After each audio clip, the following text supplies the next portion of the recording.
Not a your stream.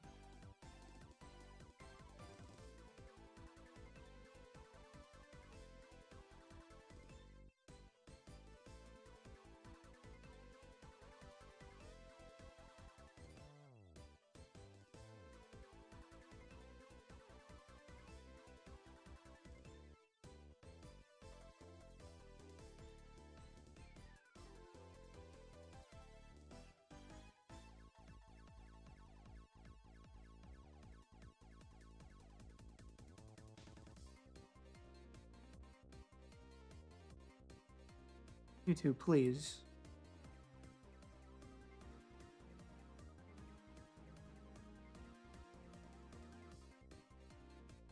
Oh, that helps.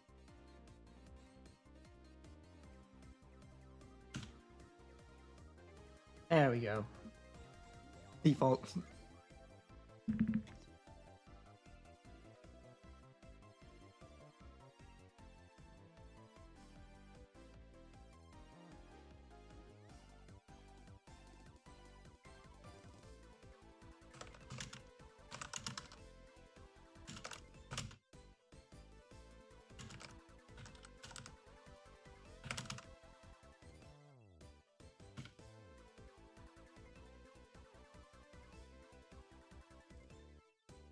Hey, Crimson Brit, got back from locals today, gaining more and more feature of Medusa. Yeah. Fair enough. I probably, now that the meta is starting to settle, right? It does feel like Medusa is solidly like positioning itself as potentially like the best deck in the room. Not by like a wide margin, not like for say example, like not like to the same extent that like Hoodie was on release, or even like plenty of other previous formats. But I would say it's still like the best deck in the room. Just like maybe not like as overly prevalent as like other best decks used to be.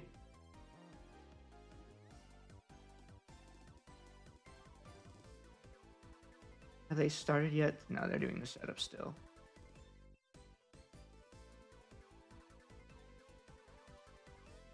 Also, I don't know if I announced this well enough, but I am also now dual streaming on YouTube as well.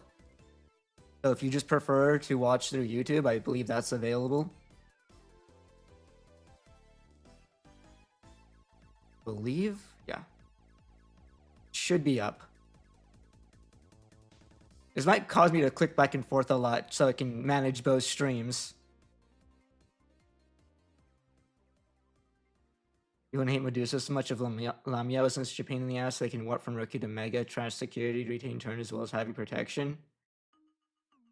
I mean, it feels like that's like just generally what modern decks do nowadays, no matter what you're playing with or against.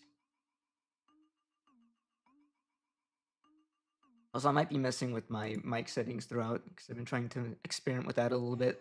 Let me know if something sounds weird. Or if I sound like too quiet or too loud or whatever.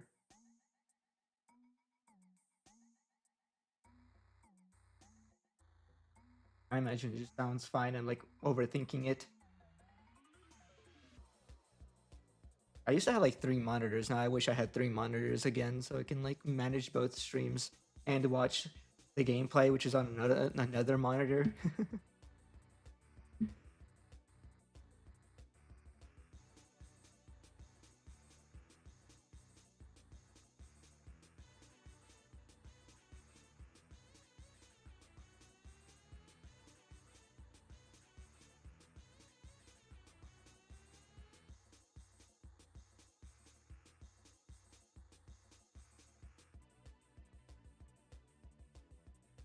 Oh, Sack's playing. But he managed to get in. Cool, cool, cool. Already Sack said that he was having trouble earlier because he forgot to copy the stream or the tournament entry code after buying the pass to get in.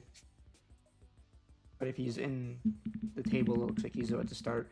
Imagine they're still doing their little preamble, so we're waiting a bit for them to get started then.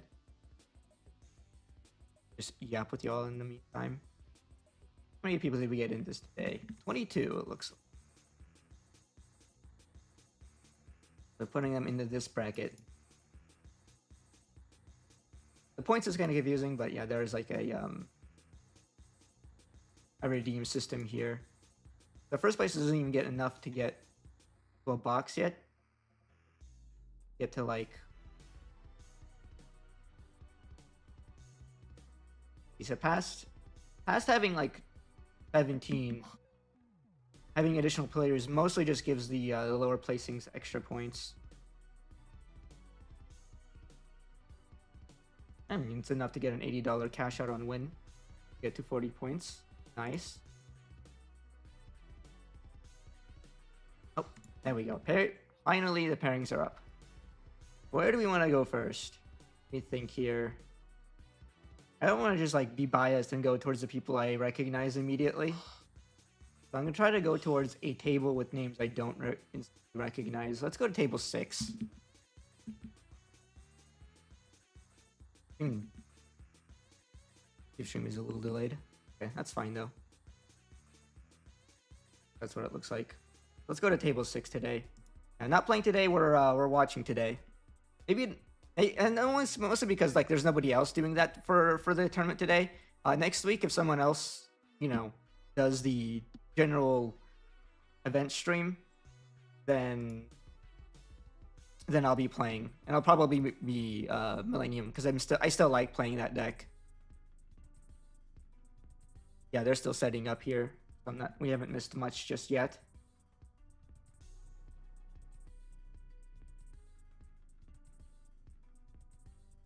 I don't know if it's kind of weird for me to do this, but like I am also, like I said before, I'm dual streaming on YouTube as well as like a first time experiment doing that because I felt like I was wanting to do that for a while now. I don't know if I should drop the link here in Twitch for that. It'd be weird to drop a link to a different site while I'm streaming on Twitch.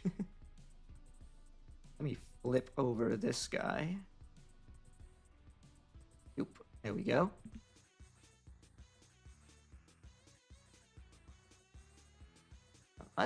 Let's I mean, I guess it might be fine as long as I have both links on both places.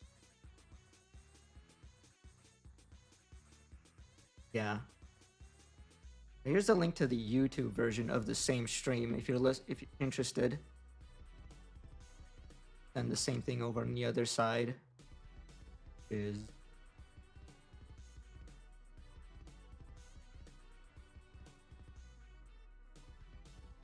how do I not remember my own Twitch name?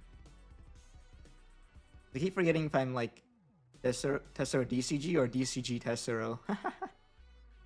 Yeah, I'm just a bit of a moron.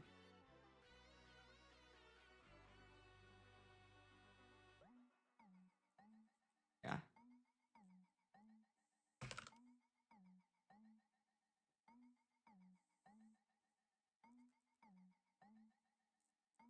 I will see how that goes, because I know, like, you know, Risu tends to, like, stream primarily on YouTube, and streaming on YouTube does give me an opportunity to, like, auto-save the VOD on YouTube as well.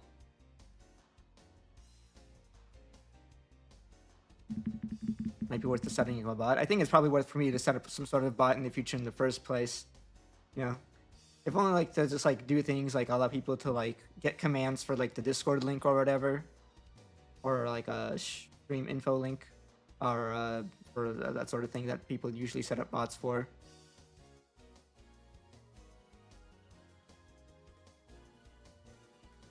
Stream bitrate is lower than recommended bitrate. I don't know if I'm getting that warning on the YouTube studio. I don't know if I should bump it up. I feel like that just causes more issues. I don't think we need to worry about bitrate that much. I feel like the footage we're getting from Discord isn't that high of a bitrate either. I should just like actually talk about the what's going on in the gameplay right now. We're watching Ex Machina versus Puppets, more Liberator versus more Liberator versus more. Yeah, sorry, more Liberator versus Liberator action. As we've been seeing a lot nowadays, it is still kind of the latest set besides 81, which has supported some decks, but they haven't broken into the meta in the same way that Liberator has just sort of, you know, cemented itself. I haven't seen Unchained on the stream in a while, so that'd be cool to see. I did get to play against it in my locals yesterday. I think it's a solid deck. It has like enough of like what you're looking for in a modern deck to be viable. But it's not without its weaknesses. When I was playing into it with Millenniumon, even if they made into Ex Machinamon, I did manage to have enough removal to get through all of his protections. I actually did manage to just delete him like 4 times. So it kind of depends on whether or not, like, there's like some speed issues, of course, on whether or not you can get set up faster than your opponent can kill you when it comes to playing Ex Machina. And there's also the fact that, like, you get into Ex Machina and you might just, like, end up, you know, the opponent might just have enough removal to deal with it.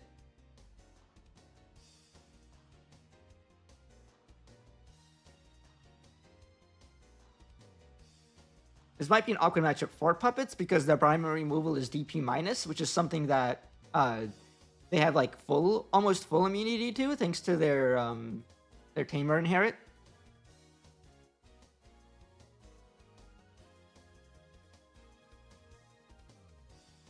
Yeah, I do know that AD1 did get delayed in the US. There are some people that do have it, and there's the factor that, like, we are watching Eagle's Nest online tournament, and they allow proxies.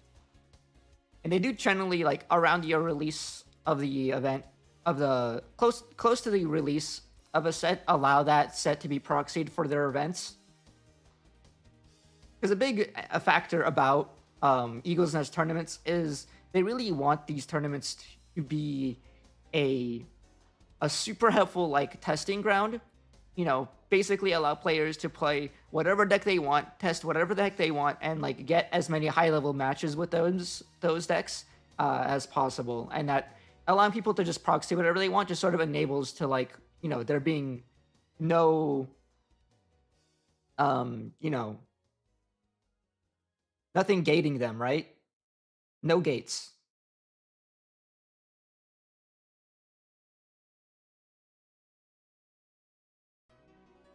No restrictions on what you can play, because you can just proxy whatever you're missing. Which I appreciate. I like that mentality for tournaments in general.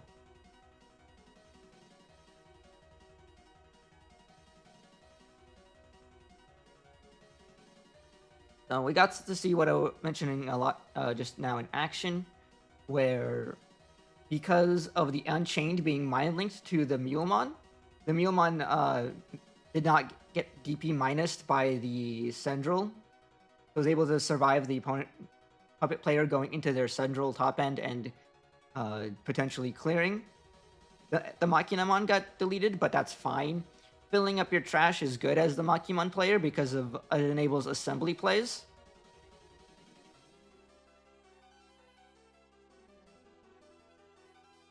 So now we're seeing the Machina player, they swung with their Mulemon, use the inherit of their egg to evolve for 1 into Mockingbird, which replayed the Machinamon for a search, which then gets to re-link itself as well, potentially, to re-enable the protection.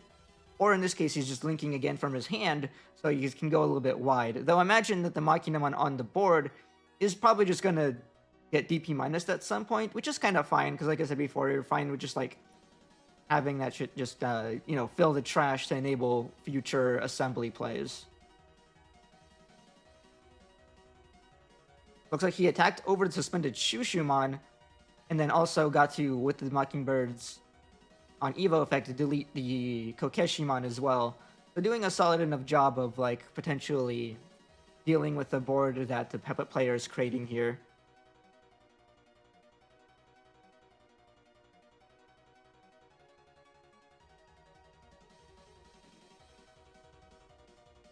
Looks like we're ending on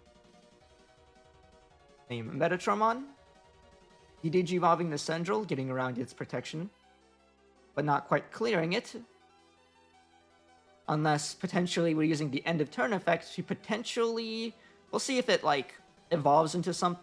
Like, it can evolve the Mulemon into something that could clear the Shushu, right? Or does it? I think it evolves the other Digimon into a green Digimon, right? So which means that they would need to have specifically maneuver. Is it maneuver or turbo? I think it's maneuver. I think that all that card does is stun. Oh yeah, if I remember correctly, yeah, Metatron also already does like a sort of stun effect. It prevents a Digimon from Digivolving, which should do quite a bit here in terms of like locking down the puppet player from making any substantial plays here. There's still like 3 memory available to them, so it's not like they can't do nothing here, right? Especially since Karakuramon is a simple like on-play effect that lets them go back into another Central potentially if they really need to go back into another Central, or Kaguya if that's their game plan here. But again, I mean, they did unlink their Unchained, interestingly.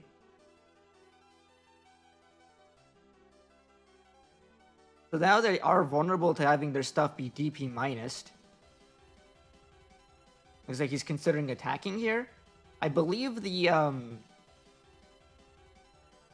Mockingbird Inherit does allow a redirect, if I remember correctly. So it's not like he can just get a free check into security here. Looks like he's instead swinging with the tokens. That's being let through. It lives, because Makinamon is 1k. Swinging with another token. So getting really aggressive here. I kind of like this from a puppet player because, again, thanks to like the lack of being like really able to remove a lot of what Ex Machina is capable of, or Ex Machina is like, thanks to, I mean, Ex Machina's protection, I feel like as the puppet players that you gotta leverage your like high aggression and just like really get them down to 0 security ASAP.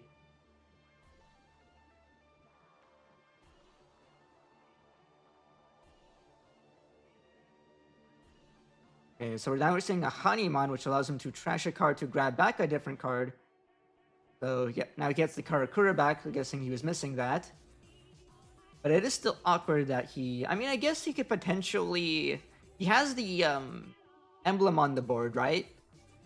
So if he goes into another Kokeshimon, he can play out a Mirai, trigger the emblem, and then go into Karakuru to then go into a 6. So there's the Kokeshi.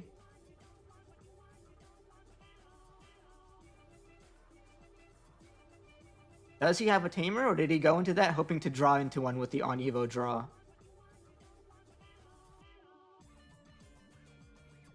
Oh no, that's a different Kokeshimon. That's the trash a card to DP minus something. He's playing a lot of Arisas, I've noticed, which is something I've seen other decks just completely ignore Arisas in favor of Mirais to make their, you know, their Mirai emblems more active.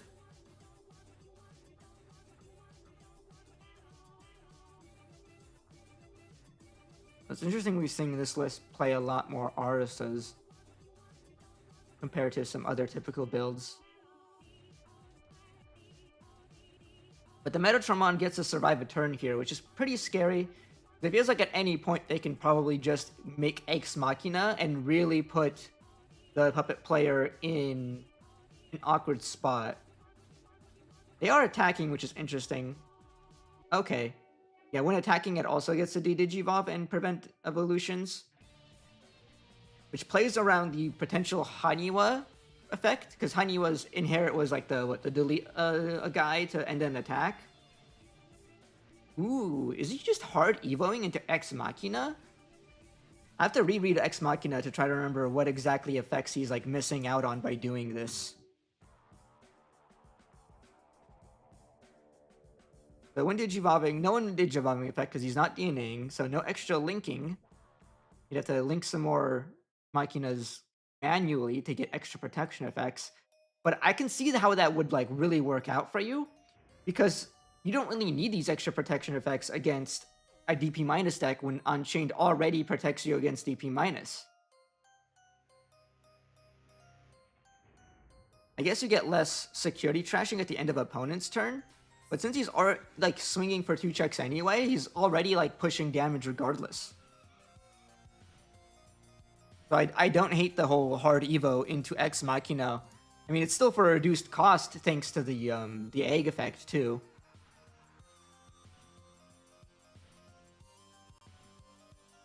And you can also swing the Machinamon if he wants you to get an extra chip damage in. And then if he like potentially just links an extra Machinamon underneath his Ex Machina, he still threatens to trash the opponent's last 2 security at the end of opponent's turn. But also looks like the Puppet player is getting a lot of value here out of their security. They now suddenly have 2 Arisa emblems on board.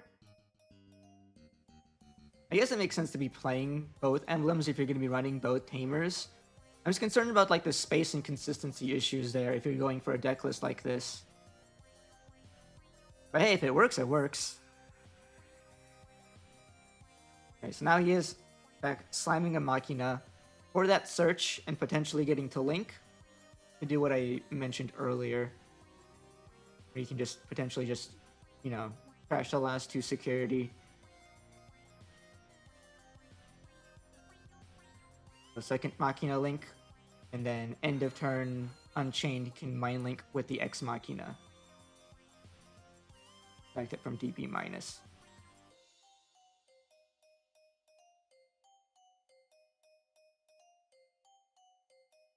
Oh yeah, Metatron on Inherit. When he gets linked to, he gets to delete lowest play cost. That does trigger the Arisa to get him a draw. But we'll see if that actually matters here.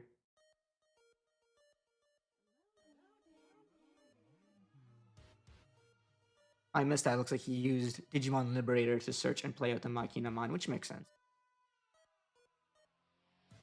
Funny that like that Ex Machina is like the one deck that regularly uses that card when it's supposedly generic Liberator support. Like, yeah, he is a Liberator deck, but like, of all the decks to be using the Digimon Liberator promo that features the protagonist on the front, it's actually the main villain that uses it. I think that's kind of slightly ironic.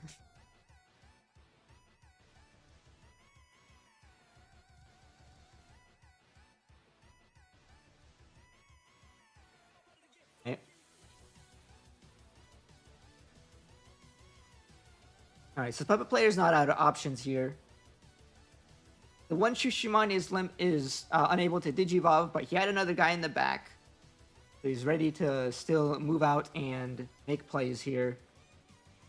Evolving into Shushu for 1 less, evolving into Karakurumon, activating its effect to be able to evolve into, I'm guessing, a Central here. No, we're going Kaguya. The on-deletion of the token can get rid of one of these Machinamons.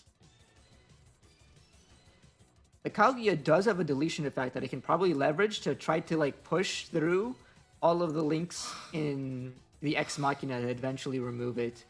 I believe her removal is once per turn, so I don't feel like you can really push through them all, because all they have to do is the Ex Machina just link more than 1 a turn, and then they can keep that Ex Machina alive.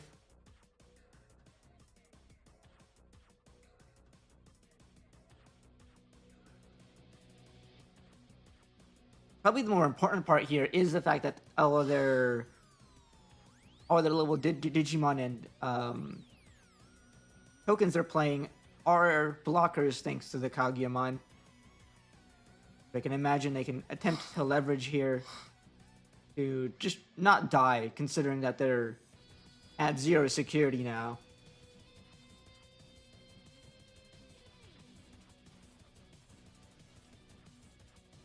I'm surprised that did they not choose to DP minus one of the Machinas with the token getting deleted there? And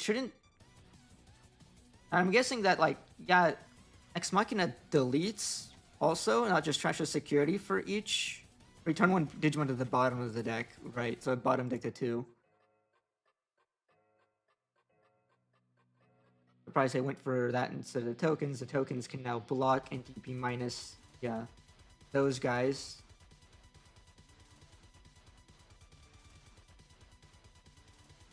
Oh, okay. So that Mach. Okay, okay, yeah. Not even gonna bother. Yeah, that Makimon staying on board. Not even gonna bother. Just gonna deleting that instead with the Kaguya-mon effect. Not even gonna bother trying to unlink the Ex Machina when it is just gonna be able to link more anyway.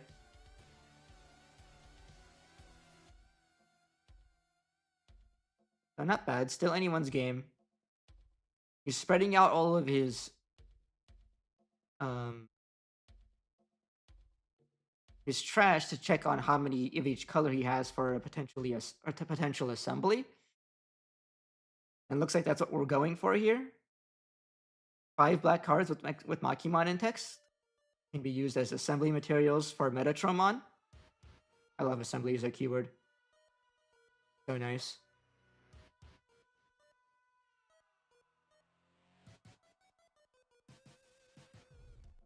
Boom. Metatromon. Potentially help. So the game is still not over yet. It's been pretty back and forth so far.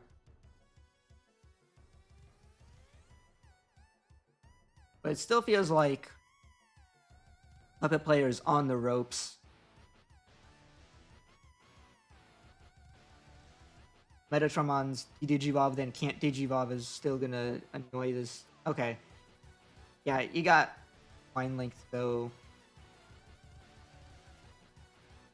The Metatron in here is just gonna delete the Shushu.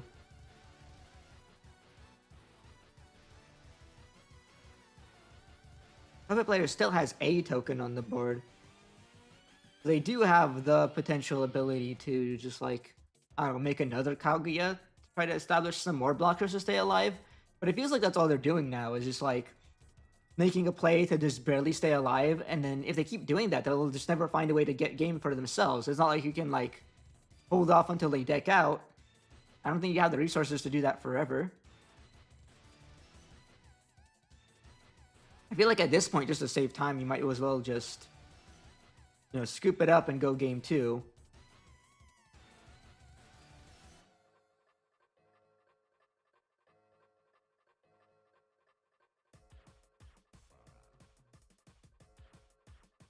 Okay. So we're going Karakuru. For the Central, they did Mind Link their one Unchained under the Metatronmon instead of the Ex Machinamon. So the Ex Machinamon is here now vulnerable to being DP minus to death. I don't think they care.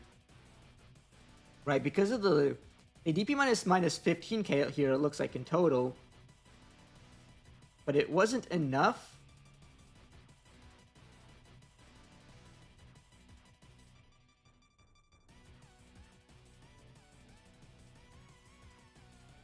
Minus it. Looks like he's overclocking here, which is legal, but like I don't think he's allowed to alliance here because he doesn't have rush. Did he gain rush in some way? I don't believe those are the RSs that give rush, right? Like you're like legally allowed to overclock even though you can't attack as a rush, but the attack doesn't happen. You just delete one of your Digimon. So if the idea here is that he got to do the when attacking to remove it, that was kind of an illegal play.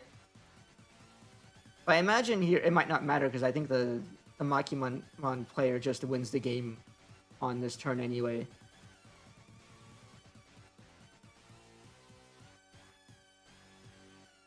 Unless something else happened that isn't what I outlined, but it looked like that's what was happening here. Okay, we are triggering the RSS at least to get extra bodies on board. But if none of them are blockers or anything of this sort, they're still losing here.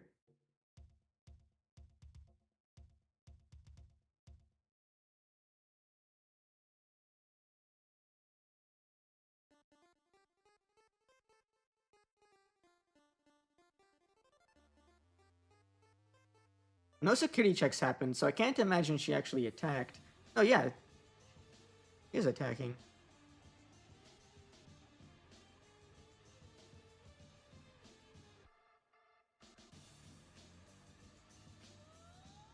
Ooh, that is a kind of an awkward thing to think about as the Machinamon player, is that you have to decide whether or not you're delinking your Unchained after they declared their overclock.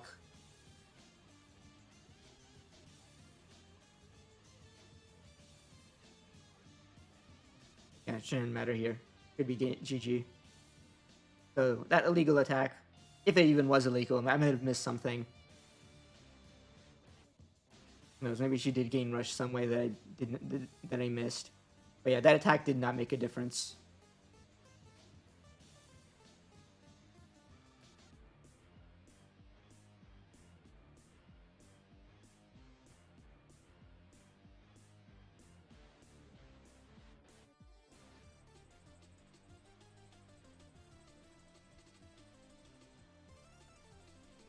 Yeah. But I'm wondering, I think you can leverage that as the puppet player, right? Like, you can sort of choke them to one and, like, guarantee that they're choked to one because you put them in a scenario where, like, if you go into Central and DP minus the guy that has the Unchained underneath it, they have to choose whether or not they want to, you know, I mean, I guess it's, like, regardless of the timings, like, you can still, like, even if you're keeping turn, you can, like, DP minus them down to 0 and make it so that they can't unmind link their Unchained for the memory setting effect, because otherwise they lose their stack for it. That is an interesting thing to think about in a matchup against DP minus effects.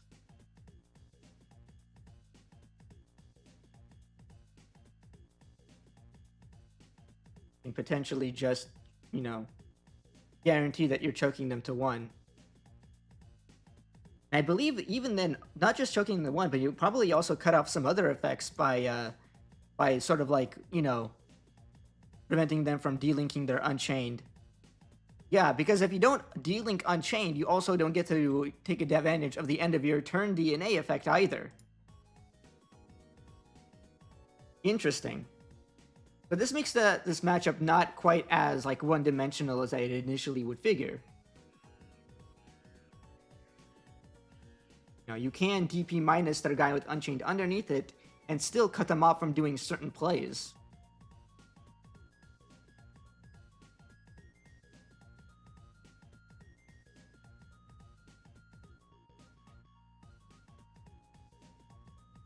Getting into game 2 here pretty quickly.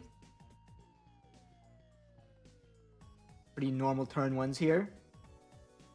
We have just Evolve in the back plus a Tamer from the Puppet side versus on the Unchained side, Evolve Machina, Play Machina. And Evolving in the back. I know the level 4 is Play Unchained for free, so it is interesting to think about, like, if you're Evolving in the back, I wonder if that means it's, like, just don't have Unchained ready, because otherwise you'd probably just want to Evolve up in the front.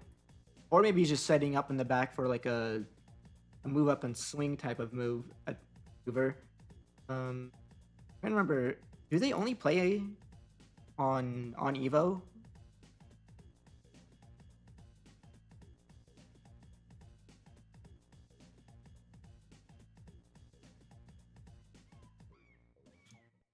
It is when moving, yeah. So you can move up, yeah. So evolving in the back makes sense. God, that's so strong. But it's also when moving? That's crazy.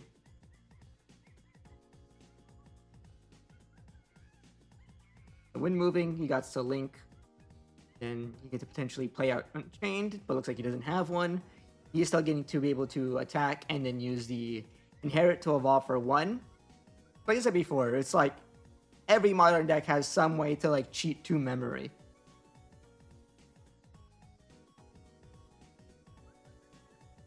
Gets to play out the Machinamon. Do a little bit of a searching action here.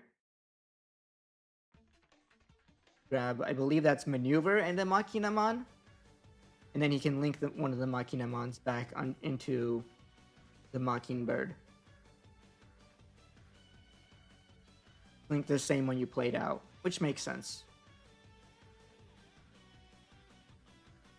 Yeah, and then when he links, you get to delete. Get rid of the Shumon. I feel like puts the player behind, because when you play a search rookie for like full cost and then have it removed, it feels like you just put yourself 3 memory behind guaranteed. It's part of why I like that the game is shifting towards more of these memory cheating effects, because it makes it so that like you aren't like so memory deficit that you can't play the game in scenarios like this.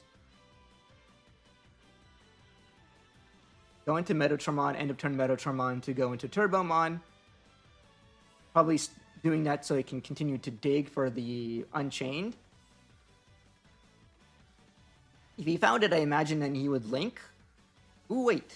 Uber? Does the on Evo here let you link anything and not just itself? I thought it would be just so itself. To one of your Digimon. Huh, that's cool. So the Tubermon remains, without a link source in it, but not like that does anything in this matchup when the opponent normally doesn't even have that many deletion effects in the first place.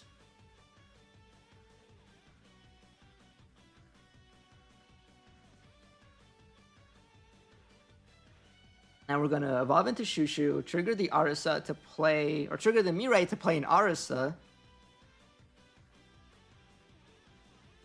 for 1. Then go Karakuru, deleting the token to evolve into a 6. We're going to see Kaguya or Central.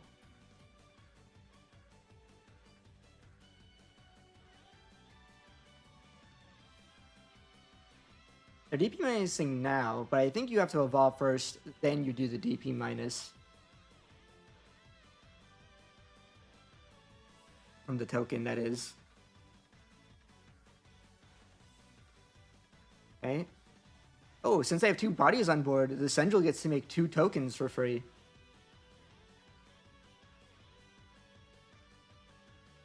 Pretty nice, actually. So it makes them feel like they're going super aggressive.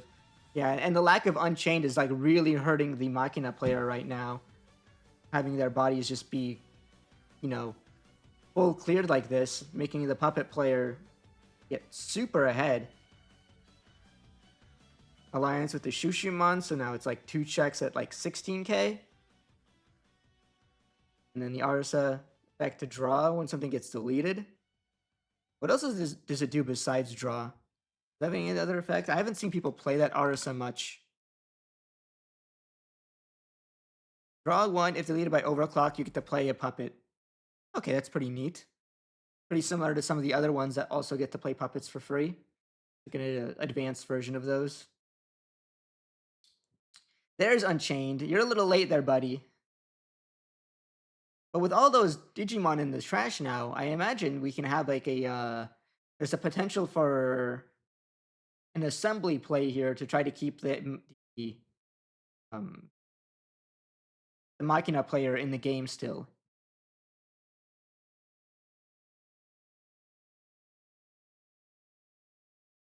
My BGM ended. Let me that.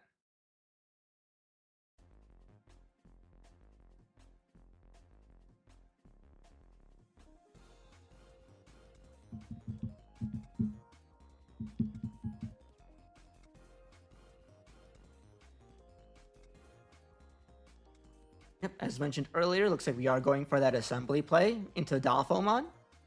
Let me remind you what Dalpho does.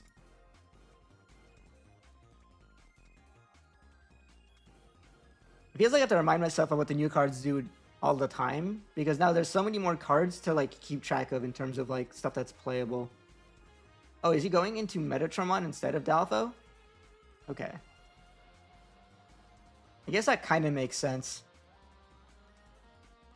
Preventing Digimon from unsuspending feels like it matters a lot less into this matchup when they have overclock to attack with anyway. So I guess Vortex can help him clear something. But at best, you're clearing like maybe one of the level 4 lowers. Metatronmon here feels like it might be a bit more impactful.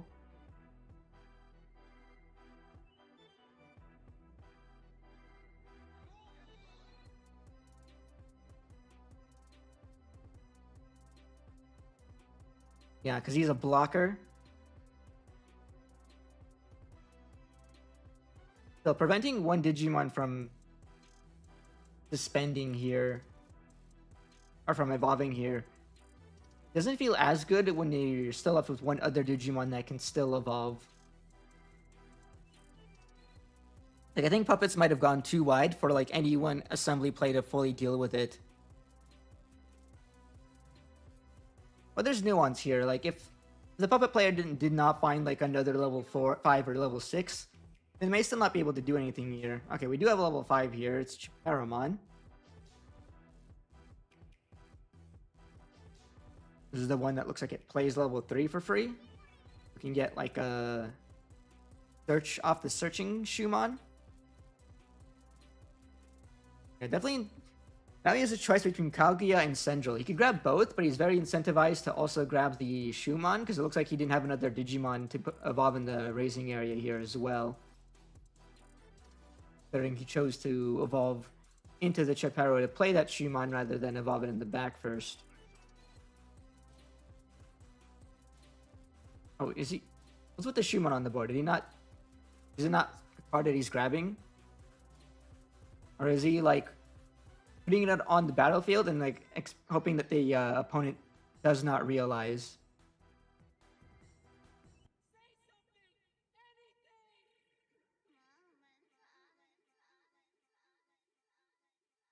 What happened to the Metatron? I know he has no protection. I know Kaguya deletes.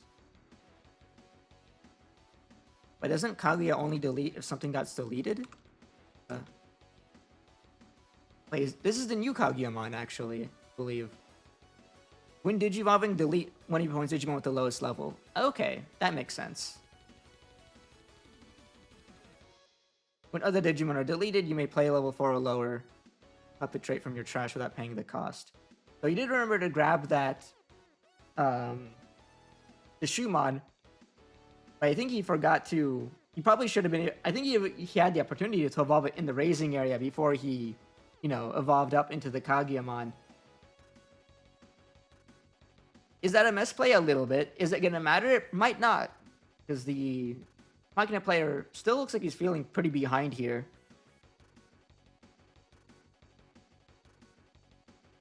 Yeah.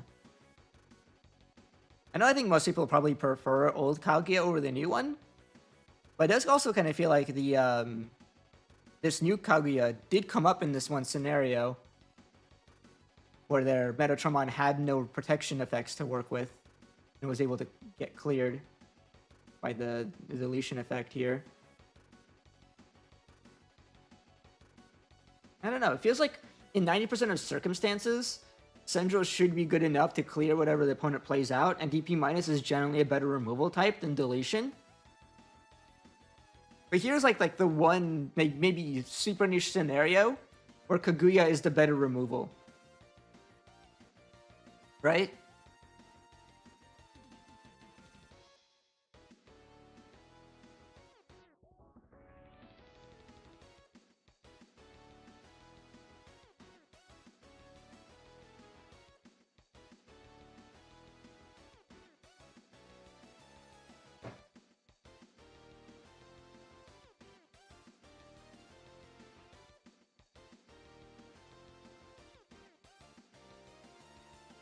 Okay. So from Unchained Player here, we're going to see they evolved into Mulemon, which allowed them to replay the Unchained. And then they're going to assemble a Dolphomon to stun the Kaguya, which Kaguya does not have Overclock, so that's a much more impactful stun. You can then also Vortex here to attack over one of the suspended Digimon, probably, yeah, a little bozo there. Then we can go the other end of turn effects. So obviously, these other end of turn effects should happen before the battle resolves. I feel like a lot of people just don't like... I feel like they don't like resolve them that way because it doesn't feel like super intuitive. When you attack, it feels like you should be resolving the attack fully before the other effects go off. But the reality is that you do have to resolve all of your pending effects before battle happens. So he declares a Vortex into the Shumon. And then before that battle happens, then you do end of turn Unchained effect and end of turn. I'm guessing Daltho can also evolve the other Digimon as well. Do all of that before that attack resolves.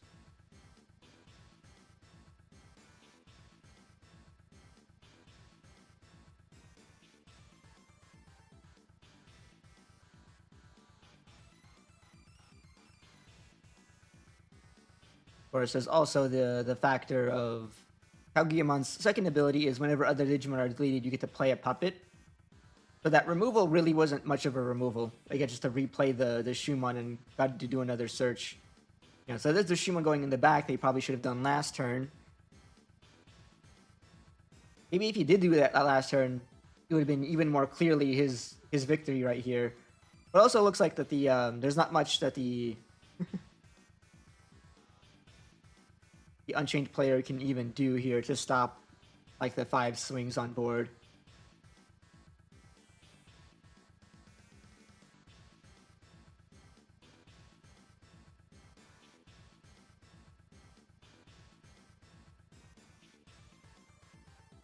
So now we're going into game 3.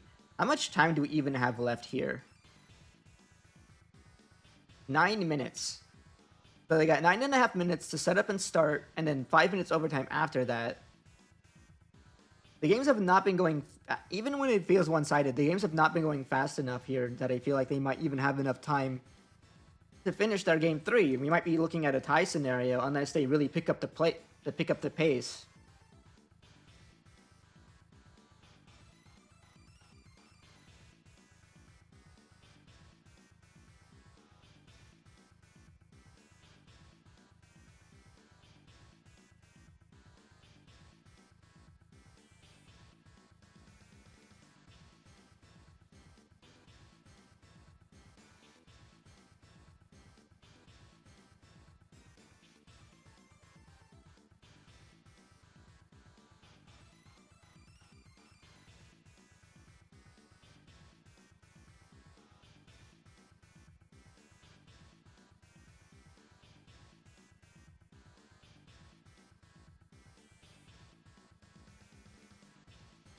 Better shove up a little faster here. Not much time left. But who knows? I've seen scenarios where people like have really slow games 1 and 2, but then game 3 is just like over in a second because one player bricks and the other didn't.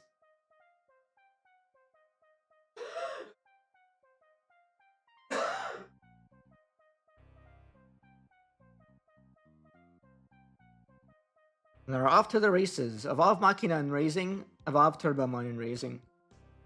Good start here, since Turbomon has a wind moving effect. We'd love to see more of wind moving effects in the game in general. Kind of surprised that they still print rookies that do on play rather than wind moving search. But I guess it's mostly in archetypes like to play those rookies out for free in some way. I think it really compensates for it.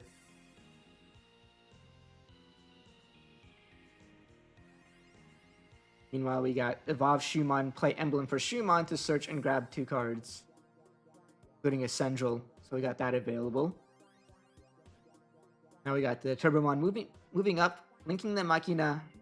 He does have the Unchained. That's a really good start here for the Machinamon player. Now getting to play the Machinamon, which means he's playing it and not evolving up, which means he might not have a level 5 to go up into. I feel like you would do that every time here, unless you just don't have it. He didn't even Mind Link the Turbomon to protect it from a DP minus. So it looks like he just doesn't care what happens to these stacks right now. That might be a huge opportunity here for this puppet player to really like try to get like a huge like board state advantage way ahead the opponent. Like just clear the board and like check him like 2 or 3 checks and put them in like a really bad position to be in. Especially since even if you clear the board here, there's going to be only like 3 cards in trash. It's not even going to be likely that an assembly play is even possible. Unless they like, I don't know, check 2 more cards that enable an assembly. There's Karakuru. Deleting the Shumon. Pretty sure we saw him pick up a Central earlier, so there's Central.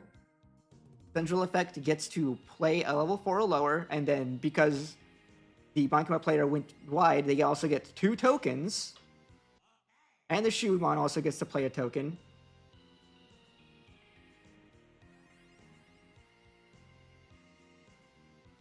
How's Puppet player doing? Game is currently in game 3, so we're 1-1. And right now it's looking pretty good for the Puppet, for that Puppet player. We might see him basically put him in a, like the game, you know, lock in his favor right here. Looks like he's choosing not to use the Mirai. Yeah, then we go overclock, deleting that, which then deletes that, and then you can do 2 checks here at 16k with barrier as well.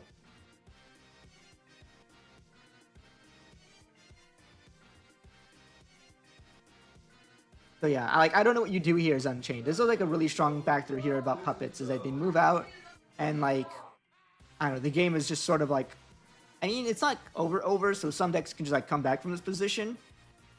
But as the Makima player, it's going to be really rough. But who knows? Maybe they can like go into a assembly of Dalphomon here.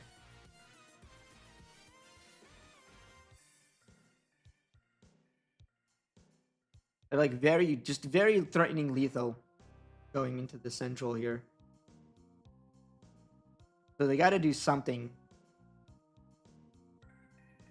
This game 3 was a lot faster than the first 2 games. They were very back and forth the first 2 games. They were nervous early, so they were glad. Nice. I'm glad that they're like doing a lot better. I feel like there's nothing to be nervous about going to online events like this. They're pretty, like, I wouldn't say casual, but like, you know, people are playing card games to have fun and enjoy the card game.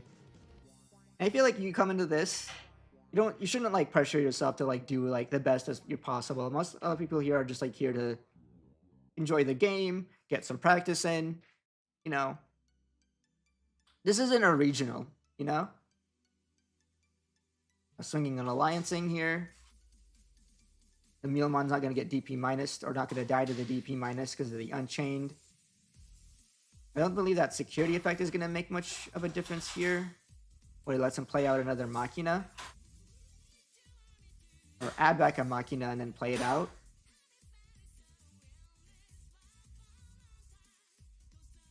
The Machina is probably just going to get removed by another one attacking effect.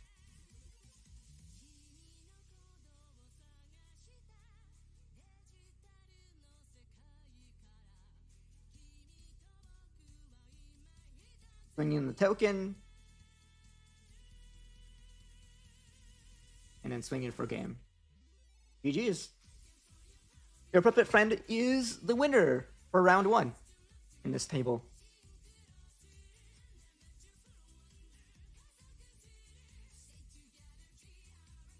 You said to play Sakuya, and then they said now the play is Puppets? No, I agree. Yeah, I think the play is Puppets. I think Puppets is definitely one of the better decks in the format. Not that Sakuya is a bad deck right now, but it's definitely not seeing it nearly as much as I'm seeing Liberator decks in general. They worry about Shine as a bad matchup? Interesting. I guess that's fair because it's another DP minus deck, so your protections don't matter. But as good as Shine is, I think it's too early to tell if it's going to break into the meta in the same way that Puppets and Medusa and TS has.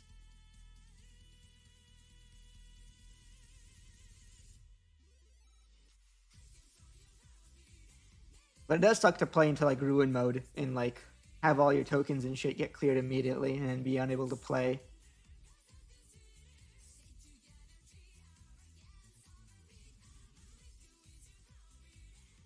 Yeah, but sometimes there's like a deck that you're worried is going to be super prevalent and everywhere and ruin your life.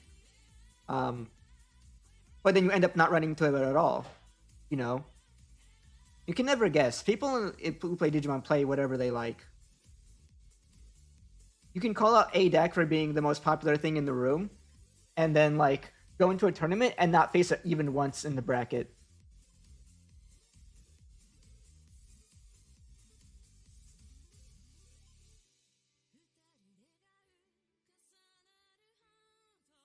You know, like I think last week I did this. Sometimes the bracket is weirder than you expected.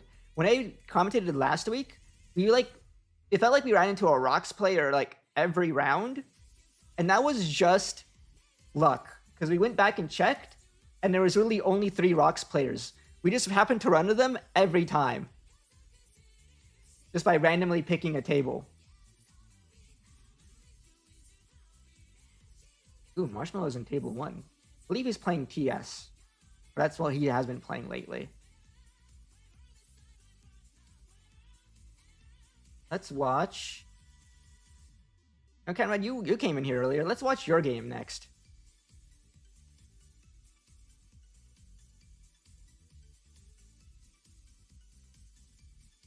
The player automatically gets nervous at playing the game in general, so the tournaments, and that was a huge step for him. Well, good for him that he made that step. To be honest, I understand that. I get that way as well, getting nervous about playing the game at all. I totally get it. That's super understandable, to be honest. So, props to him for getting over that and actually signing up. Taking that huge step is like, as a person who struggles with that same feeling, it's always like that first step is like the biggest hurdle, and then it feels like it's so much easier afterwards.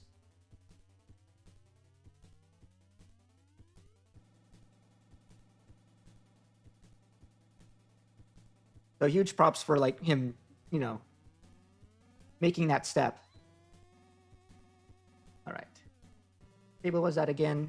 We're going to table 3. 1 fusion for this comrade.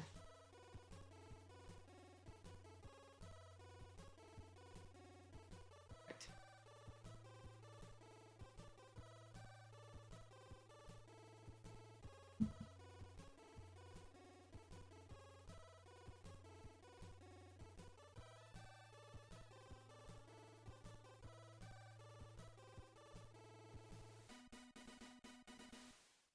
Go ahead and flip this so we have the tables facing each other.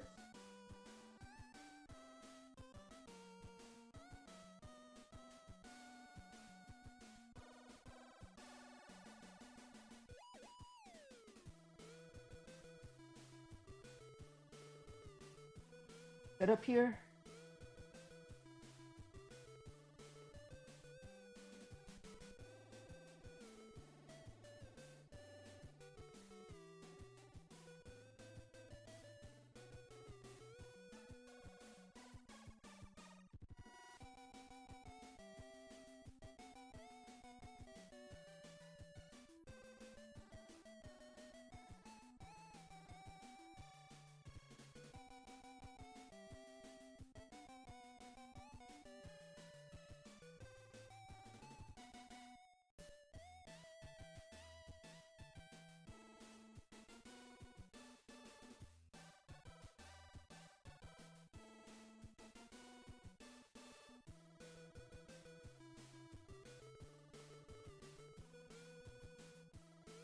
You see the blue card sleeves. Ahmed was mentioning he himself suggesting Sakuya, so I wonder if he himself is playing Sakuya today. I haven't seen Sakuya in a while, so I'd be super happy to see some Sakuya gameplay in the current format.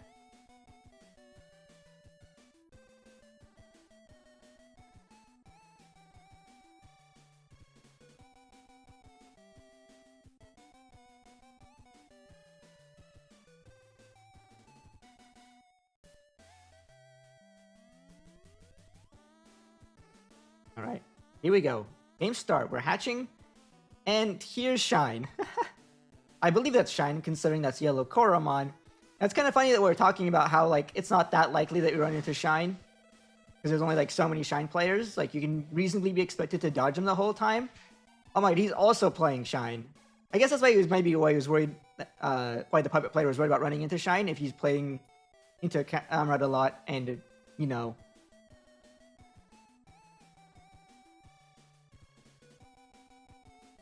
if you play into a certain deck a lot in practice and then losing to it, you do sort of like get that into your mental.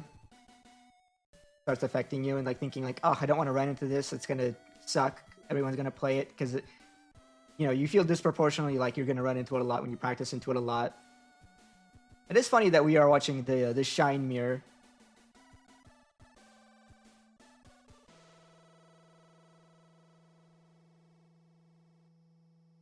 Full stream, thank you.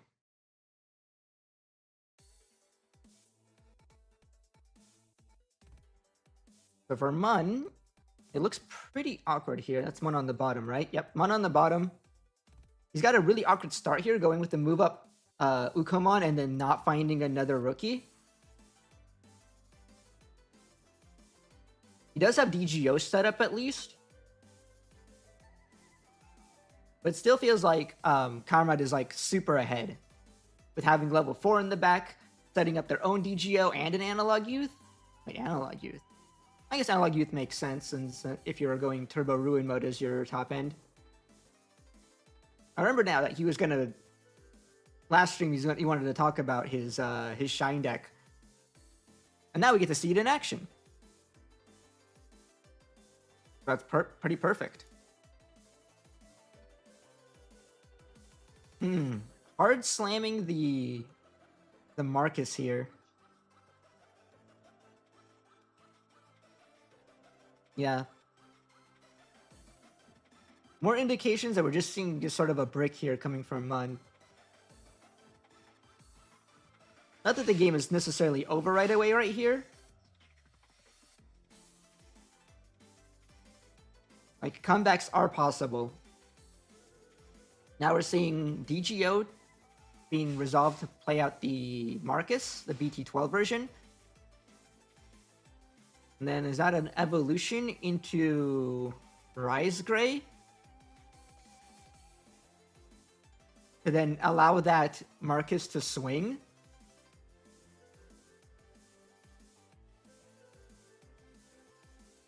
And then that Marcus will then be able to evolve the Rise Gray into the Shine Gray. The 81 one, which then plays out another Marcus. I believe the Rise Gray also gives it Alliance, but did he just choose not? Is he going to choose to Alliance or not? I haven't seen Shine in a while, so I have to remind myself again to the effects. Looks like he did an Alliance. That's fine. It just means that the Marcus goes into the security here.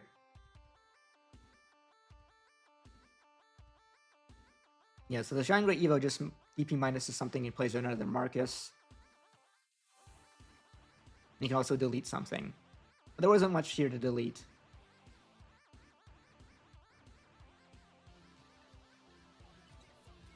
Playing Scramble to not evolve and then going end of turn using the Tamer to swing. Get another damage in. Mun now has a rookie that he gets to move up. Gains memory from his Marcus. We might see a swing back here.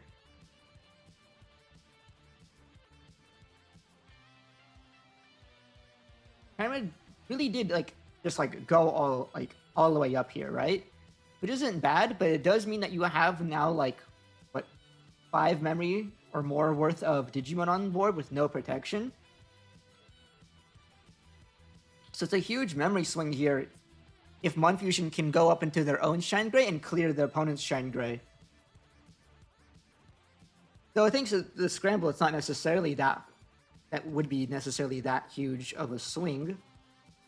Or it won't be a swing that's big enough to end the game or whatever. You might be seeing some back and forth gameplay here soon. Ooh, so we're cracking the DGO to play the 5 cost for 1. That does put him in an awkward scenario where now if he evolves into a level 4, it's going to pass turn over. They might have to make some kind of other more desperate play in the form of slamming the Rise Gray straight up so that he's able to let the Marcus attack, the Marcus plus Agumon.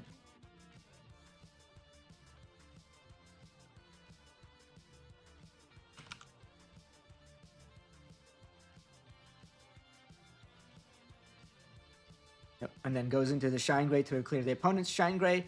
But it did pass over 6. And the enemy has a scramble available. Right, then end of turn.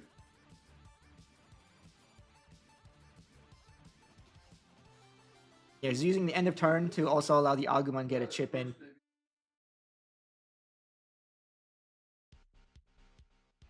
No, he's attacking with the Tamer? Or the Tamer... Oh, he aligns with the Agumon to do the 2 checks as the Tamer.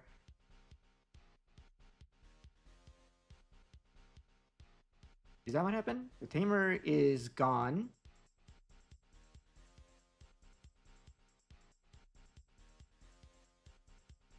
God, I wish I played more Shine.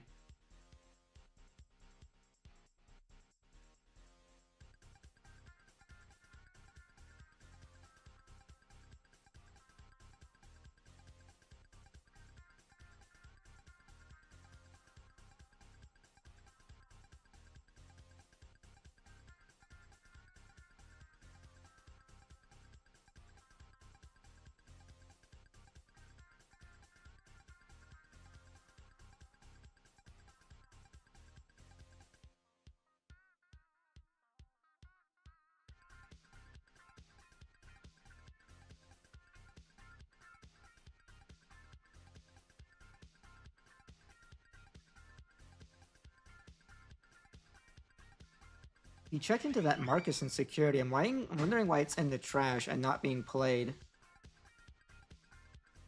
I'm not seeing any effects here that trash security.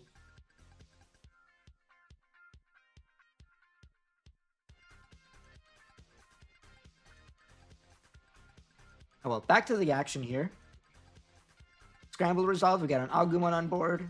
Then we got an Ukamon in the back. Again, people complain about Ukamon, but this is like feels like the worst spot to ever use Ukamon. When you're basically any turn past turn 1, Uko feels fairly awkward.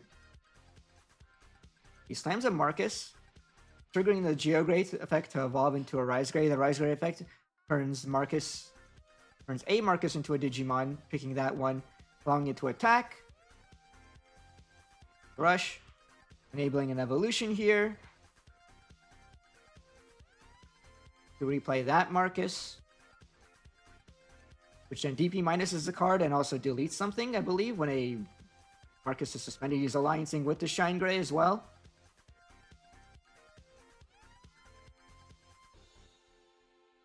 Give DP minus 3k for each of Digimon and Tamers, and also when your Marcus are played or suspended, delete opponents with as much or less DP as this Digimon. He was able to clear the board here and get some damage in. Yeah, Shine is very active nowadays. So much ability to just give rush to your Marcuses, which means that no matter what, it feels like you're going to be able to have some sort of play, as long as you can just like slam a Rise Gray or something. So we're seeing this mirror. That's the sort of play is like happening a lot, so it's looking very back and forth.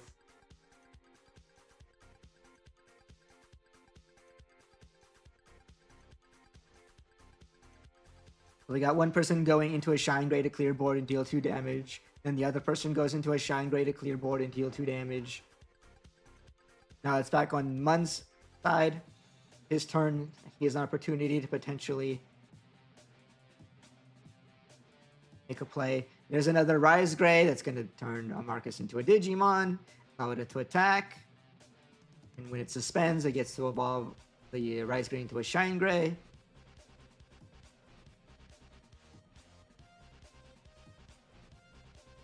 Which DP minuses and deletes. He gets to play Marcus out. Will he alliance? Or is he going to do only 1 check? There's the alliance, so 2 checks. No extra Marcuses or anything, but we already have like 4 on the board, it looks like, or 38 plus the Analog Youth. And then we get to, oh yeah, yep, end of turn, make that Marcus attack, evolving into Ruin mode. Now that Uko in the back feels even worse. Because now it's stuck in the back, and he can't even, like, you know, move it up and hatch a new card for the next turn because of the ruin mode.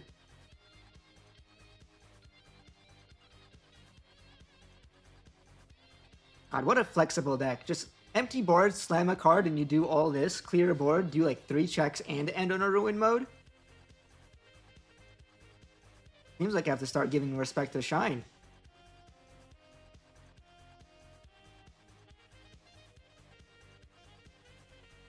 It's a deck that looks like it might only get better and better from here on out, considering they're also getting new dual cards and other new support. So it also kind of depends on just to what extent that the new support is going to be for Shine versus being for the Data Squad deck. It does feel like some of the Shine cards that we've seen can work with both, but then like the new Geogray from the starter deck only does work with Data Squad cards. A little unfortunate for them.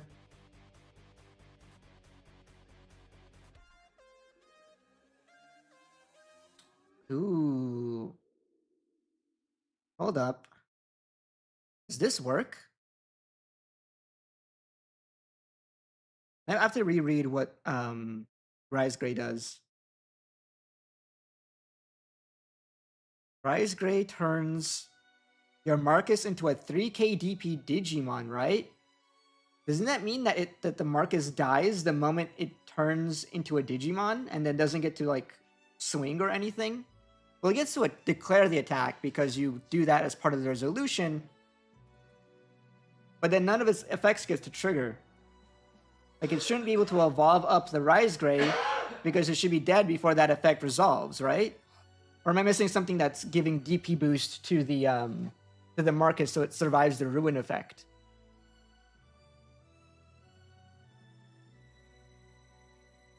It could be that they missed that the ruin effect would have stopped that from happening.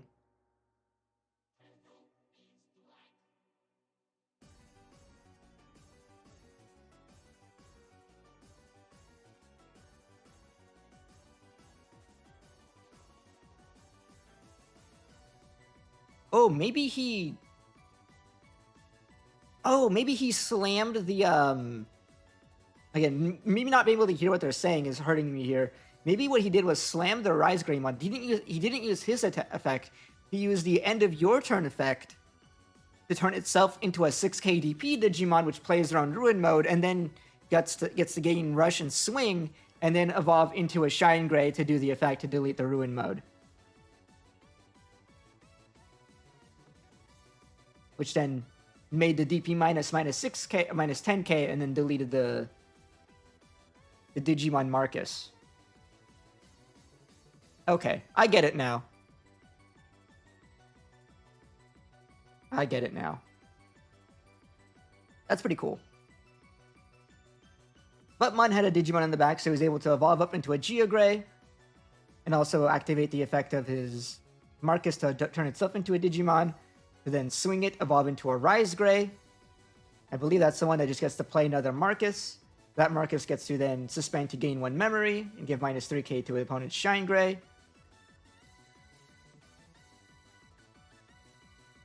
Gonna go in at 1 check at 6k, or 3k DP.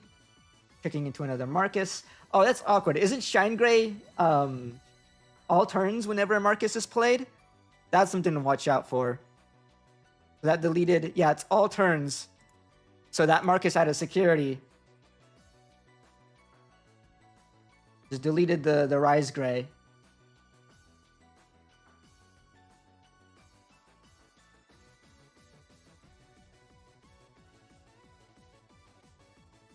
So we're gonna instead slam an Agumon for his search.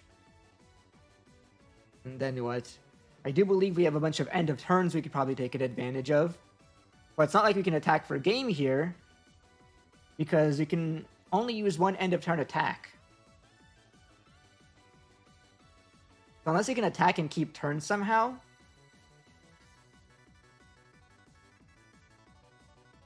Might be Camrad's game here. We are going to be able to see end of turn into a Digimon and attack. Evolving there. Okay. That gets blocked. And then they're going to scoop it up. It's Jover.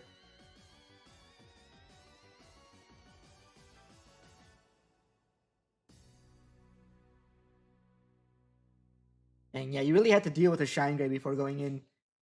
Otherwise, you get got by the all turns, huh?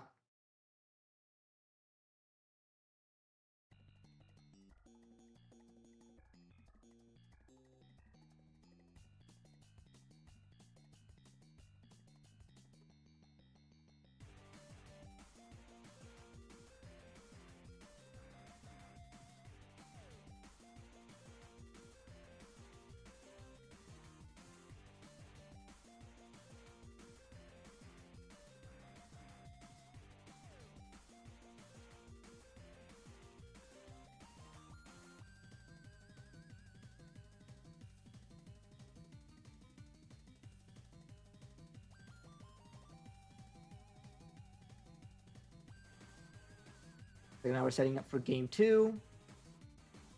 You roll the dice, but Monozone who gets to decide who goes first here.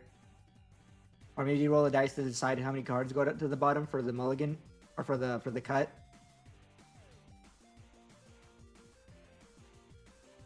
Picking our hands, getting a mulligan here. I have heard from several Shine players that the one big thing that they feel is the weakness of Shine is consistency, which I kind of get. It is a deck that relies a lot on their tamers. So if you aren't seeing them, it hurts. And you need their tamers and you need a full line a lot of the time. Feels like even in these games, the only reason he was even close to being back and forth is because of them drawing into their Rise Greymons in order to like be able to slam them and make plays happen. When you miss the Rise Greymon, suddenly things are not so easy.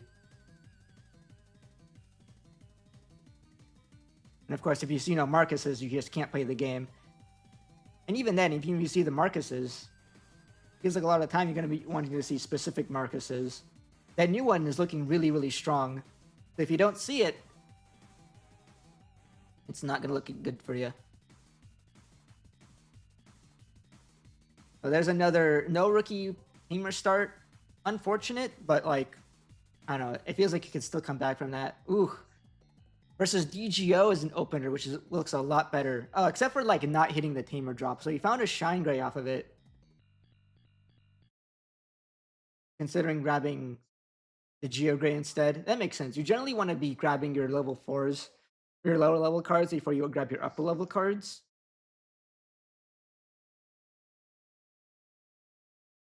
It looks like we might see no rookie from the other side as well.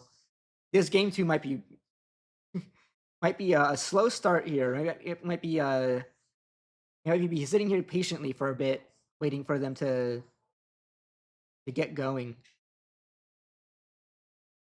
I think maybe I jinxed them. I was mentioning the issue with consistency, and then here's both of them just not opening rookie.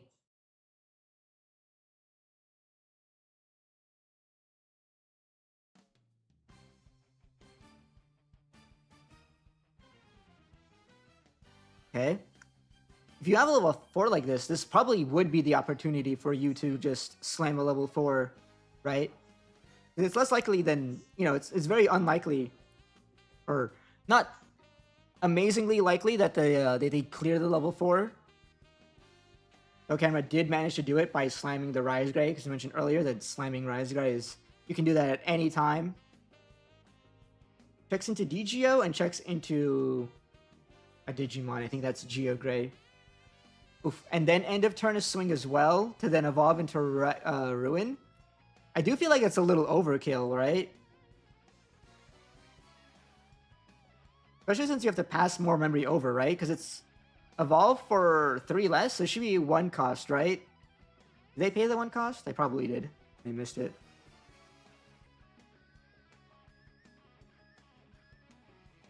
Yeah, because this Ruin mode, it doesn't really turn off much, because I feel like your biggest concern here is another, like... I mean, I guess it turns off... You can't, like, slam Rise in this position.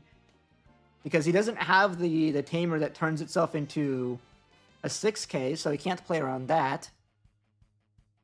But he has a DGO now, and he used it, and he found a rookie. I think the Ruin mode is going to be annoying on the next turn. Oh, no. Okay. Oh. So he slammed the Rise Gray to turn the Digimon, his tamer, into a Digimon just to get the free heal to push him away from lethal range. It did feel like there wasn't going to be a lethal here. But better safe than sorry, right? The opponent could always just slam another Rise Gray, and that might be what pushes them into lethal. Yeah, because you could like swing the Ruin, swing this Marcus, slam a Rise Gray to do another swing with its effect to give rush, and then go end of turn swing, and that could potentially just be lethal.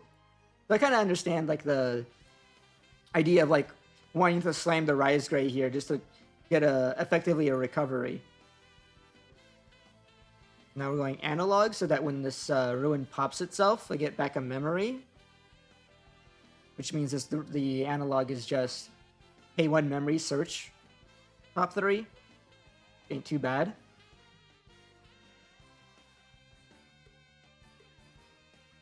Ooh, Marcus swinging and hitting into Marcus. And it's the good new one too. And Mun has a Agumon in the back, so we might see a huge turn coming here for Mun's side.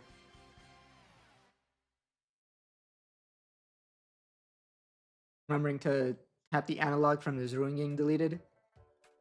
Okay. Oh wait, is this just game then? We use the Ruin Rise effect to turn and get rush and swing. Checking into that last security. But maybe I was correct about being concerned about being in lethal range. Picking that last security, then go end of turn, swing for game. GG. Damn. With all this rush you can get, Shine is looking very fast. Haha, yeah, that arm pump.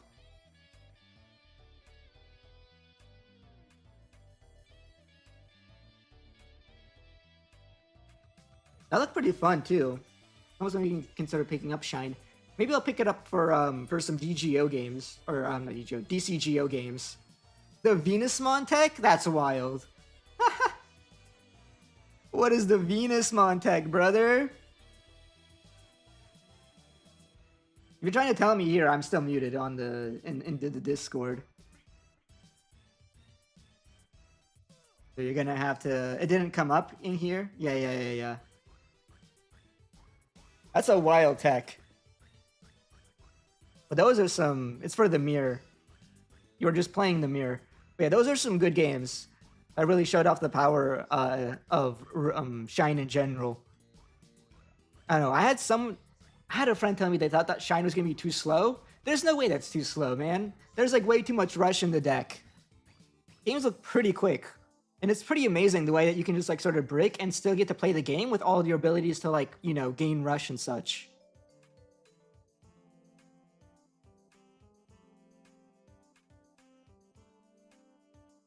No, the deck looks really flexible and strong right now. And whoever told me that the Shine was going to be slow, they didn't know what they were talking about. Shine is looking very strong.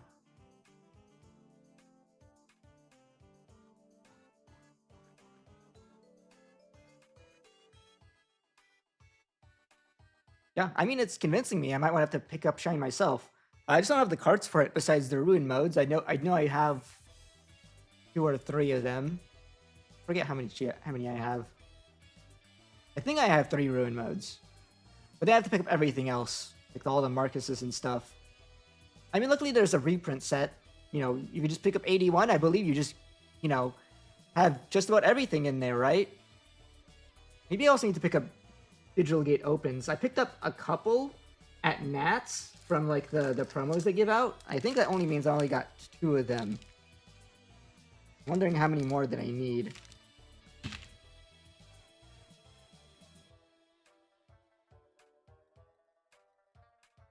Minerva is fake, trust. Fair. I can see it, right? Like if you try to delete Minerva, that you get digivolved and such. But like to me, it's looking like that Shine right now has so much ability to just play from an empty board. It shouldn't matter like too much. It just kind of comes down to though, like I feel like the big thing is like you gotta always have that Rise Greymon in hand to have that ability to play from any position. It's like anytime you aren't like moving up and climbing is a turn that you need to slam the Rise Gray to do. I mean, not even necessarily the BT21 one, but like any Rise Gray to make like a substantial play.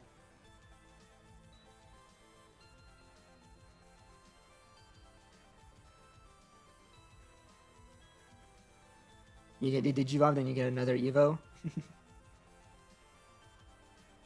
21 Rise is the best one though, obviously. Yeah. Yeah, I saw that earlier. You can just like, use any Rise Greymon to just slam it and go end of turn, move up, swing. So there's a lot of really cool plays you can do. I quite like it. Curious to see how it handles some other matchups, such as I normally play Millie. How has been your Millie situation? Because I feel like that'd be one that'd be really annoying to deal with when all your removal is like DP minus and deletion. You're just gonna play into their on deletion effects. Block on the new shine comes up occasionally. Yeah, and I saw the alterns come up too.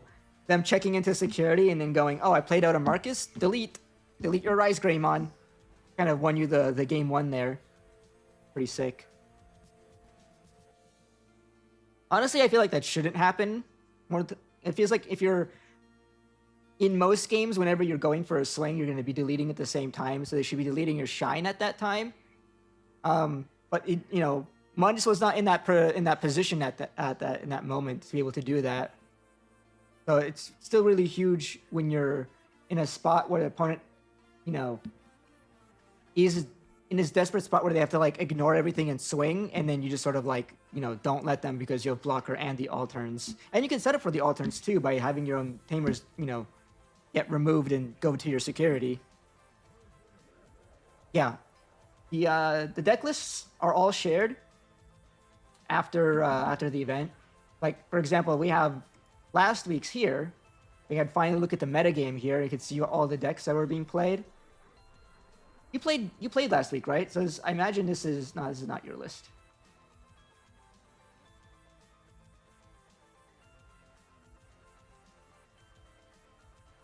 Yeah. So this might be your list, right? Bada bing, bada boom.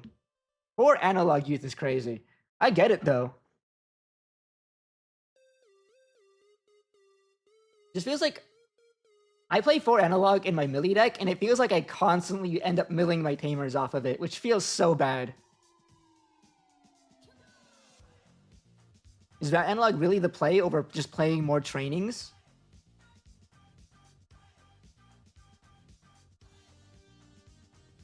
New Shine can play tamers from trash? Okay. Given that information, it makes a lot more sense then. Also, I like that you have the burst mode. It just gives you like an extra like dimension of protection or defense.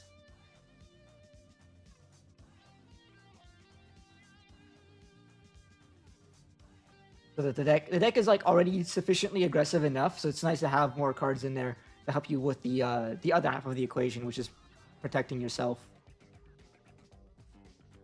It's better than trainings because you want the new Marcus and Trash for New Shine.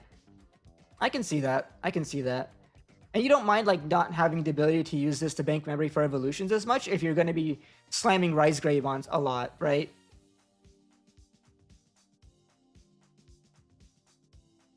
So I can see the argument for it. Are we missing the next round here? No, you guys finished so fast. There's still like 15 minutes left. We could probably like hop into another table and see what other people are doing.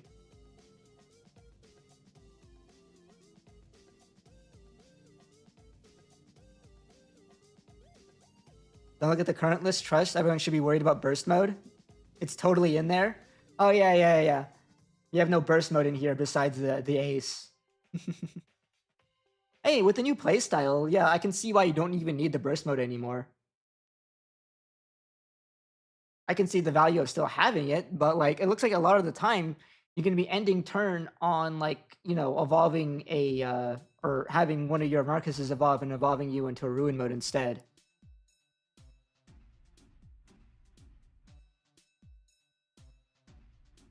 Alrighty.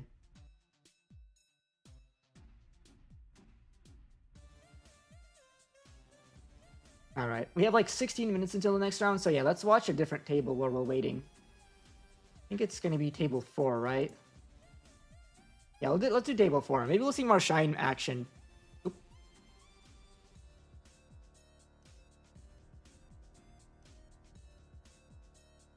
Yep. I mean, it did say this player was playing Shine last week, so here's more Shine action versus the... Looks like an Alter S build of some sort, or an Omni DNA build of some sort.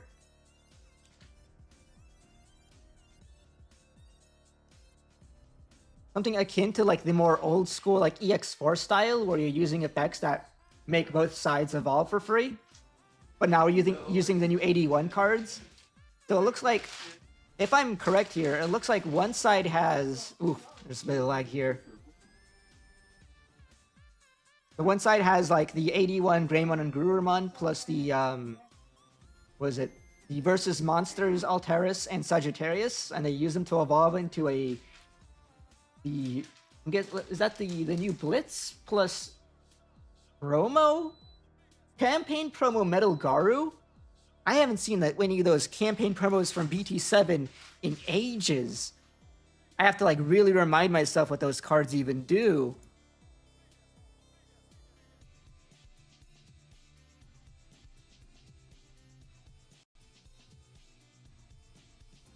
What is this campaign promo doing? Or is it? When Digivolving, if you have a Tamer in play, draw 2. That's it. I mean, and opponent's turn, this Digimon can't be attacked. Wow.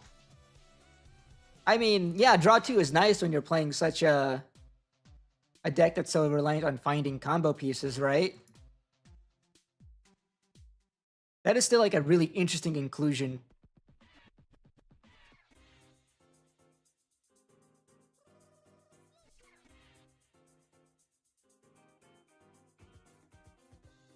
You try this version? You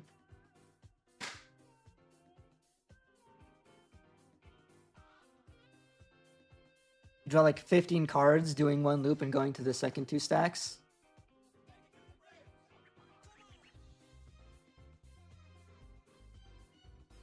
It's literally filler since you can't play the EX1 Melga. Yeah, but it's not like this is not like this is the Garuru Alter S combo deck, right? This is the flip-flop back and forth 81 deck. So like I'm wondering like if it's just like needing a filler Metal Garurumon, you still have to be having a reason to be playing that one over any of the other Metal Garus. Like we got a new Metal Garu to be playing. And, you know, the draw 2, I think here, you know, sounds like it has value in terms of, like, making sure that you have the combo pieces. You play the Assembly Crest? That makes sense. I was thinking, like, there should be, a lot of options for this deck, right? For what you can be playing for your 6s.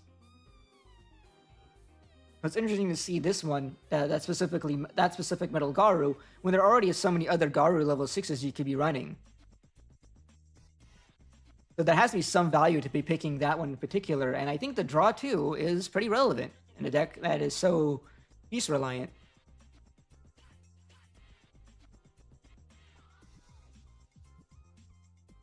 The only Garus you would play is the BT5. That's so old. 5. But the black one that Digiburst 2? Or the promo with the EX1 one?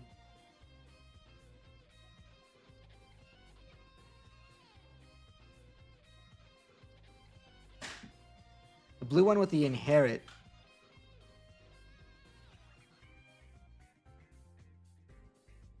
When Digivolving, if Garurumon is Digivolution cards, return one of your opponent's Digimon with an on-deletion effect to the bottom of the deck. And then with the Inherit, when attacking, gain 1 memory. Dang, the things that Garuru players have to resort to now that EX1 is limited. Do that like 5 times. Yeah, I guess I get it, right? You DNA, you get to swing, you gain back memories. You could potentially keep turn and go again.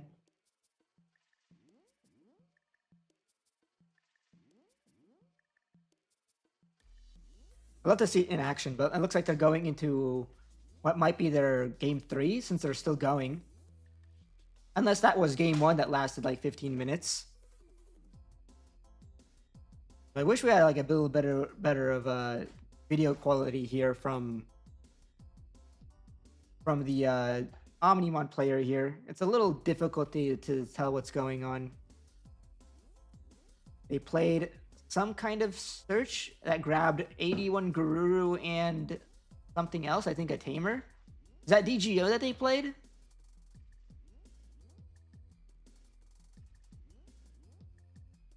You're in ads, but it looks like it doesn't sound like you're you're missing much because, like I said, I can hardly tell what's going on that bottom table, or on the bottom half here.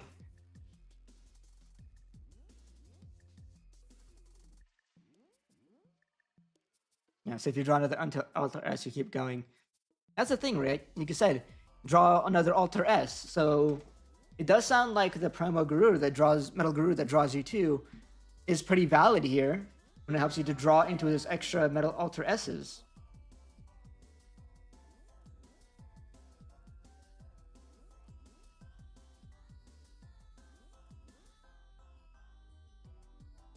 I like to see the combo pop off to see how like the memory actually works out here. I guess DGO makes a lot of sense in this because you have a lot of cards that say you evolve for free if your Tamer gets played. And so DGO sets up for that. So the Omni player has just got like a level 3 in the back and is just setting up DGOs. But isn't that one of the black Agumons? Doesn't DGO only allow you to play a Tamer that matches colors? I guess that doesn't matter because the moment you evolve into a level 4, that enables the DGO. And that's the moment you want the level 4 first before you start playing your Tamers anyway. The Shine's claiming up, ending on Ruin mode, which kind of prevents the opponent from leaving the battle area, or leaving the breeding area as level 3. Getting to do a check-in.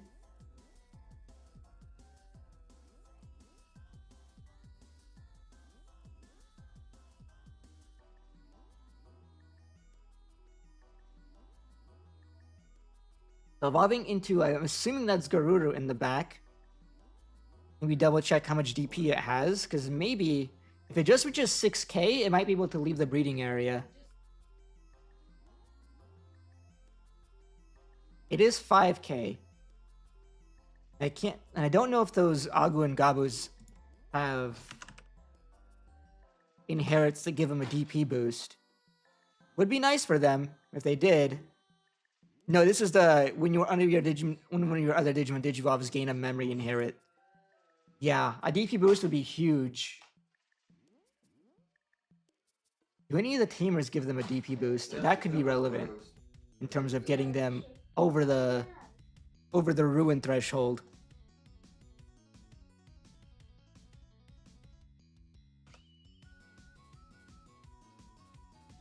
I don't remember any of them doing that. I think Nokia does, right?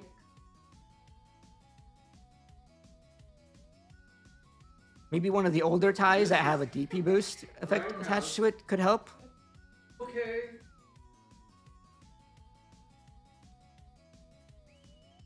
Yeah, a Nokia would be nice. To get you that one DP boost that you need to get through. Looks like instead he chose to just evolve right up into Sagittarius, setting himself up to like not get locked down by Ruin. Feels rough, yeah, but necessary in this position.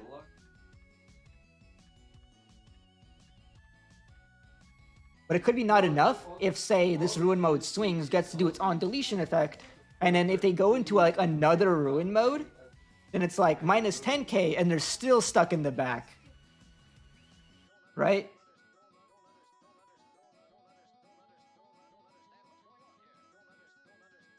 And he gets to hatch off that swing too. That's so good. That's Geogray. So if he slams a Marcus here, he gets to evolve into a Rise Greymon for free. Which then potentially could, like, make a Marcus swing, evolve him into a Shine Gray, and then have, like, end of turn another Marcus swing, evolve into a Ruin mode, completing the minus 10k combo, right? So it's a question of, does he have all those pieces? So there's Marcus Slam, trigger Geogray, evolve into Rise Gray, right? Does he have the Rise Gray? There's Rise Gray. Ooh, is that BT17 Rise Gray? Okay, which still suspends a Marcus to trigger the effect, right? To then evolve into Shine Gray? The mono yellow one, it looks like, the also BT17 version. And then at this point, if you have the end of turn one, you can then end of turn swing and evolve into Ruin mode potentially. Okay, that one on Evo looks like it's to play another Marcus. End of turn, become a Digimon swing, and then evolve into Ruin mode for one. There we go. We did the combo. Minus 10k. The Omni player still can't move up.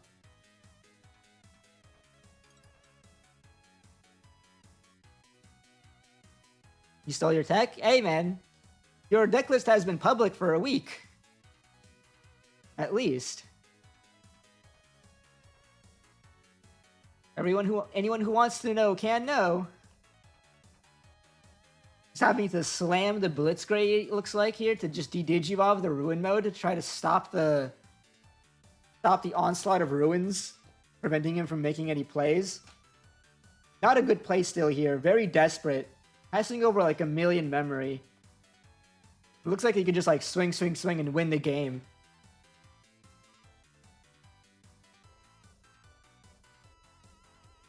Yep, evolve into Rise. Rise effect suspend. To give yourself like, I believe it suspends to give yourself like a DP boost and piercing or something like that. It feels like that's not the important part. The important part is it just gets to suspend one of your tamers on Evo.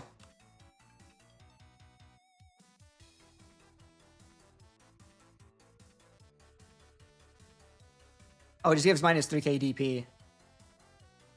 It gains piercing and 3k DP from the your turn effect. Evolve into the 81.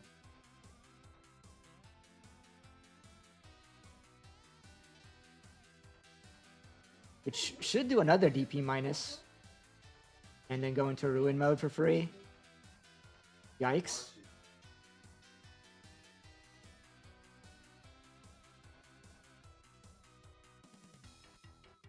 So he blocked. I have to remind myself what that Blitzcrank is doing, considering that it didn't get deleted or anything prior to him going up into that Ruin mode. Is it like on play become immune to effects or something? Yeah. On play Digivolve, then upon yeah, Digimon effects don't affect this Digimon and one of your Gururus. Okay, that makes sense. Yeah. So I was able to use that to stay alive barely, enabling an extra block. But it might not be enough if he has enough swings afterwards.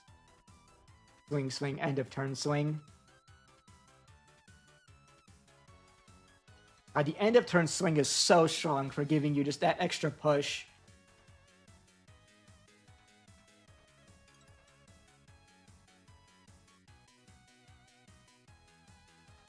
Yeah, your friend there, what was his name? The one that was playing puppets.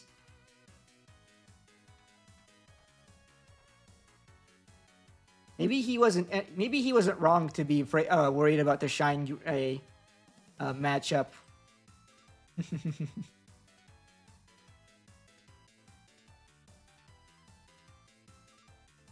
But again, it's probably biased just from playing into it a lot, you know.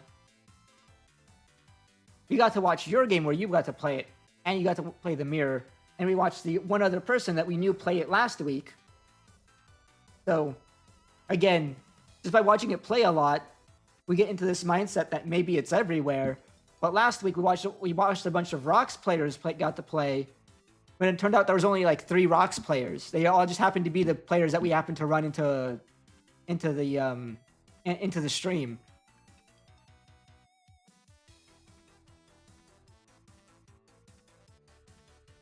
You've won with Shine without having to use any level 7s because of the end of turn swing. That makes sense. Still feels like that Ruin mode is still going to be a really good level 7 to be going into as Shine. But that's like a more of a preventive / defensive play. It doesn't help your aggression at all. So I can see that you can, I can picture that if your opponent isn't doing enough that you want to like prevent them doing, like if they're bricked or if they just don't have that scary of a thing to move up, that you can just like ignore them and just never go into a 7 and just use those end of turn swings to really push for damage.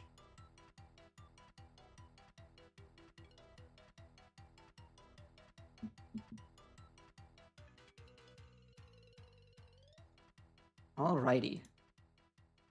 How much time do we have left? We got to watch 2 whole tables finish off. We're in overtime. We're waiting for 2 tables to finish. All right, this copy is making me need to go. So we're gonna BRB for a bit while we wait for the next round to set up. So see you guys in a second. Where's my BRB thingy? There we go. Be right back.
All right, we're back. Round still hasn't even ended yet. We're still waiting on table 1 for report.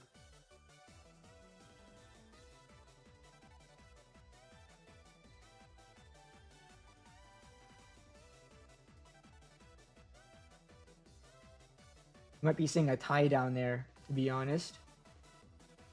Seems likely.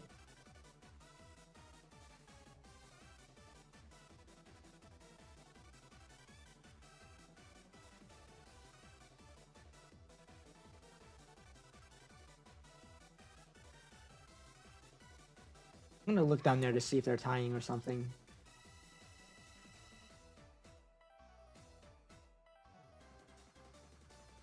Galacti versus TS. I was mentioning to my friends that like Galacti is a deck that I'm considering trying out this format. I'm surprised not more people play it, and here it is in table 1. We did get to see it a bit last week as well. I do think it's a very viable deck, though a lot of I don't know what that says actually, since or what saying that even means, considering a lot of decks are viable. Like it doesn't really distinguish the deck.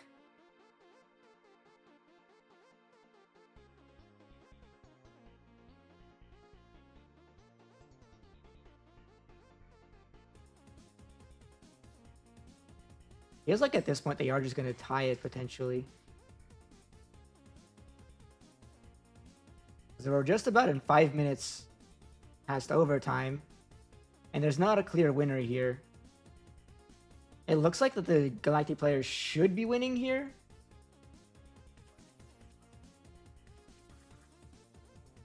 Let me switch over to the view. Oh, damn. Just...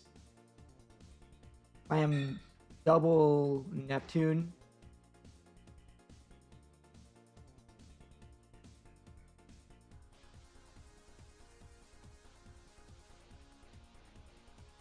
That Galacti is protected, right? Yeah, so he goes end of turn, evolve.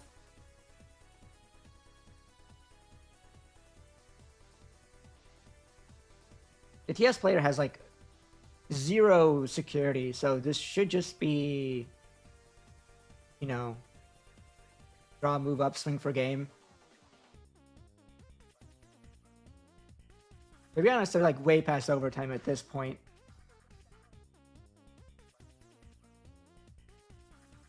I don't think Neptune has blocker, and I don't see Abyss Area in their security either. So this should just be GG. Looks like they managed to finish it even with time past overtime. That man stack would go over to the opponent's board if it was IRL. True. And it is Galacti. They do that. They can really get massive stacks with a bunch of Vemons in there.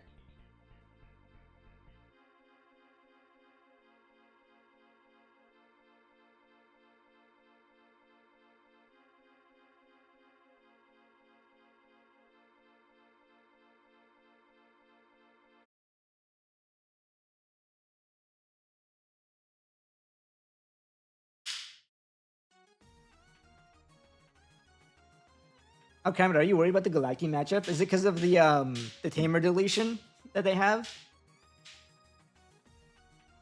Uh-oh. The YouTube stream sounds like it might be struggling. YouTube is not receiving enough video to maintain smooth streaming, as such viewers will experience buffering.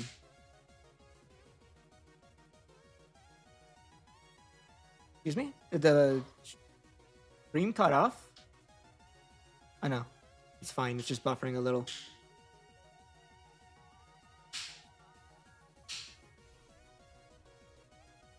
Well, hopefully the YouTube stream doesn't come out too terribly. I might be having issues because I'm trying to stream 2 platforms at once. Alright, let's ignore that for a bit and find another table to hop in and watch. Oh, did they declare that a tie? Yeah, they did declare it a tie. Probably shouldn't have. It looked like the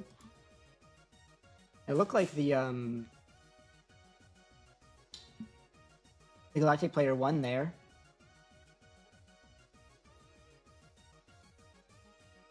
Let's watch V Passion, and then we can watch Table 1 for the last round.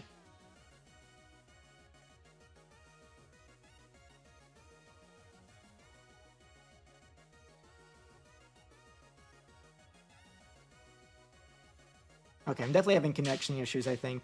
I'm struggling to load in these streams.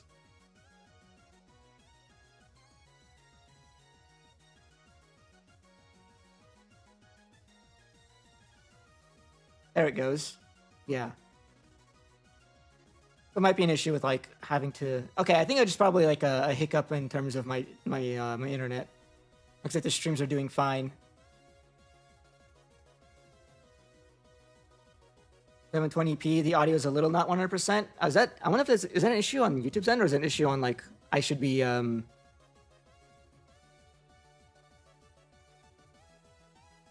should have my mic settings a little higher.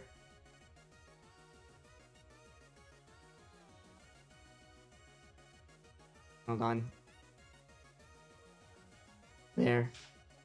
I've been trying to manually adjust my mic settings. Trying to see if there's a way to like cut out some of the background noise that sometimes they spill out.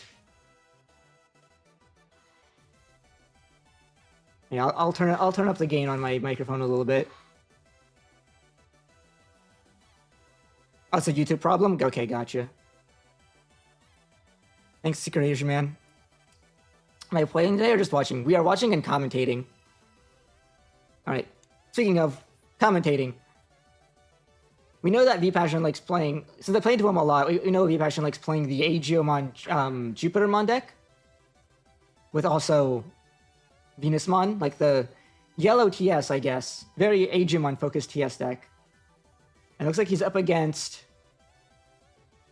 some sort of Guilmon deck. We don't know if it's Gallant so far, though we do see a Takado, which kind of points it towards Gallant. But we're also seeing the BT21 Growlmon, so maybe this might be Megidramon? Uncertain yet. I'm interested to see what it is. Yeah. My mindset today was, I'm going to stream no matter what on Mondays, right? Turn this down a little bit. I'm going to stream no matter what on Mondays. And I did want to play today. But like I asked them, or I was asked, am I going to stream today by Michael? And I was thinking, okay, well, I don't want to deny people like a mainstream of like the top tables, right? I think it's nice that, typically Risu does them, and it's nice. I think it's nice that on top of my stream of my view, we get to see what's winning the tournament, right? So I tell them like, I'll just do commentating stream, unless someone else can do it, and then I can decide play. I think that's probably going to be what I'm going to do moving forward a lot of the time. Is that I don't mind doing these commentary streams. They're actually pretty fun, and it's nice to take a break at times from actually playing. But yeah, I am going to get back to playing in these, as long as there's someone else who's, streaming the view of actually what's happening in the top tables, I feel like there should be at least someone who does it. And since it seems like Risu's taking a break from that, I'm taking his place more or less.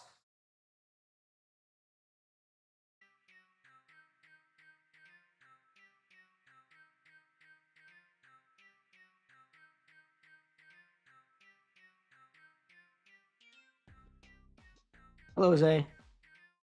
I'm streaming on YouTube as well right now as well. Just to spread it out a little. It's something I've been meaning to set up for a while now, is to have my streams be on Twitch and YouTube simultaneously, since it's a thing some streamers do nowadays. Just to expand my my potential reach, I guess. And so that the VOD will be available on YouTube for people who want to view it that way. I think the Twitch's VOD viewer isn't the best. And I've been meaning to like have my stream VODs go on YouTube, but like I haven't gone around to setting that up or anything. Might as well try TikTok as well. I don't know if I'll ever do TikTok. That's a platform I haven't even gone on. I don't even watch TikToks or anything. Besides, I don't know if that's like a good format too, because it's like TikTok is mainly for like vertical like phone streams, and I stream horizontal streams, so I don't know if that's a good fit.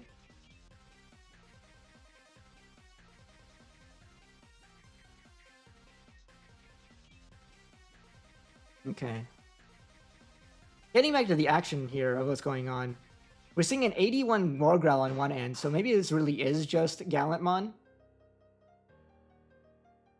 But what's interesting on VPassion's end is that we see him going to Minervamon, which it feels like I haven't seen Minervamon in his deck list before. So I wonder if that's like a new addition, or maybe I'm not paying attention enough to what his deck list changes have been. Because it feels like it's usually just been like Jupiter and Venusmon from his lists. and now we're seeing a Minerva, which I think makes sense. I think Minerva is a really strong toolbox tool as well. The blocker reboot, the Digivolve, it's all like it's all like really nice ways to like play around your opponent's like just having access to the Digivolve is really nice to be able to play around various protections and to give yourself an extra bit of defense in terms of like having a blocker with a really annoying on deletion. Going wide is also amazing. Being able to play homers for free is also amazing. Like going to, I feel like you could also just like, go into Minerva, play out an Agiomon, evolve that into Agiochus, and then evolve that into Jupiter, and then have both threatening you at the same time.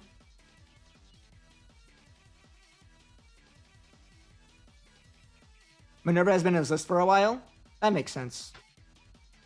I think this is just the first time that I've seen it personally.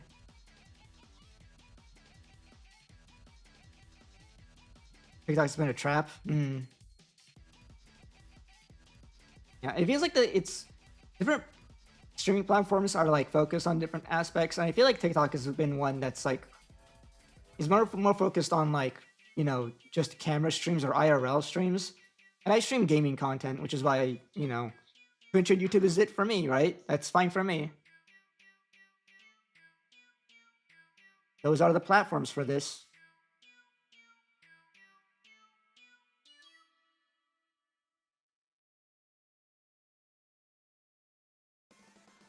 People stream Valorant on there?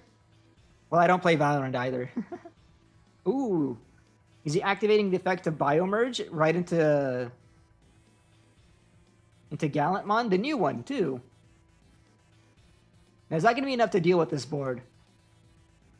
An issue I can see in this matchup, potentially seeing coming up in this matchup here, is that not only do we have protection effects here from the Jupitermon, but you also have an on deletion from Minerva, so it's going to be really difficult for a Gallant to even remotely clear this board at all. I believe he has a protection effect, this new Gallantmon, right? It's Rush Raid Piercing on Evo, delete up to 10k worth of the opponent's Digimon, and this Digimon may attack. Of course, it looks like he attempted to delete something. Jupiter Protected, which triggered the effect of Trash opponent's security. He also has when Digivolving, delete an opponent's lowest DP Digimon. If he has enough, like, DP boost threshold inherits in there, maybe it's enough to delete one of their guys twice. But probably not likely, considering that they have double Homeros up. Looks like he's only going to be able to delete with the second effect. He is immune to Digimon effects right now. So he doesn't have to worry about the Digivolve part. So if he, like, potentially goes, like... I guess he can, like, go, like, then this Digimon may attack and raid into the Jupiter. Looks like he chose not to, which also still makes sense, because, like, even if you do that, all he's going to happen is he's going to barrier. And then your Gallantmon is going to be suspended. But in this position, just, like, you got, like, nothing going on. The Gallant's not protecting you. He goes into Agiomon, picks up his security, trashes his opponent's last security, go for game.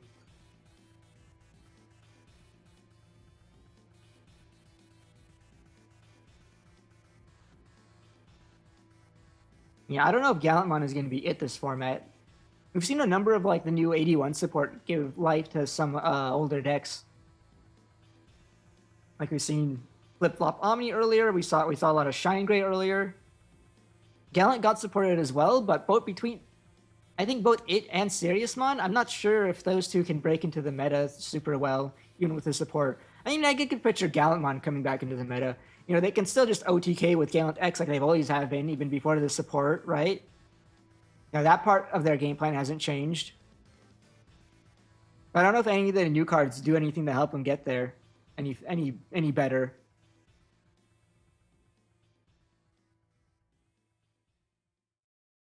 Yeah, YouTube, Twitch, and Kick are the platforms for gaming. I probably won't go on Kick. I think that has like a... In my mind, Kick is the place that people go to when they get banned off of the other platforms. Or if they get like a paycheck to stream on there.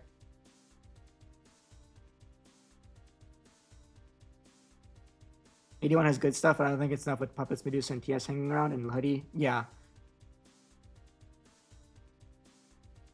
I don't think it's gonna change that like that Medusa, Puppets, and TS are the best decks right now.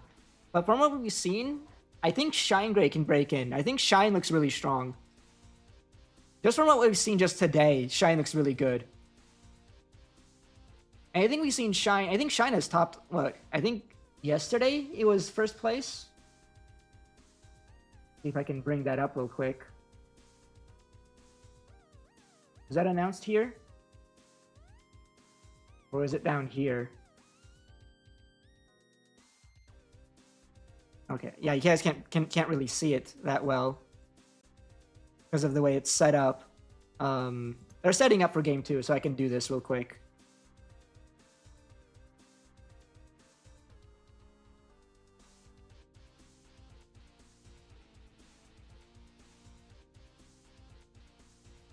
Yeah. So Shine won on Sunday, it looks like. And I think generally Shine looks good enough to break in. But we'll have to wait and see to see if that's actually true, because it's still kind of fresh, to be honest. Alright. Looks like they're about finished setting up, so back to the action.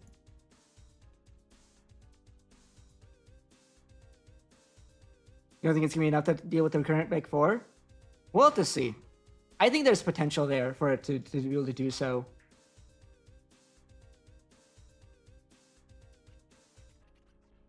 And who knows, maybe if not right now, after the next set, it's going to have even more support to help potentially make it break through. That's not a great start, to be honest. Playing the Growlmon just to mill your pieces? Yikes. Again, what's with that Growlmon? Like, I don't know if that's like necessarily the best card to be running in a pure Gallantmon build. I guess it can help you mill pieces to enable the Biomerge play, right? So I can see that. And it helps you, like, you know, the on deletion also helps you to like come back from getting your stacks popped, since you lack protection outside of Gallant X, which is not that good of protection. It still feels like there's so many other Growlmons you could be running that do something more for that like synergies better with what this deck is doing or trying to do. Right now, it looks like we might be looking at a quick 2-0 in favor of V-Passion. He is super ahead here. He's got Hiroko and Asuna set up. He got into an Ageomon or Ageo Chusmon to get 2 checks in. And is now basically threatening potential lethal. Meanwhile, the opponent is still bricking and just slamming Growlmons.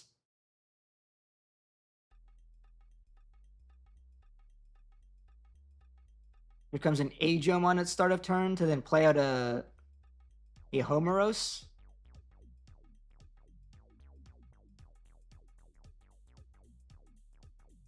Opponent has like 3 security left. He can like swing 2 checks and then go into Jupiter to get that last bit of damage in. Lead him to 0. He checks into a 12k, so he has to barrier to stay alive. But then he gets to evolve for 1 into Jupiter, trashing his security, DP minusing the Growlmon, trashing opponent's last security, recovering 2. It's basically just GG. I know he can't really swing that last. Oh no, he has the rush for game there, off of the promo. Never mind. Yeah, he just had game. That was way too quick. Like, what am I even supposed to commentate here?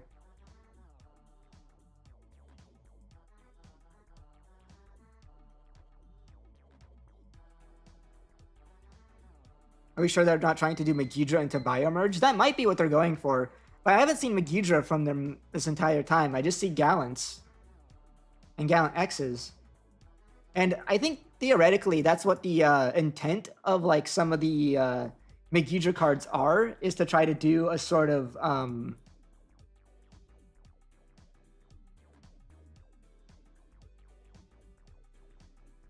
is try to do some sort of, like, I think... Flavor-wise, they built Megidra cards to be able to go, like, evolve into Megidra, swing it deletes itself, plays out a Guilmon, and that Guilmon goes into Gallant. The thing is that like no one actually builds decks like that because it's just too inconsistent. You have like basically two engines that you have to try to coincide, right? You have to like draw into your first level 6, which is Megidra, and then draw into your second level 6, which is the Gallantmon. And it kind of works out, but like, you know, like old Megidra decks from like BT21, they do play the Gallantmon, but they play promo Gallantmon, so instead of like warping or anything, they just slam it to attack you for game, right? In which case, it's mostly just a Megidra deck that also splashes Gallant rather than trying to actually do the whole swing, delete self, play out Guilmon, biomerge thing, which is just too many pieces.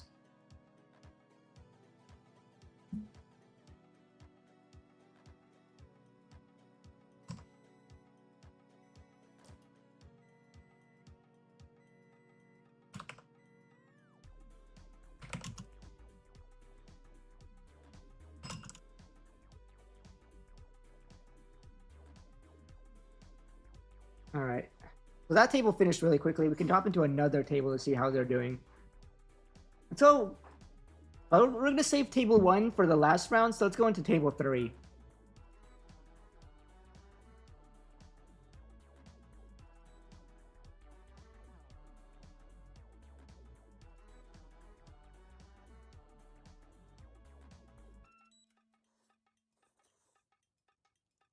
The Curse of Guilmon, Ami, and Alpha. So we got another TS deck, now with the Bukomon. Might be the we're seeing Agemon. This is probably some kind of Maruki OTK variant. Versus Puppets. Is this the same Puppets from before? Oh yeah, this is Maruki OTK. That's Marshmallow Ruffian up at the top there. Familiar face for me. This has been the deck he's been playing for a while now. It's some sort of mix between OTK Maruki versus and the Toolboxy deck. I was like, it leans more into the OTK, considering he's also playing Gravity Crush. But like, Gravity Crush is broken. Why wouldn't you play it? On the other side, it looks like it's the same Puppets player that we were watching earlier. These custom tokens look very familiar.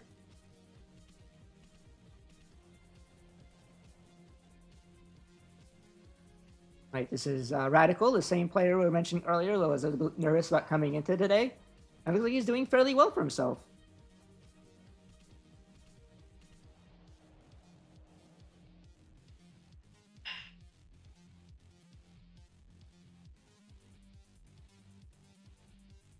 He's looking like he is solidly in position to win here.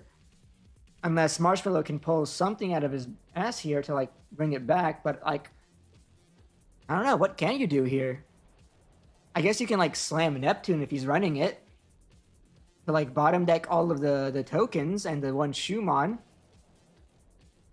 But unless he like uses... Okay, so he goes... Okay. There's Minerva to try to put up a defense here.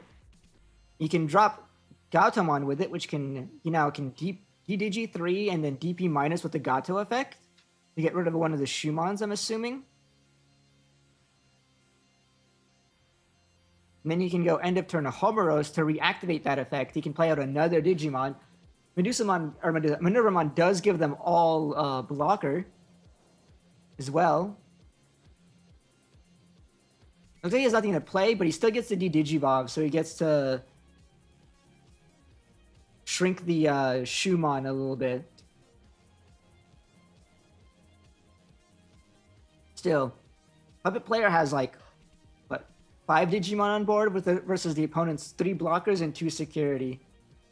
And they have 5 memory to work with.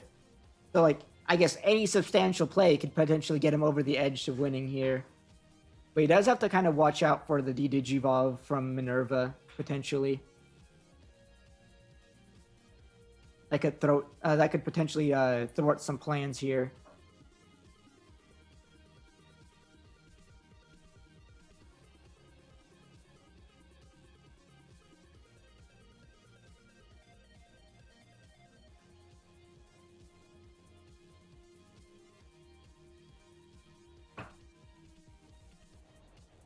He's going in with one of the tokens, getting a block out of it. He can DP minus 3k something. Now he swings with the other token. If he blocks this, he could potentially remove something with a DP minus. If he targets both of them on the same guy. Blocks the Agiomon. Right, so now the Gatomon is dead. There's a DP minus 3k, 3k. And for the Gatomon over the Agiomon is interesting. Because I feel like if you target the Agiomon, you could have just like swung again. If he blocks with the Agio, it's a trade. And then he gets to like 2-for-1 a little maybe.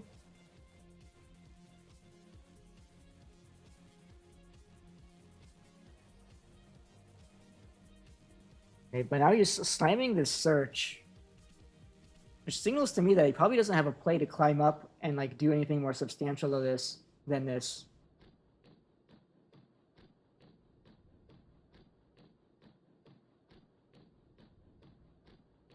If he swings his last token like into something, he can potentially, I can see him doing something like DP minusing the Agiomon so that he can swing over it with one of his other Digimon. But I think in that case, I'll just block with the Minervamon. It's gonna be really, it's not gonna be that easy for the puppet player to just clear both bodies here. Yeah, he might just be swinging into security here to try to bait the block or to see if it dies. But yeah, that's the thing about swinging into security is that maybe you just get a memory boost. And if they have like nothing else here to help let them like potentially clear the board in any way, we might be seeing like Marshmallow could just have a way to like bring it back and just OTK the opponent, right? Like he has a Tapermon in the back. He still has Agiomon. If he has like maybe like Garurumon into Sylphie into swing 2 checks into like Maruki or something, that's like more than likely lethal. Yeah, and the puppet player really doesn't have much going on here. He's just playing an Arisa and like passing that way. So huge opportunity here for Marshmallow to steal the game when it was looking very advantageous for the puppet player earlier.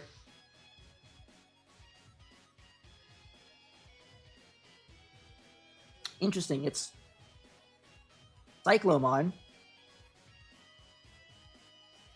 I can still let him DNA into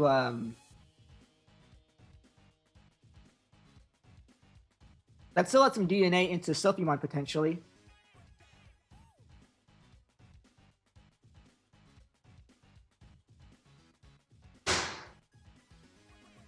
The Guru usually feels better because you're gonna miss out on being able to attack with this with Rush. You can still swing the Agiomon. It's feeling pretty safe here because it still has barrier. He just hits another emblem. That's like his third emblem, so like what difference does it make at that point?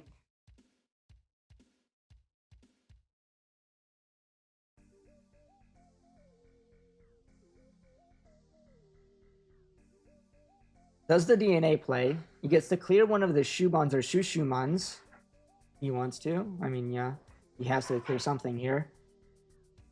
And now he can go for 2 more checks. And that's lethal just on board without anything else. Another Tamer that's not doing anything. Another Tamer that's not doing anything. I'd probably swing the Tapermon before I swing the Minerva.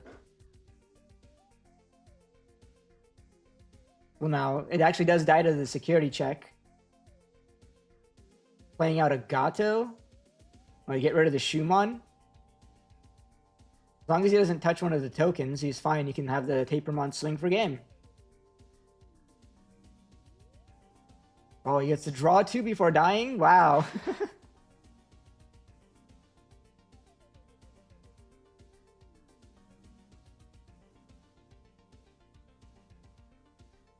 Yeah, it looks like he just could not find a 5 to climb into, which potentially could have solidified his own game state.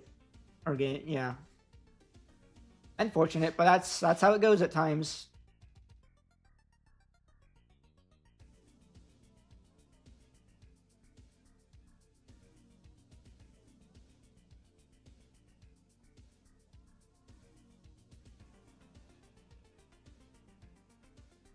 Are they gonna set up for a game 3, or was that like a 2-0 there?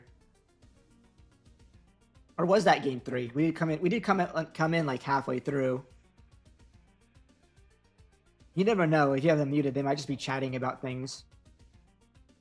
And don't forget to shuffle your Shushumon into your deck. There you go. Yeah, they're probably just chatting at this point.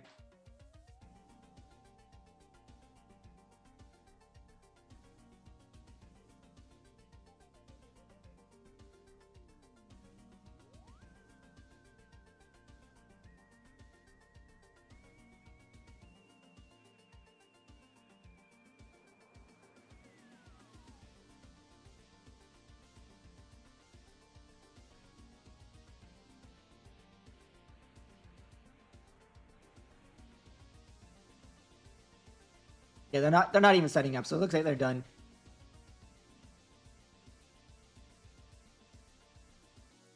How much time do we have left? Do we have to go hop into another table? We do have to hop into another table.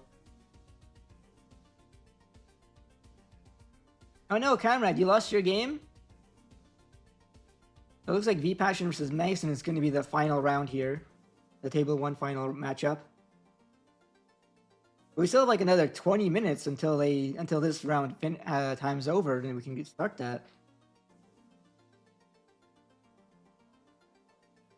All right, well, let's move to the next table down and see how the Galacti player is doing then. Or did they also finish just now?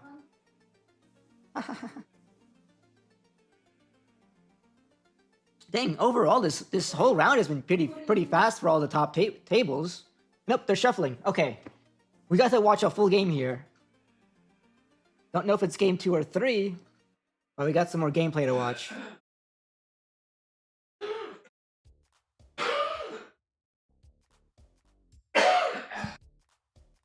Apologies for any background noise.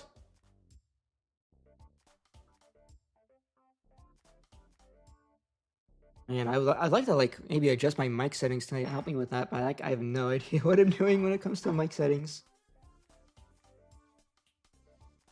Oh, well, as long as you guys can hear me clearly, I think that's probably the most important part. I think I did mention earlier in a last stream that I'm on the process of moving, and maybe in my new place, the acoustics will be a little bit better.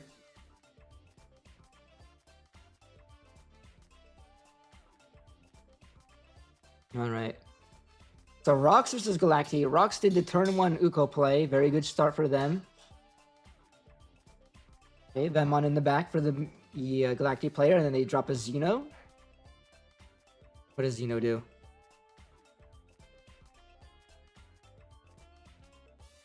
I read him last week, but then I already forgot.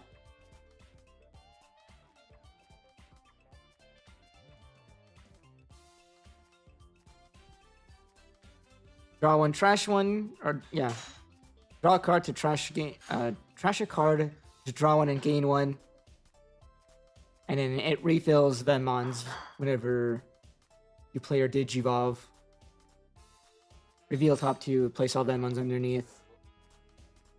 Very strong, actually. That's crazy good, the more I read it. I especially like the draw 1, or the trash 1 to draw 1 and gain 1. I think those effects like those are crazy good. Because you can't really play around them in the same way you can, like, a memory setter. It's just free value.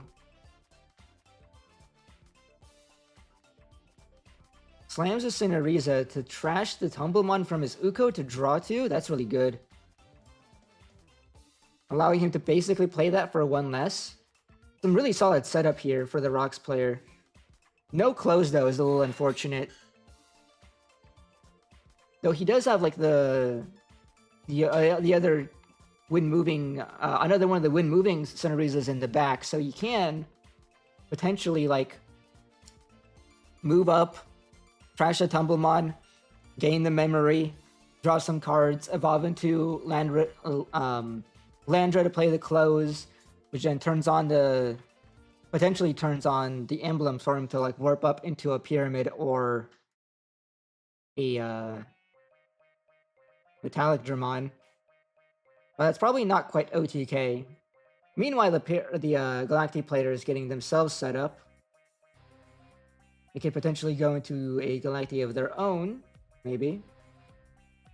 And not playing a Tamer here actually seems not too bad of an idea, considering that the opponent could just have a Deathstrom on.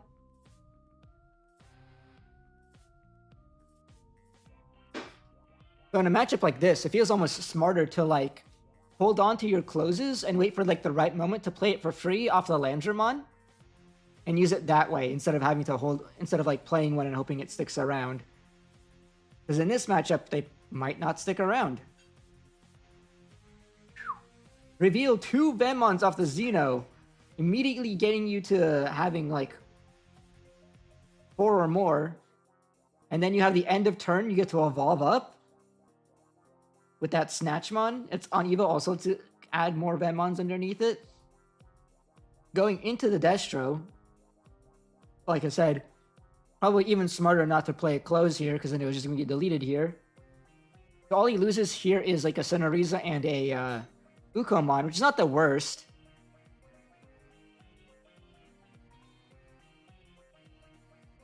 I do feel like it would have been nice if for the Rocks player, if he had gotten that chip damage in with Ukomon, because it was almost certainly going to die to Deathstrom anyway.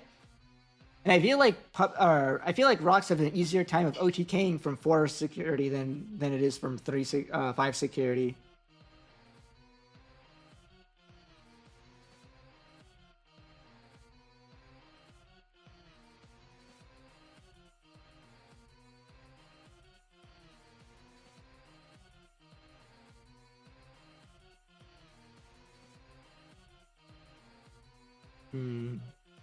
He doesn't really have a good play here to evolve up into.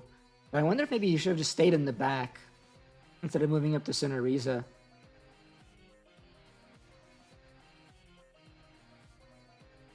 But the Galactic player is like threatening quite a bit here. That's a lot of like sources underneath the Destromon. So if he leaves it alone, you can just evolve into Galactimon for like super cheap. I feel like then would like even make coming back from that scenario even harder. So he goes into the Searching Landramon. He can trash that to search 3 for some pieces, and then this Sonoriza Inherit will let him draw another card. He gets Pyramid. Gets Pyramid, and then that draws him a card. The issue is here then, how does he get from... Where does he go from here, right? He has no clothes to like grab back Tumblemons from the trash. So it feels like no matter what he evolves into, he's just going to end turn on it. So if he goes into Prograno, the Prograno just sits there. I guess he can like go into Prograno, trash the Landramon from source, and do Digivolve.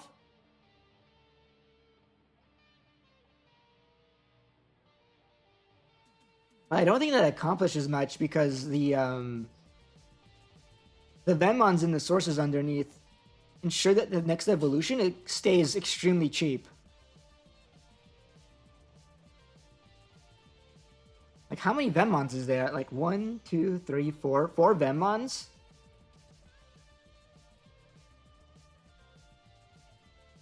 They can just evolve into another Destro for like 1, 3, 4. Yeah, I think that's 4 Venmons.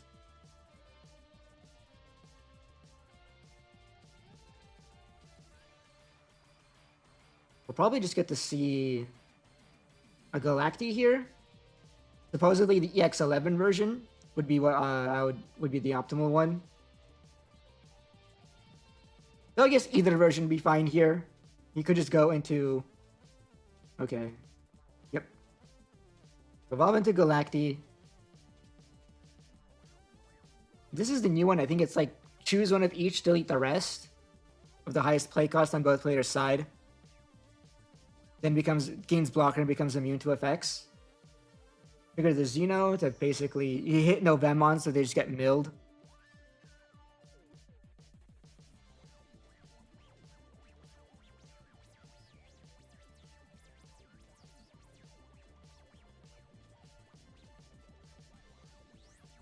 He just plays another Xeno, which is not bad for setup.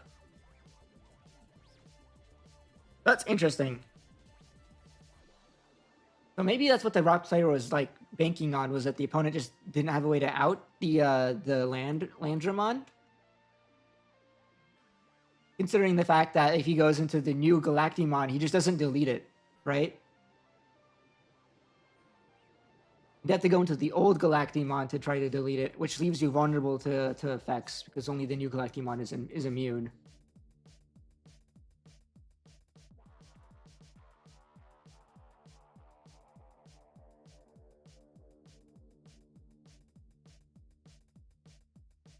I guess you could potentially like, I don't know, what even can you do from this position? I feel like the Landramon being sourceless still isn't super like impactful here because he still has no close, right?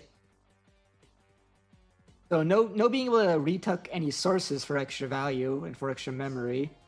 He does have the training he can pop to go into Prograno, but from there, like, what do? You can go into like you can try to set up. I guess you can go into like, no, he can't even go Prograno into like magnetic because he has no close. But at best, he can like crack the training to go into Prograno and then go into Pyramid. But you only have 2 sources, which I think makes you just short of actually being able to do anything. Yeah, because without 3 sources, EX11 Pyramid like actively just doesn't do anything. You need, it's by trashing any 3 sources you get to delete, and only if one affects trash sources do you get to retuck sources. So with only 2 sources, Pyramid has like is a vanilla with reboot. You lost to Omni? Yikes. Dang, I actually kind of wish I watched that game then. Would have been kind of sick to see. Game 1 had the combo super fast. Game 2 you bricked on Marcus's. Shine feels like it's pretty good, but again, you could just like brick on seeing that important piece. Though you can say they're most stacks, to be honest. Not really that much of a knock against Shine. Yeah, but you really do need to see Marcus's. And sometimes you need to see the specific Marcus to do your game.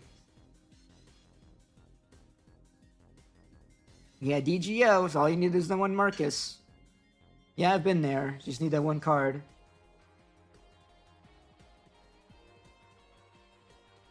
Okay. So it looks like he used the end of turn effect to go into the Galacti. But unless that's another copy of EX11 Galacti, it looks like he added the sources and did not have another. He just didn't have Ragnarok Cannon to work with. Or did he use Ragnarok Cannon? I looked away and he already used it to trash opponent's security. His opponent has 0 now. That's probably what happened. Yeah, I looked away. That's probably what happened. Yeah, so just game over here. Galacti wins.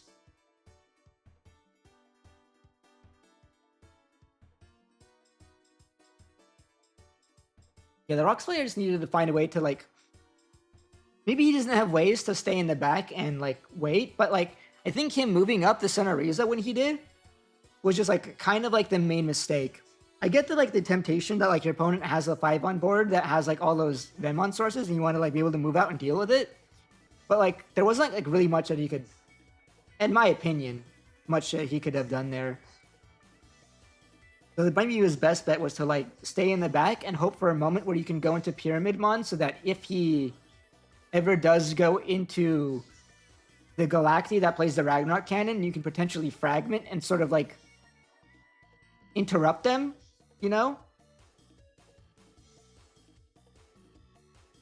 But yeah, the moment he moved up and, like, you know, accomplished not much, it was just sort of, like, too far behind for him to come back.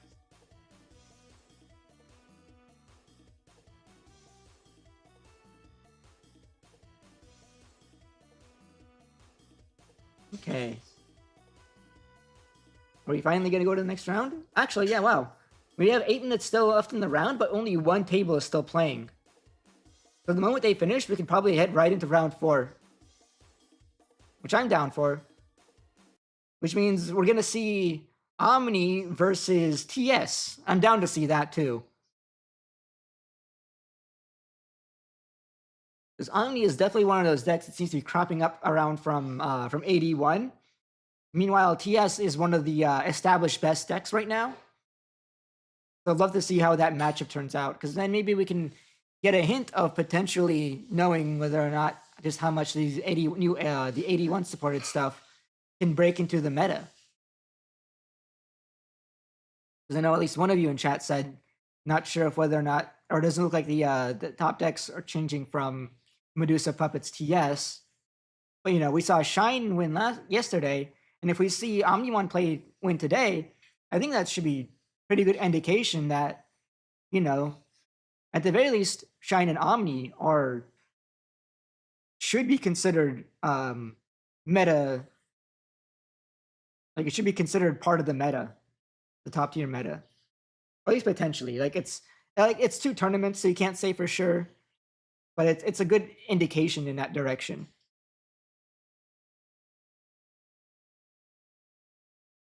If any case, can't really complain that the meta is too narrow when we have, Medusa, Puppets, TS, and potentially Hoodie from older decks, and then Shine plus Omni from newer stuff from 81, and that's like at least 6 different decks that are considered that are like meta competitive. That's a pretty wide field.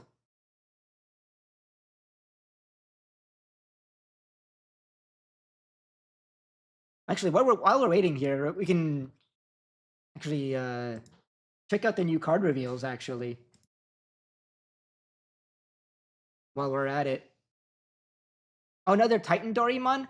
Thank goodness. I get so annoyed at BT24 Doraemon. It annoys me to no end that BT24 Doraemon can't play level 3s when it's like the one thing I really wish it could do.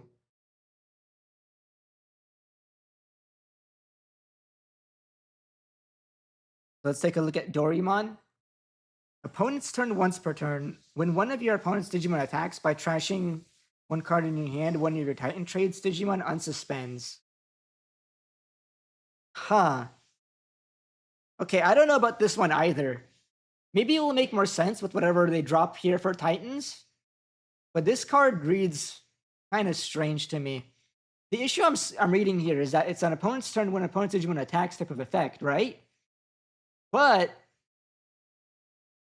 Titans isn't really known for protection. So it's like, is there ever a scenario where they actually get to do this effect? Like every good deck is just going to clear your body before you even get to trigger this. So, if anything, maybe that is a good indication that we are going to get some sticky Titan top end here. Something that can survive, something that isn't easy to remove.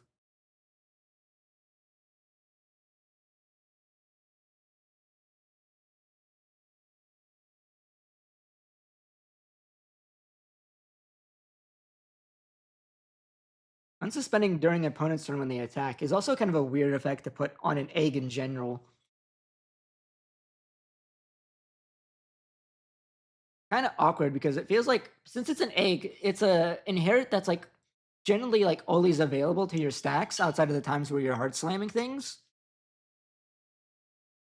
So generally speaking, it's something that it feels like you should be available to you even from level 3, but like almost no level 3 or level 4 is ever going to be able to like take very good advantage of this. I guess even within like the context of like Titans as a deck, like even in like the current state, there's still like some degree of usable ability about this. It makes Hyogamon as a card make a bit more sense, if that makes sense, right? Let me pull up Hyogamon real quick to talk about so I can talk about so I can elaborate what I'm talking about. Because Hyogamon, let me pull him up. There we go. Hyogamon is like on play when attacking, trash a card to gain jamming and blocker.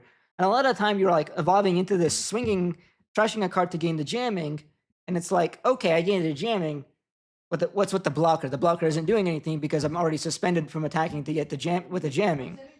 In that case, Doraemon kind of makes sense here because now you can actually like both get your jamming and your blocker. But also Hyogumon's a level 4, they just delete it, right? It's like maybe one of the easiest things to ever clear of all time. Like, in what scenario is this kind of even coming up? Like, I can, if they swing with Aegyomon or Garurumon, you can then unsuspend and block it. Yippee, I guess. I guess it's comes up in that scenario. But then they're still going to like, I guess because it stops the Garurumon from getting to swing, you stop one check before they inevitably go into Sylphimon and delete this anyway. And maybe that one check will make all the difference. Maybe that one check is what's difference between dying this turn and living just barely. So it does kind of make me interested into seeing what else they have coming in for Titans that will make Doraemon like a real card, like even more usable, I mean. We did also get Witchmon earlier. On play when attacking, trash a card in your hand, return a Titan trade from your trash to the hand, which is a nice bit of recursion. I don't mind that. If played by effect, deletes level 5 or lower. That's really interesting that it deletes level 5 or lower. Of course, you have to play it by effect, which means it's not always available to you. But you can play this off of, like, what was it? Titanmon, which, is level 6. So if you're doing it that way, that's kind of like, on par. You can play it off of the option card, but then you're not playing one of your level 5s that might be more impactful. You can play this off the BT24 Doraemon, but that's going to cost you like 3 memory. In which case, that's kind of appropriate. Then you pay 3 to then delete level 5. What's the difference between doing that and just doing it by evolving into, you're probably getting it cheaper if you just instead evolve into Skullbaluki to delete the level 5. Wait, Skullbaluki even delete level 5s, or is it 3 and 4? It's 3 and 4. Right. Never mind.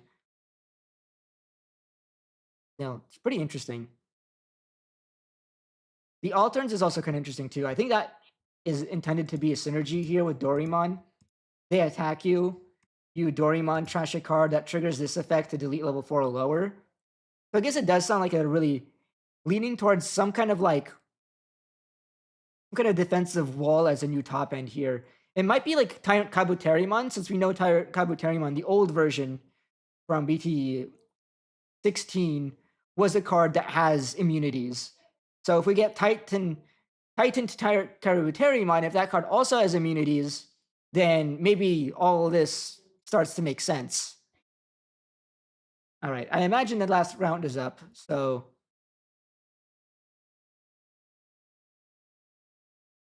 let's start watching. Oh, it's not up yet? Thought it'd be up by now. We're in overtime. Table 10 is still haven't finished. Okay, never mind.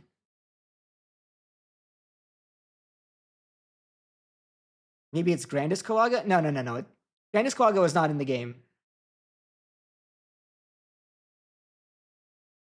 I don't remember I'm pretty sure Grandis Kawaga was not in Time Stranger at all. Tyrant was. He was a boss battle.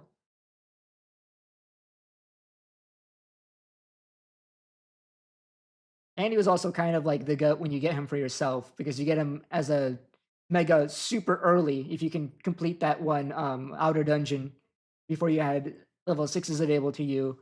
And he ended up just sort of like carrying your mid game. Let me double check real quick. Hold on. While we're waiting for them to start.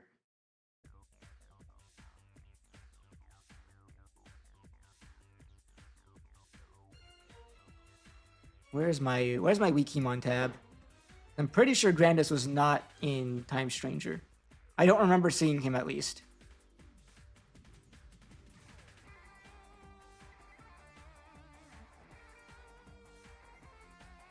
Yeah, I believe the fights in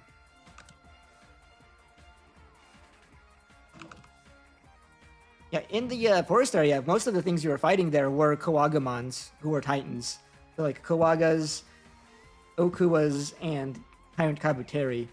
Maybe some other bug Digimon there as well, but not Grandis. Okay, Wikimon does not want to cooperate, so we'll ignore that for now.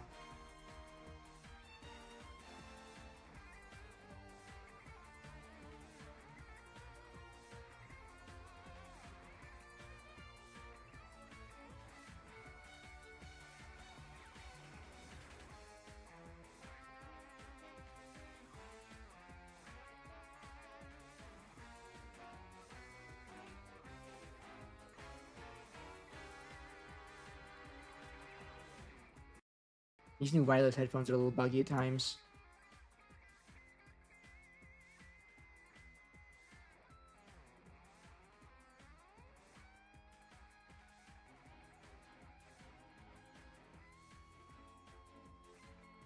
I do remember that part, the Grand Kawagamon part.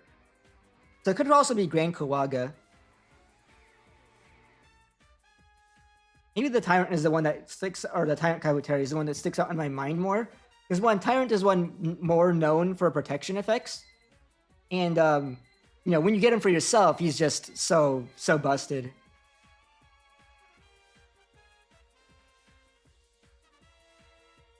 Okay. Yeah, you're right. Grand Kawaga was in it, but you originally said Grandis Kawaga, who is a different Digimon. You gotta remember that.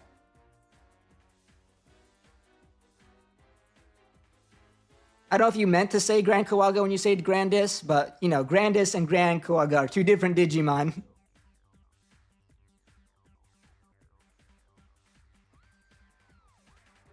But Grand Kawaga definitely was. So yeah, I can see Grand Kawaga. Or Tyrant. Tyrant just feels more appropriate. Like I said earlier. He's just much more associated with having protection effects. But it also could be Grand Kawaga.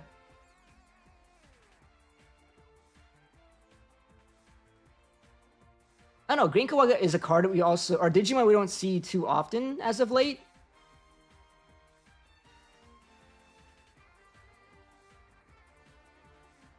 Let me check.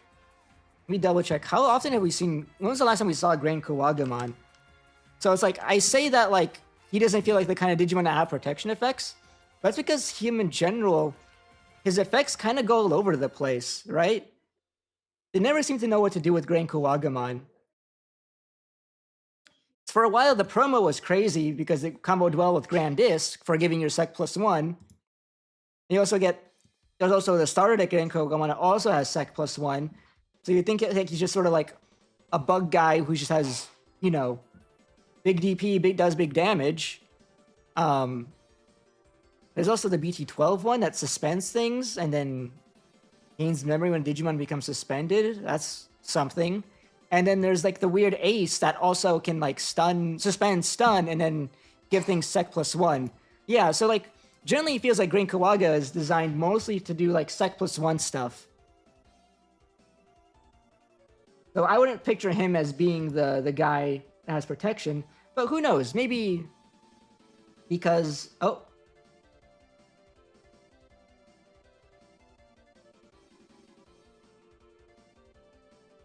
what happened? They're deck checking. Okay, table 1 is deck checking. Gotcha. We're gonna watch table 1. Currently deck checking table 1. So it's gonna be a bit of a delay before they start. But back to what I was talking about. It's like, sure, because it's TS, maybe they can give some like a new identity to Grand Kawagamon, since before they've been kind of like inconsistent what they do, with more often than not they getting Sec Plus. Yeah, who knows? Could be either one, or it could be someone else entirely. Like we got Witchmon as a reveal instead of regular Kawaga or Kabuteria or anything like that. So maybe this is set up for Plutomon, but I guess that doesn't really make sense because I think, didn't they announce Plutomon for hold on, let me check. Let me go back to the reveals. I remember they showed the Plutomon art. Was that for BT25 or 26? Because now they kind of occasionally hint at 26 as well as being another TS set. Like the final TS set is 26. They split it between 3 sets. Yeah, 26 is the one with Plutomon in it. So it's not like this is for Plutomon.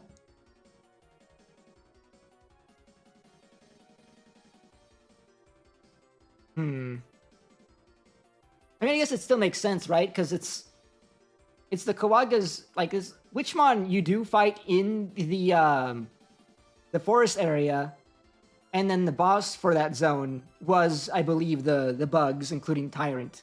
So it probably is still, in a way, setting up for a new Tyrant Kabuterimon that has some sort of protection effect so they can stick around and wall up.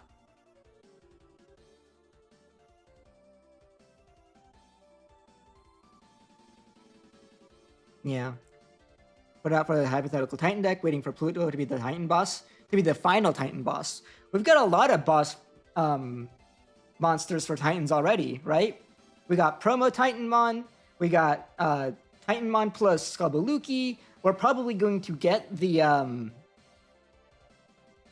whatchamacallit? The Titan Kabuterimon we mentioned earlier. We'll get Plutomon in BT26.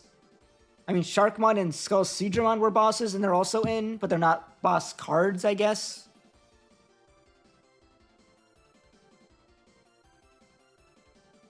I don't remember if I missed any.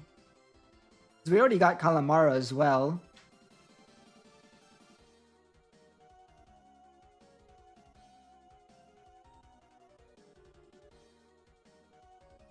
It's been a while since I played the game. I don't remember, like, all the bosses.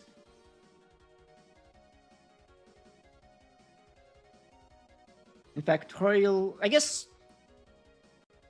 would Talisman count? Because Talisman was also somewhat technically a Titan boss.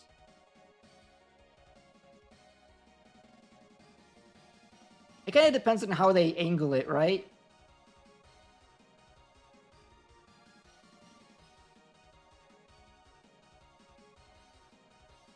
Because he technically wasn't part of the Titans, but he, like, joined the Titans for, like, drama reasons. I guess technically he should count. But he wasn't one originally, and it feels like by the end of his arc, we sort of, like, are trying to pull him back to our side.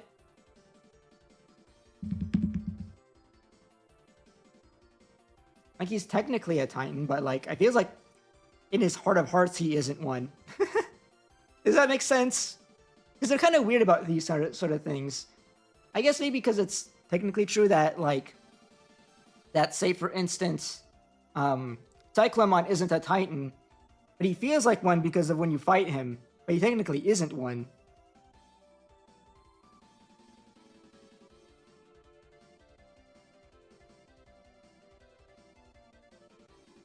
Yeah. Oh, there's a lot of Titans that could potentially see all sorts of cards for that deck.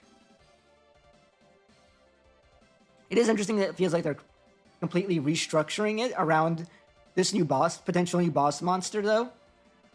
So it sounds like we're going to possibly have, like, multiple different Titan decks. You have, like, the Titanmon plus Skalbaluki Turbo version versus the Tyrant Kabuteri Wall Up version, and then whatever the hell Plutomon is up to as, like, a whole nother version of Titans. Interested to see how that all works out. You know, and it kind of makes sense. These TS archetypes are already kind of like that in a way, or a lot of these video game archetypes are already kind of like that, where, sure, they kind of intermingle, but they also have, like, their own individual, like, sub-archetypes within them. CS was, like, the worst about this.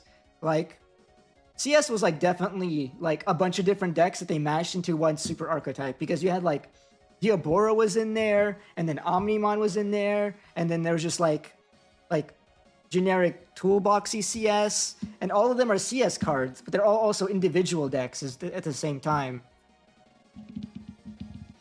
So, like, in TS, we got similar things, but, like, there's still also, like, the TS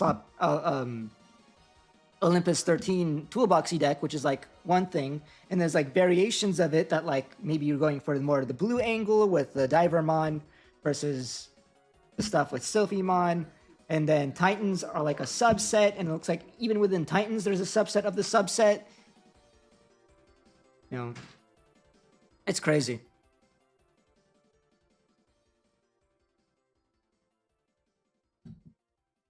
The way they design new sets and new archetypes is certainly something. It's certainly different and interesting. You might be moving away from that in the coming. Actually, I don't even think they're going to even necessarily move away from that in the new upcoming sets, right? Because what we're got going on soon here is next. We got.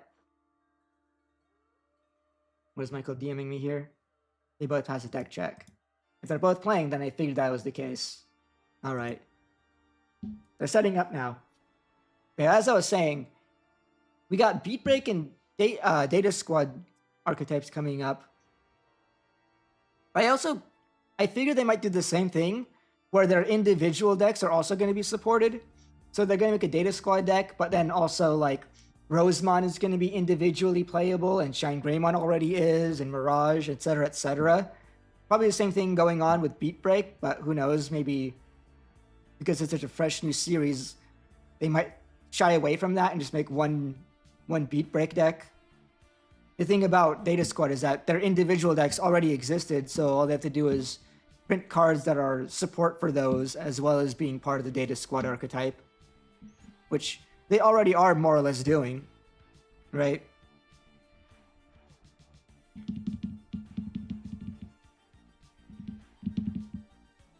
That kind of allows for flexible deck building. Like, sure, I don't imagine that the Rosemon deck, even after the new support, is going to be particularly viable. But, you know, if you're a Rosemon fan and if you wanted to make the Rosemon deck just for, you know, flavor or whatever, just because you like Rosemon, you're still, you know, able to do that.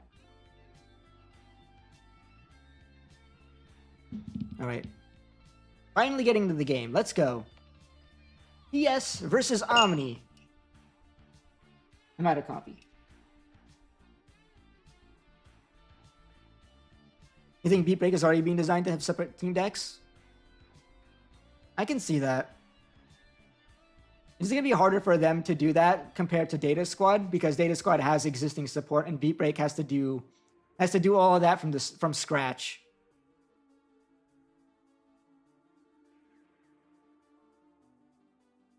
So like if you wanted to make just a Gekomon deck, it's going to be a lot harder, I think. There's going to be a lot less for you to work with. All right, so the Omni player, looks like they evolved something in the back there. Looks like either an Agur or Gabu, and then they slammed an Ukomon. Versus the turn 1 play from the TS deck. They just evolved Ukomon turn 1. Now they're getting to turn 2, move it up, pick up the Agiomon.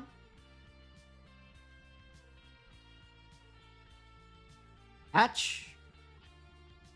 Let's see that rookie. We got Elecmon, or do we got someone else?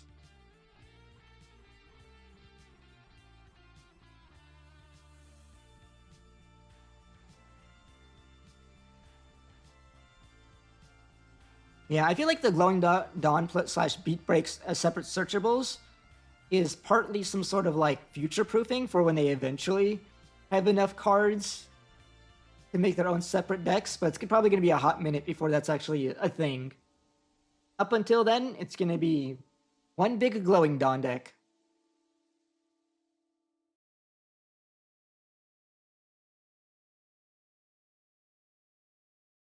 I guess them doing like Beat Break as its own separate archetype on top of that allows them to put in some of the more like, you know, Monster of the Weeks and stuff as like cards that they can put in the game and make them like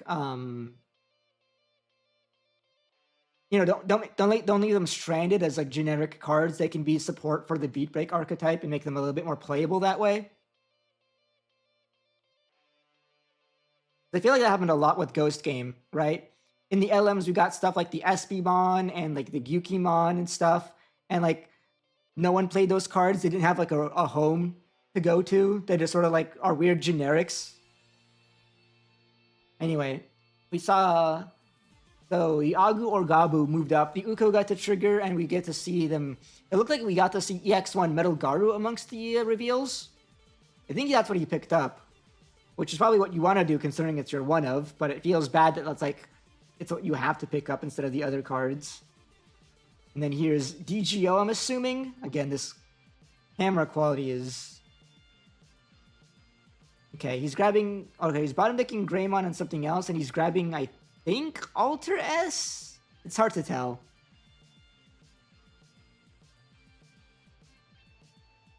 Yeah, V-Passion not having a second rookie to go with his Ukomon, I feel like puts him kind of behind. Now he goes into his next turn and he doesn't get to do re-trigger Ukomon in any way. So the only new card he had in his hand is like the one he got from the draw.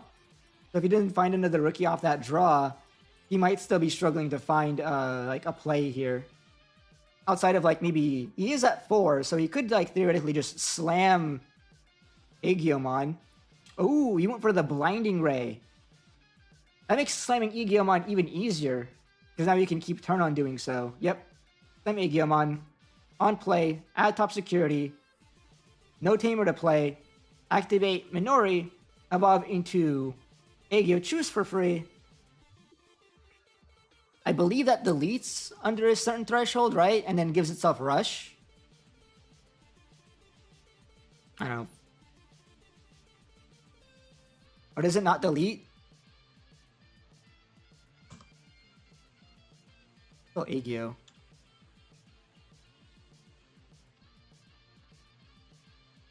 Yeah. Gains Rush and 3k DP. Has Raid. Okay, it doesn't delete. It just has Rush, Raid, 3k DP, and then on Evo attacks. So he raided into the Ukomon to get rid of it. Oh wait, the camera quality cleared up a little bit here.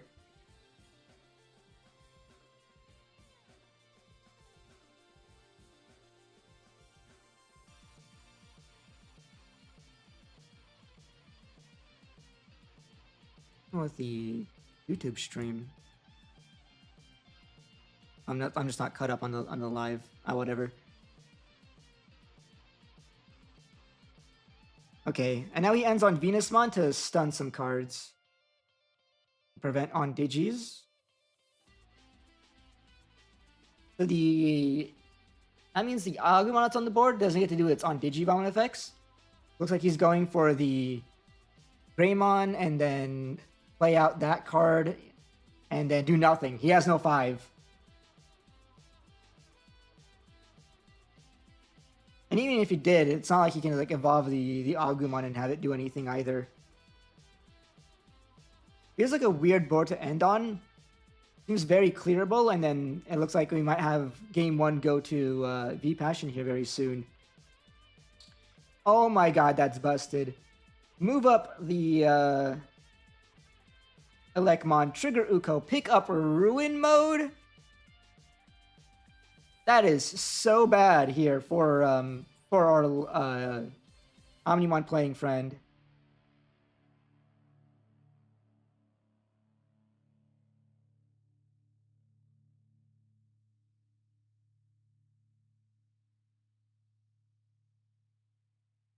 Is he even gonna go into it? No. He's gonna slam. Okay. Aegiomon Evo, play the Asuna here. Interesting. Okay, so his turn's not over yet. He went into the Aegyo and played the Tamer. And then he gets to trigger... Oh my god. And then trigger Minori. Going to Aegyo, choose for free. He has a 3 LR security, so he gets to clear both bodies. So that brings the Omni player even further behind. Now he can swing for 2 checks. First check is already something big, so he has to barrier potentially.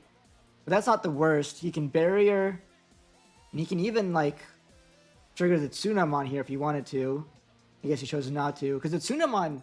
Okay, if he goes into the... Yeah, if he triggers Tsunamon and evolves into Jupiter, he loses out on his second check, so I can see why you wouldn't want to do that.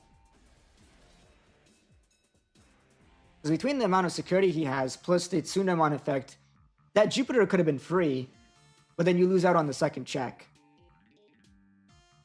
Probably even better here to evolve into Jupiter for 1 to choke the opponent and trash one of their security and just to say, yeah, good luck. Like, what do you do from this position? It also wouldn't be too bad of an idea to like play like Homeros and then activate the Venusmon effect to stun the 2 Tamers.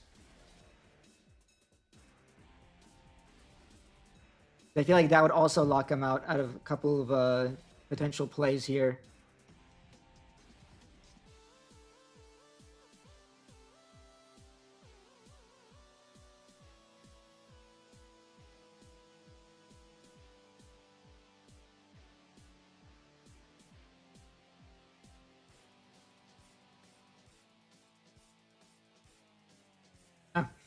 Yeah, I mean, there's a number of things you could have done. You could just choke the 1, you could play the Homeros.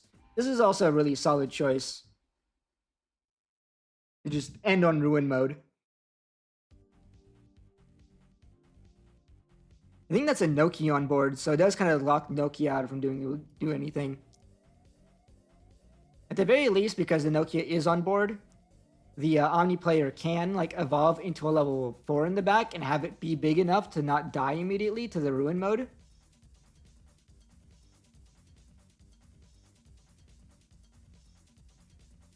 Yeah, I realized that later that the choke to 1 wasn't going to be super viable or super doable.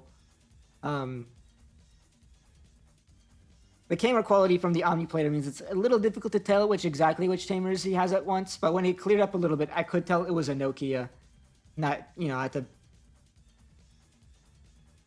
had to put that together in my head. Okay, so the Nokia is enabling him to slam Greymon, have it live, and then pay to slam Sagittarius mode, which means we might actually have like a good play here.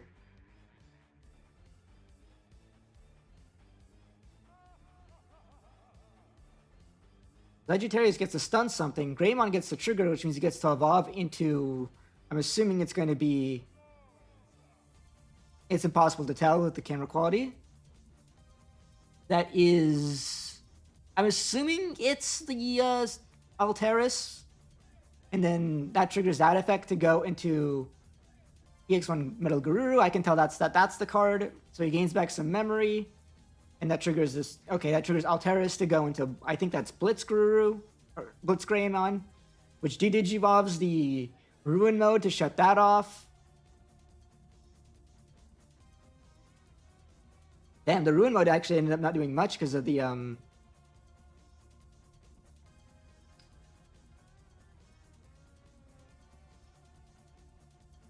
Because of the Nokia being there.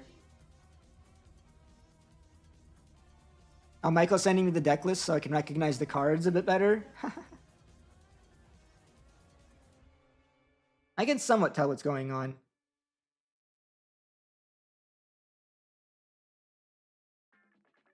So we got... so Alteris is coming out.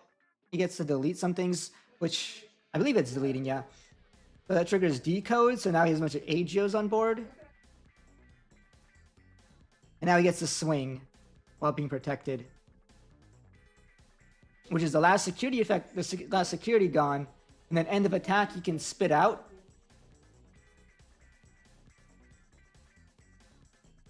Now you can't... Okay, what do you spit out here?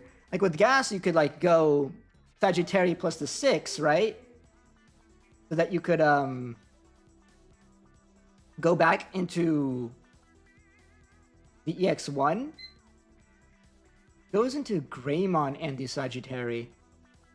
They see each other get played, so they both trigger. He gets a stun, another thing. Is there part of the combo here that grabs back the EX1 Metal Garuru? Alright, that goes into security. Yeah, PD, I'm also having that issue. So I'm trying to comment and tell you what's happening, but it's a struggle even for me. Okay, so does Greymon... I think that is what Greymon does, is it lets you grab cards from trash. Wait, that's kind of crazy. Like, yeah, on play, grab a Grey Guru or Ani from trash. That is kind of wild that they limited this EX1 Garurumon only just to give the deck a way to grab it back. So you can still do the stupid combo.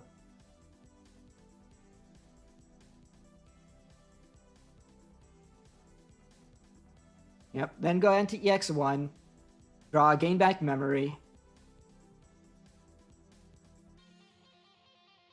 Then go into another level 6.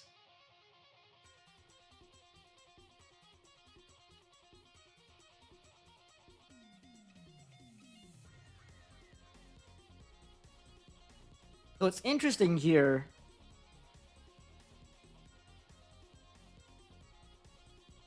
he doesn't get to keep turn as far as I'm aware. So I believe we don't get to re-trigger end of turn effects, so no DNAing back into another, no DNAing again. Because end of turn is already triggered. It doesn't re-trigger here. Still, the Blitzcrank gives protection to both the Middle Garuru and the Blitz.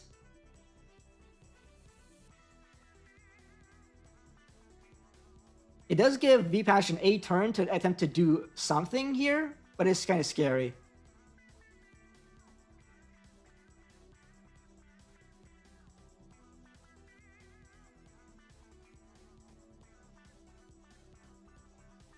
Is that EX1 Melga? Yes. That is the alt art for EX1 Melga. He found the one-up off the from an Uko search, I believe. He was able to go into it and then use it, and then with Greymon 81, grab it back from the trash. I wonder if this means, because of 81 Greymon, being able to just recur the one Metal Garu that you can find. I wonder if that means that maybe that Bandai should either, like, I don't know, ban the 81 or ban EX1 Metal Garu instead of limiting it. In fact, I almost wonder why Bandai is so hesitant on banning things entirely, as opposed to, like, and they keep limiting everything. Like, there's so much draw and search power in this game. It's not that unreasonable to find your one of.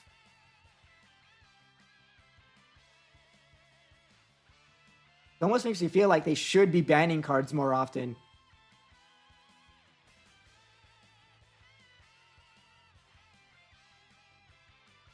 We didn't have 81 Guru. That could have been probably better, you think, in this position.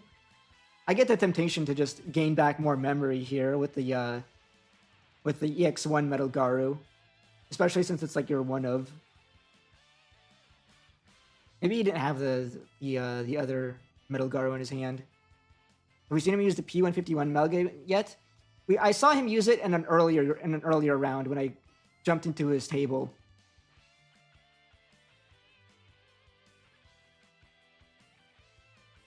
Okay, that's cool. So he evolves into a Joe. He gets to use the win attacking effect here to recover one off the Elekmon Inherit. Then we know it's Alter S, so he knows he can the barrier here to trigger the Minori to go into Aegyo Choose for free. And then he can evolve for free into Jupiter, which is nice because it's a lingering DP minus. So even though they're protected this turn, they're going to, one of them is going to die at the start of their next, like the moment their turn starts. And if he drops a Homeros here, he can use that effect again on the other body and clear both. But then he has to worry about, like, there's also a guy in the raising area plus the 2 Tamers on the board that could potentially let him pop off again. Quality is good again. It jumps up and down. It feels like if as long as he's not doing anything, the camera gets to stabilize. But the moment he like starts playing the game, the camera can't keep up and it starts blurring to hell. See, like the moment he starts moving, the camera just shits itself again.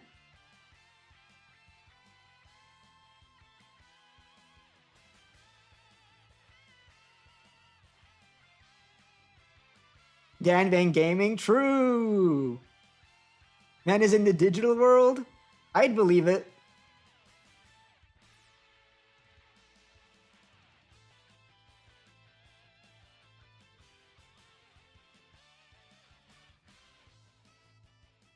Oh, that's true.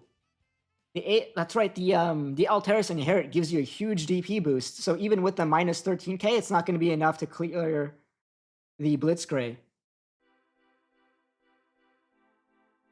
He still gets to reactivate that, so he can trash security and also recover 2, bringing him back up to 3 security.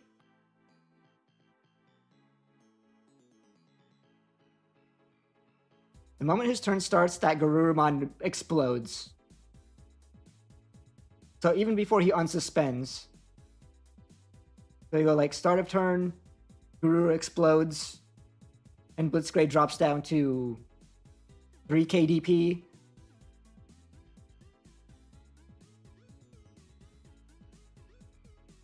Oh, did he do double minus 13 to the Blitzcray and left the Metal Garuru alone? Okay, I see. I see what's happening. So he ignored the Metal Garuru.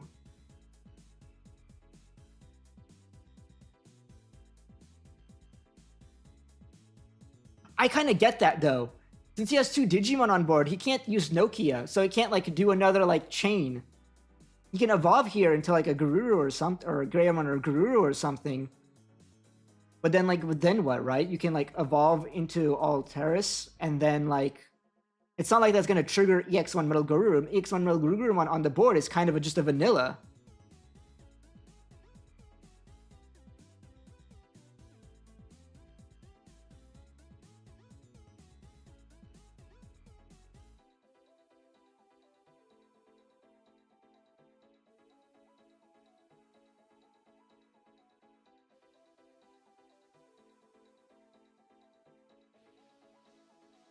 You can hard slam 81 Greymon. That is true. You can hard slam 81 Greymon and then do the chain combo from here. But I guess it necessitates him to slam a guy here instead of like being able to use Nokia to like do another like more efficient chain.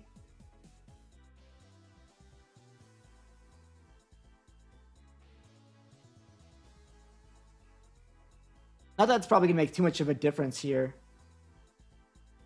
Island of Adventure here, interesting.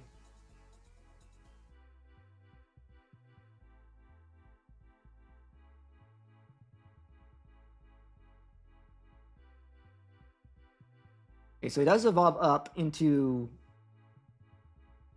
Blurmon. At Sagittarius, I recognize it. So he can stun something.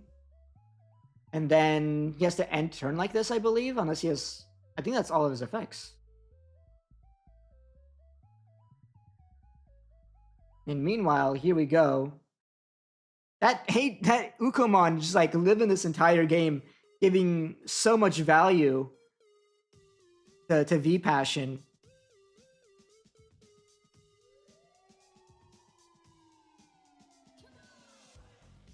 Yeah, then he gets to evolve for free into another Aegiomon. Gains 2 memory from his tamers. And Aegyochus is stunned, but like, who cares? Just evolve up, do the effect again, pick up security or trash security, recover 2 DP minus something, trash their security. So you don't even have to worry about. You don't even have to worry about playing into the security effect of Island of Adventure. So assuming that's what he was going for, right? Is the effects all turns on Sagittari?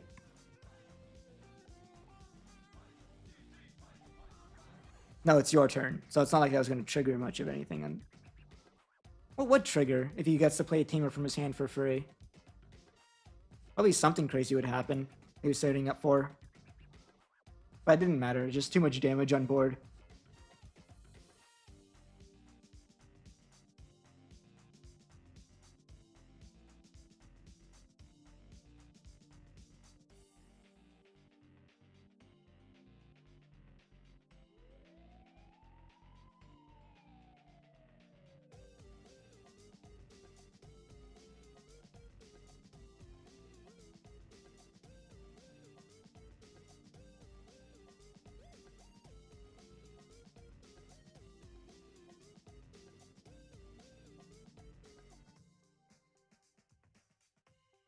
All right, game two.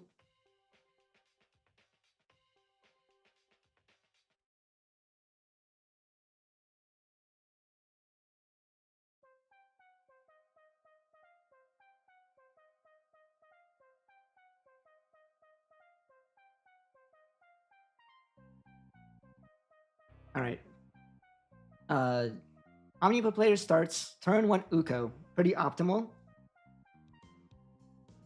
On the other side, turn 1 Evolve Tapermon in the back. What's the follow-up? You're gonna evolve into Aegiamon, play a Tamer maybe?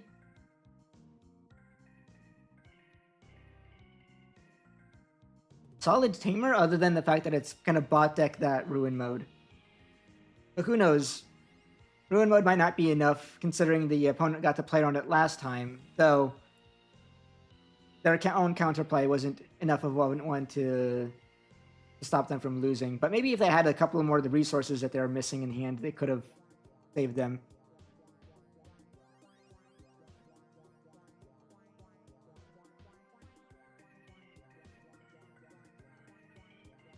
God, double Uko.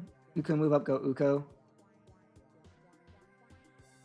It's not the worst to do that, but it does kind of signal to your opponent that next turn you're not going to make anything substantial happen outside of potentially, like, unless you have some sort of hard slam line. I guess is plausible. You can, like, crack DGO for Nokia, right? Play an Agro Gabu, evolve it into Gurei or Garuru, and then slam the other one and do the combo.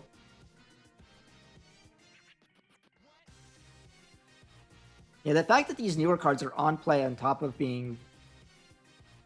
I mean, our effects aren't on play. Like, compared to, like, the EX4 version of, like, the same idea, these new versions are so much more flexible in what you can do. And how you want, and how you can pull it off. Being able to just, like, slam half of the combo and not needing, like, that weird Omekamon to do so is really nice.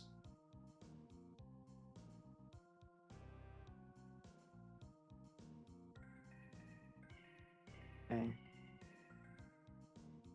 Interesting. Looks like he was considering going to the other Aegiamon, but he went for this one instead.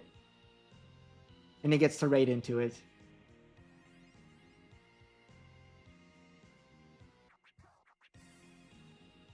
I mean, either way, it would have cleared the Uko, right? Either minus 5k it or raid into it. And maybe he wants to save the other one for later. This one being mono red, it might, like, mess with certain future plays. Like, you can't evolve this into Venusmon. Uko is going to pick up another blurry card. I think that's a Tamer.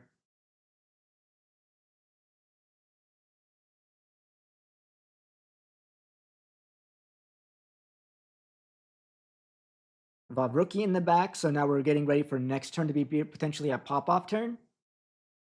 Uko goes to security. You get chip damage in. Living, because that's a 1k Demi-Devimon. Heck. I'm gonna click this away so I can look at the DMs. Open. I'm gonna go back. Okay, now I can see what the deck list is. So I can double check things. Which Tsunomon is this? This is the when one of you are the Digimon with Digivolve. Draw one Tsunomon. I couldn't tell because of the blur, but I really wanted to know this time. Pretty straightforward list, to be honest, now that I look at it. It's mostly 4-ofs of everything.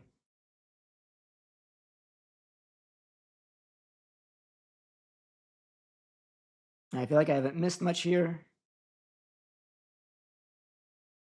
Going into Minervamon. Getting to play Homeros off of it, which is a nice thing about Minervamon, is it does get to play Homeros. Play cost 5 or lower Iliad card, after all.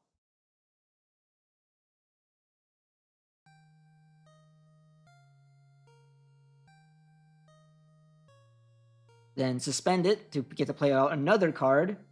Aegiamon, which then could potentially play him a third Tamer, as long as it's a different name. Gets Minori out. That's really good setup. And he has some blockers too. And if he deletes, and if Minerva gets deleted, we can take advantage of the on deletion effect, but I'm not sure if that's going to be super prevalent here. For one, Minerva can get stunned by Alteris, and another is that Alteris will delete it and then it becomes immune to effects. So it's not like you get punished by the Digivolve either. But I still think this is a really solid way to like expand your like board, right?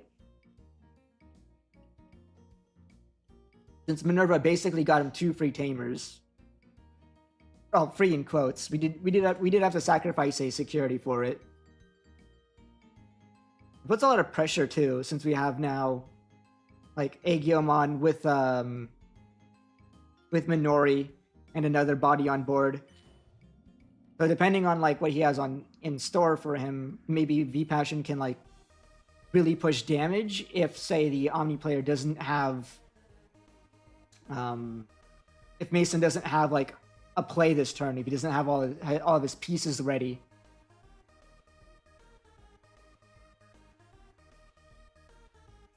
If he can climb, I would do it, obviously. The question is whether or not he can climb. Okay, so he's evolving into what I believe it is Alteris, as I see the red and black. Alteris deletes, I believe, on Evo.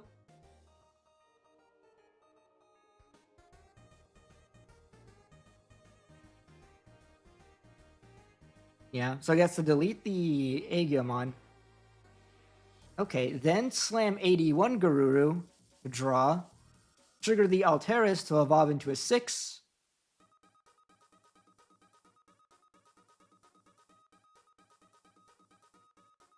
Right, and trigger into I believe that's Blitzgray, which de-digivolves and protects both bodies. And he didn't evolve the Garuru, so it sounds like he's missing Sagittari. But he is going to go for the end of turn effect. To attack, I believe. And Alliance.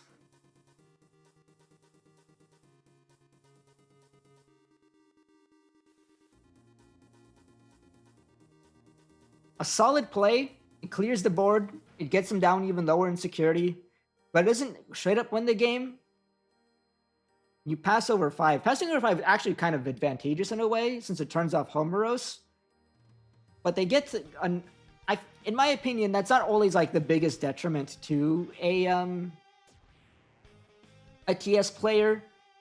Because then the flip side is that they get to like they still gain the memory and they get a draw, which can help them draw into something that they wouldn't otherwise wouldn't have to help them play the game.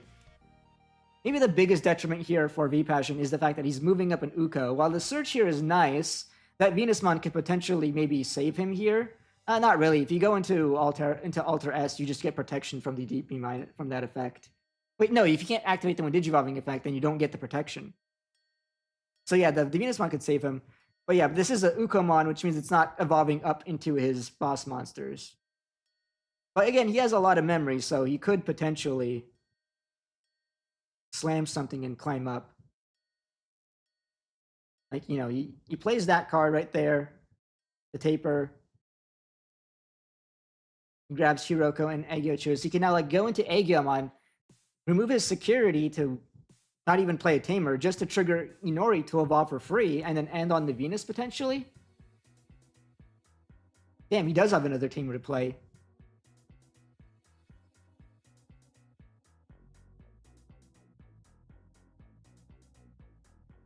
There's Aegyochus. Now, neither of the removal effects happen because of the protection. Not lingering DP minus either, unfortunately, for it probably won't, whether or not that matters, I'm not sure. So nothing gets cleared. There's the protection. He has 0 security, so I'm wondering if whether or not he's going to go into Jupiter to potentially heal him back up, which I'm not sure if that's going to be good enough. And with the Homero suspended, it's not like he can do the minus 26 like he did before, right? That play is not available to him. So is maybe Venus maybe the better play here?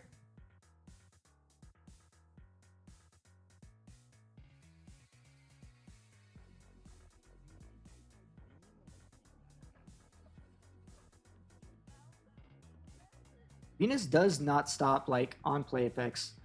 So I think one thing that they can do, you know, that the but he does go into Jupiter. I was gonna say maybe like one thing he could potentially do here is like even if the opponent goes into if you go into Venus, the opponent can like still like slam Blitzcray to activate the Digivolve to play around the Venus. You still get like minused, but then you can activate your Wind Digivolving effect. So then if you go like Garuru, like if you want like evolve into the Garuru into Sagittarius first, then slam the Blitz, D-Digi, then Sagittarius can evolve into a Metal Garu, and then you can DNA into Alter S. Your on Digi can get to activate because you're not under Venus, which then negates the Sec minus so that the Alter S can still do damage.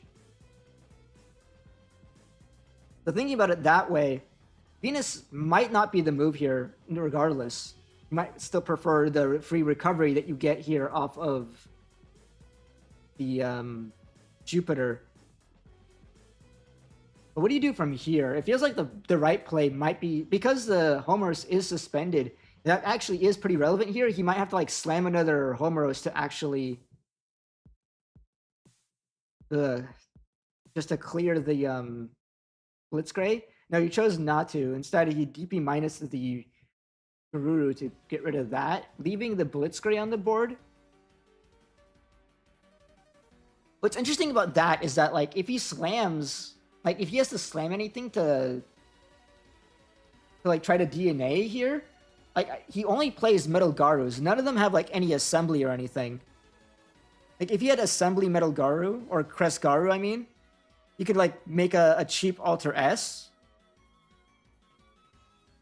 But if I remember correctly, if I'm looking at his deck list, he is only running Metal Garus. So no assembly shenanigans here. He has to like pay 12 to slam a Garuru. Or play 11. They're both 11 cost. A little better, but not good enough. I mean, wait. He has no key effect. He can no key effect, play a Gabu.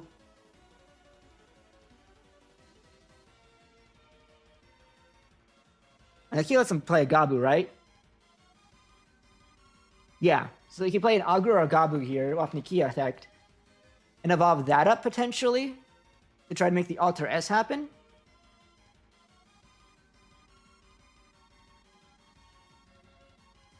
At best, that just lets him go, like, evolve to Garuru, evolve into Sagi, and you still don't have, like, the means to go into Alter S, because you still need to go into a 6. He is attacking with the Blitzcray, though.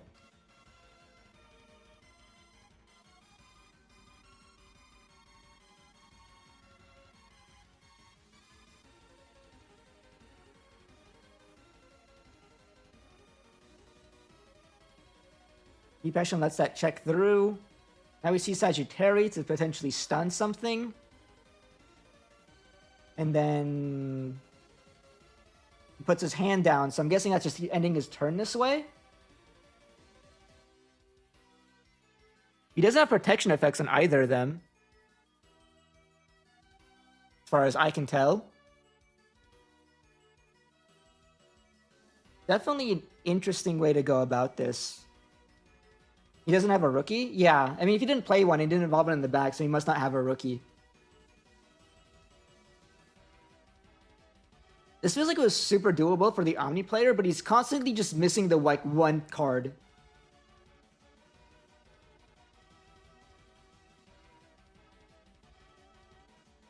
Meanwhile, V-Passion is always, like, popping off, and, like, it feels like he pops off on, like, every turn. Helped a lot by the fact that this Ukomon is like sticking around for like forever.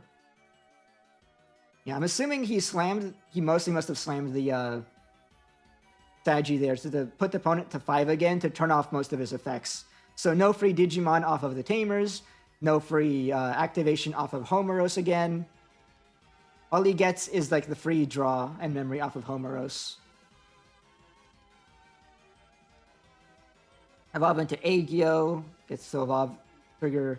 Since he had one security left, he could still add a security to trigger the Inori to go into another Agio Truce. This time he can DP minus and delete a 7k, so maybe he can Damn, I think you can even delete the Blitzcray off of this Evo effect, right? Because it's DP minus like 5k, then delete a 7k.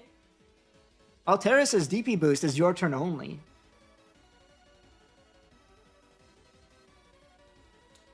Yeah, or you can just delete it this way. Minus 13k it. So clear both.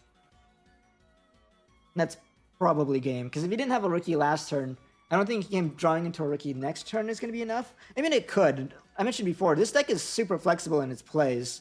But if he finds a rookie, maybe he just plays it off to Nokia, evolves it into a level 4, plays the other level 4, and still gets the combo up into an Alter S.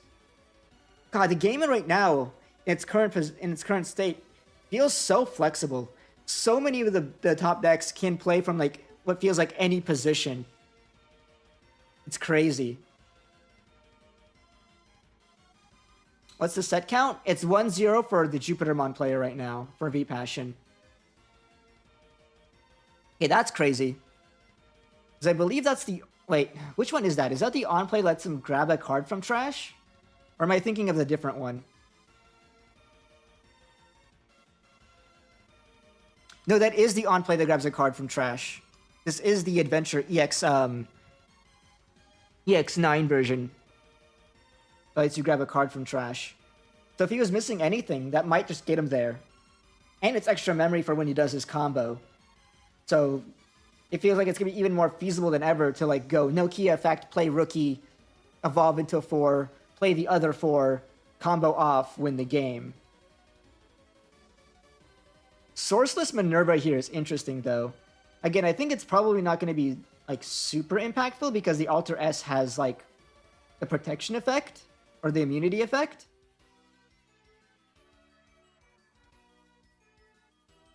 So it's not like you're going to be super worried about D-Digibob happening.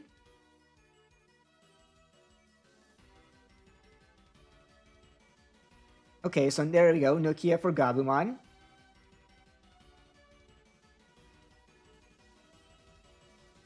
Revealing 2 Metal Garus. Just going to grab one of them, I believe.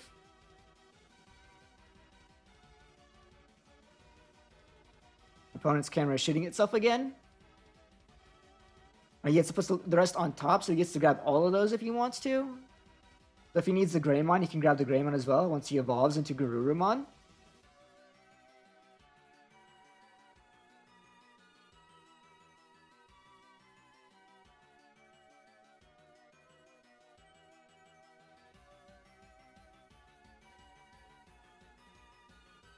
He's thinking. Looks like he's doing the play in his head. So there's Garurumon. It draws on Evo and draws for the evolution. So he definitely has Greymon now, so he can slam Greymon and then start climbing. There it is. For 5, Greymon. He can grab another card from trash. So if he was missing anything else, he can grab it as well. Okay. Trigger Garuru? Okay, trigger that too. Being 2 memory. Might as well do that now.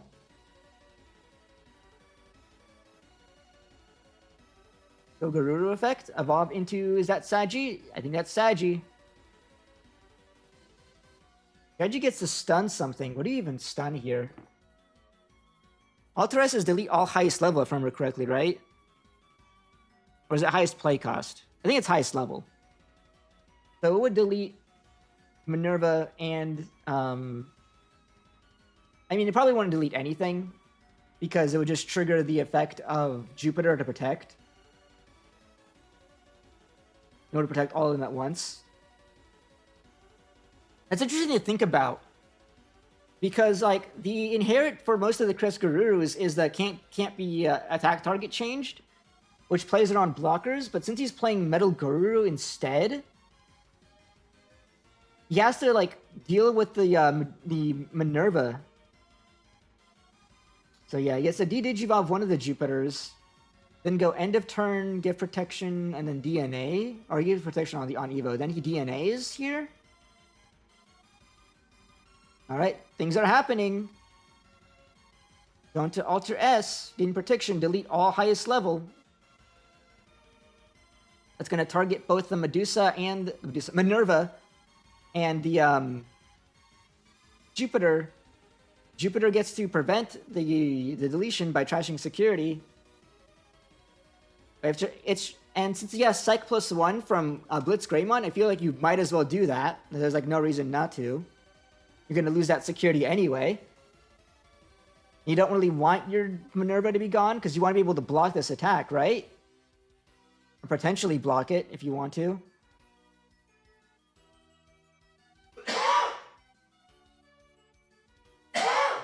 Oh, because he gets to attack at the same time, he's de-digivolving with the end when attack inherit first before he does the on-evo effect.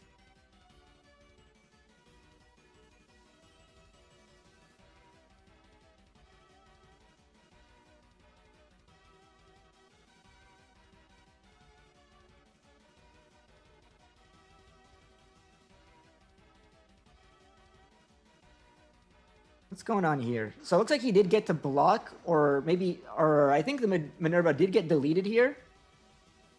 So the Minerva got to play out a Homeros and then not de-digivolve because of the immunity on Alter S. And then he gets to do his 2 checks. Yikes.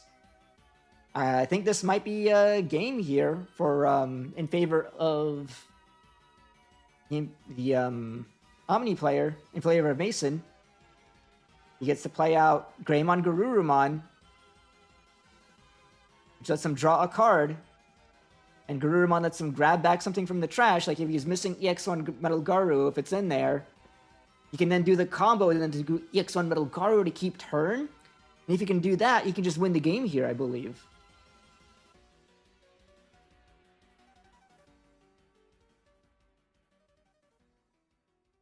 Just needs to be able to, like, do that entire sequence.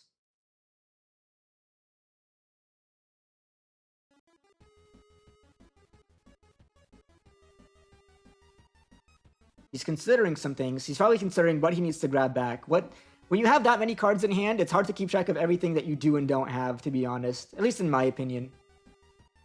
So I get it. Right. They got played at the same time, so they see each other trigger. So then Garurumon gets to go into Sagittari. Then another guy. Trigger Greymon, evolve into Alteris.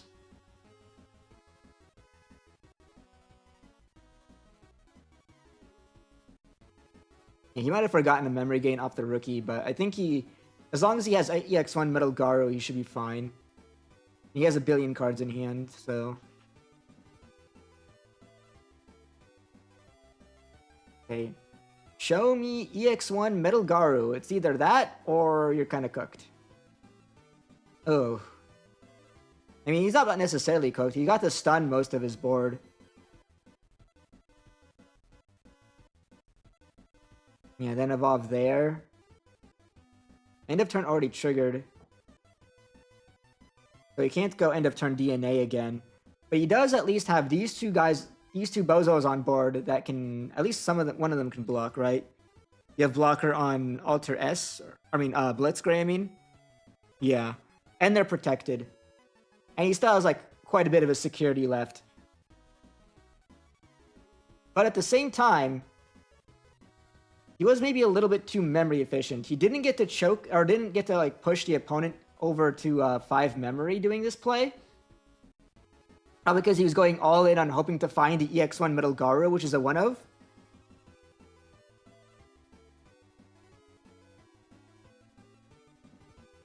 And now V-Passion has a chance to just take the whole tournament right here and now. If he can just get past these immune blockers, or one immune blocker and one non-immune blocker.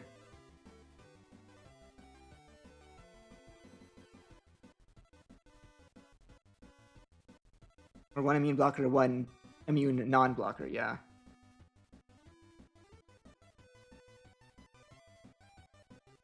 This is why you consider BT5 Metal Guru to help you keep turn. That is true. If you remember the inherit from his rookie to gain memory, plus had the memory from the BT5 Metal Garu, he would have enough memory to have kept turn in this position. But instead, he values the draw from the campaign promo Metal Garuru to help you find like Alter S or additional copies of Alter S so that you can loop.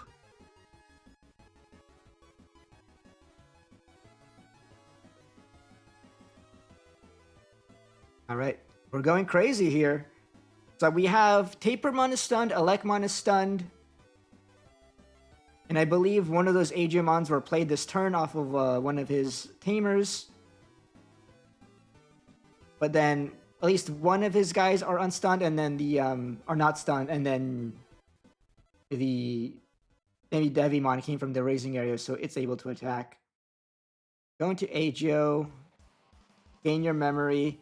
He chose not to gain. Okay, he chose to gain the memory from his other effects first and stun those. Let those Homorosos get suspended to get the card draw off of them. He did leave one of his Homorosos unsuspended. He probably that's the only one he needs or he cares for. I like that. It's just like sometimes you care more for the draw. Maybe like the one thing here is like a lack of there's like no security to play with for like your barrier and Nori effects.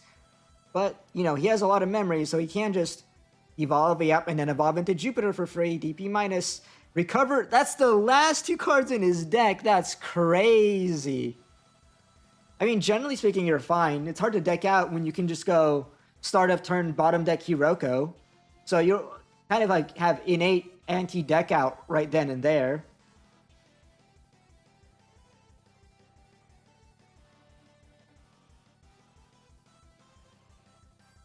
He does need some other way to trash his security. I guess one thing you can do, I mean, oh, god damn it. Yeah, the promo Agion on the board, I believe he played that off of one of his tamers, so he can't swing with it. Unless he goes into promo, but that kind of defeats the point. I'm thinking that maybe he wants to like lose a security here to trash one of them and then trigger an Inori to go into the rush Agio choose.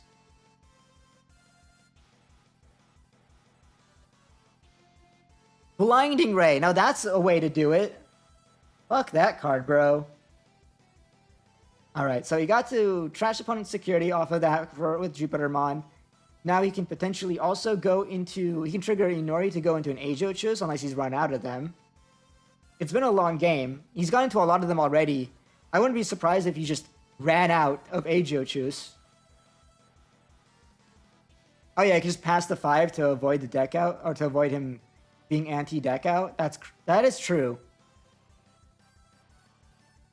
E-Passion is now in a do-or-die situation. He either has to kill this turn, or he's almost certainly have lost from deck out.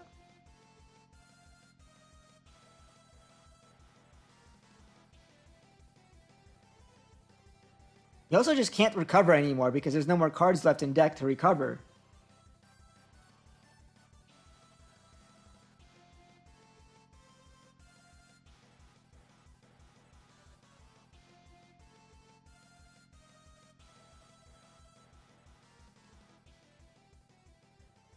It's crazy. This game has been so back and forth.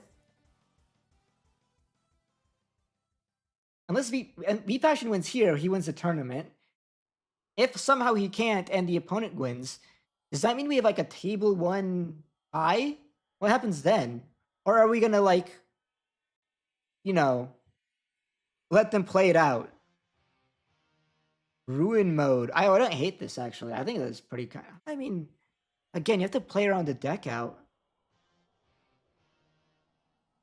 He does give another beat of lingering DP to clear the opponent's board, but then all the opponent has to do is like slam a Mega to pass turn past 5 so that they can't Hiroko and then they lose to deck out.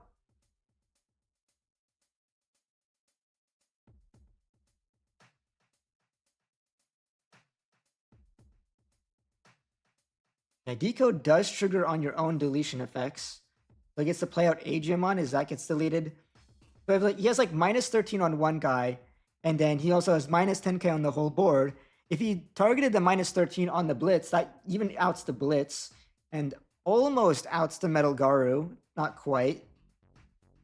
But minus 10. He needs to give it another minus 1k lingering.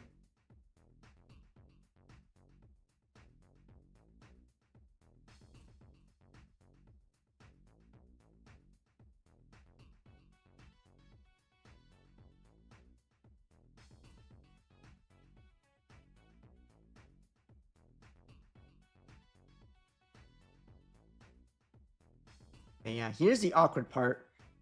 All of his guys that could swing have swung. So he needs to get back past this blocker somehow.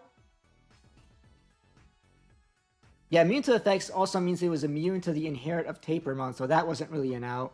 If you can go double Aegyo Choose, that would work here. Double promo Aegyo Choose, but he's off one memory.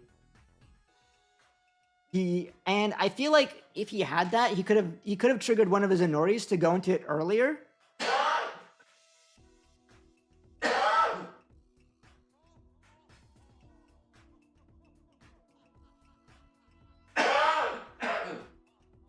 So it sounds like he probably doesn't even have promo Aegyo Choose to go into in the first place.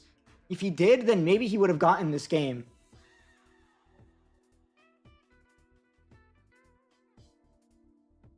Yeah, he just needed double promo Aegyo Choose, I think. Because then when he blinding right, he could have evolved one of them. It would have rush. He could swing like he did. And then, you know, evolve the last one. And then swing for game when on Evo swing.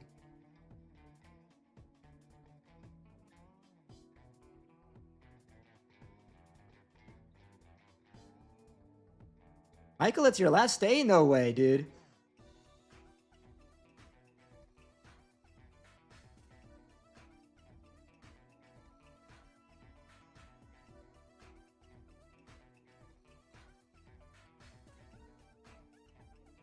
Does the honor player see he wins? That is true, he is playing it out.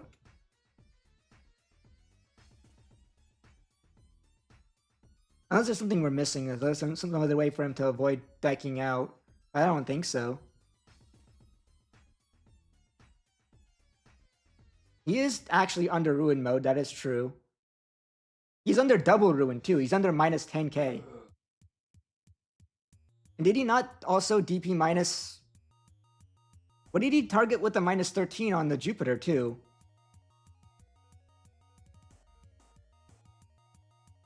It probably doesn't even matter. Like, again, he's already won. He literally does not have to do anything except for pass turn. So, whatever he wastes his memory on otherwise, besides sending him past 5, doesn't matter. Yeah, the Gabu should instantly die here. But I'm not sure if that actually makes much of a difference. If Michael, if you're here...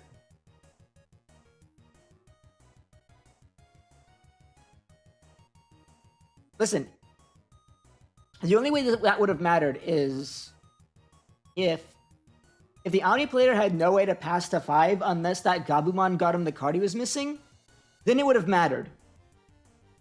But I feel like otherwise, it makes no difference. Just slam a Metal Garu for 11, and you win.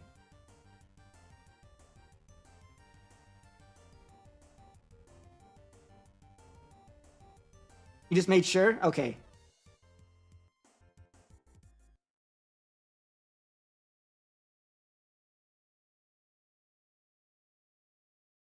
Maybe he didn't see the line. I mean, Michael just confirmed that the Omni player did win game 2 there. Which means we're going to game 3. With how much time left? We're 15 minutes past overtime already. Did everyone else already finish their games? And we're just waiting for these two? Who had like the most insane back and forth game 2 of all time?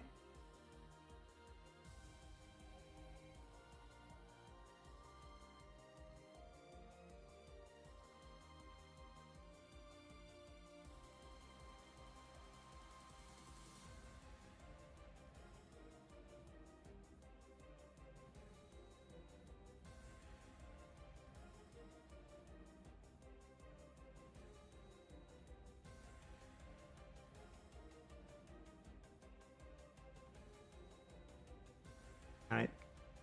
Setting up for game 3. Here we go.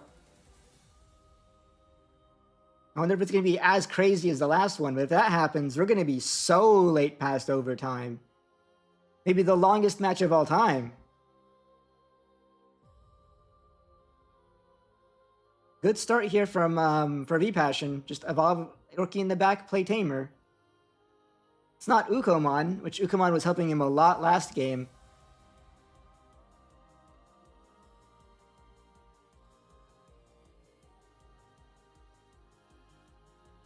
But it is something he can evolve over, at least.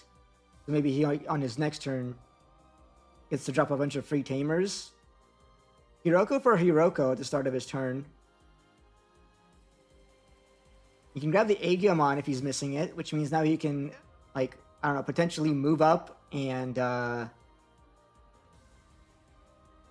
like, evolve the Agio to then play another Tamer out. Or he can just evolve in the back and, like, wait for a win moving opportunity. Especially since all, like the win moving, like, synergies you have. Like, you can play Homeros and then immediately gain the memory on the start of main phase. Plus, it's just safer in general to do that in the back, so, you know, your opponent doesn't just, like, immediately clear it. Not that I know if there's any way for them to actually clear it right away. They're still on the...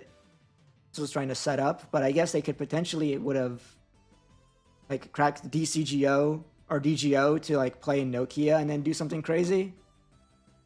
Now, even then, only having, like, one memory makes that a lot harder to do anything like that.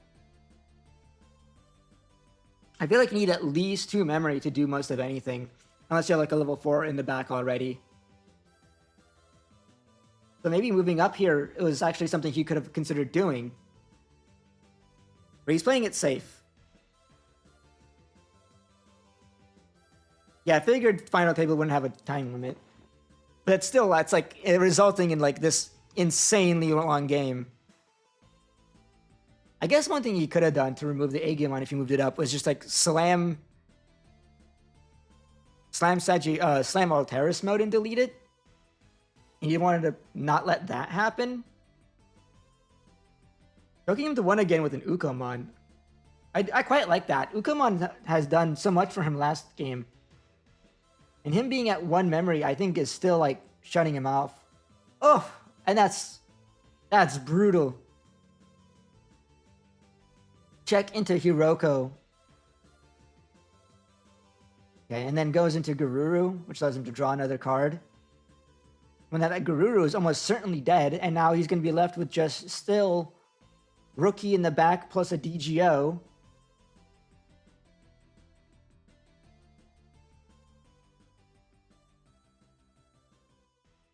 That's true. The DGO also can't play Tamer because he only has black. So again, as long as he keeps that Rookie in the back as a rookie, I think that's cutting off a lot of his potential plays. I get wanting to evolve the guy on the battle area into Garuru for the extra draw, but I'm wondering if it would have been more advantageous for him to, instead of evolve in the back, rescind the draw, and then just ensure that you have like a way to even play the game next turn.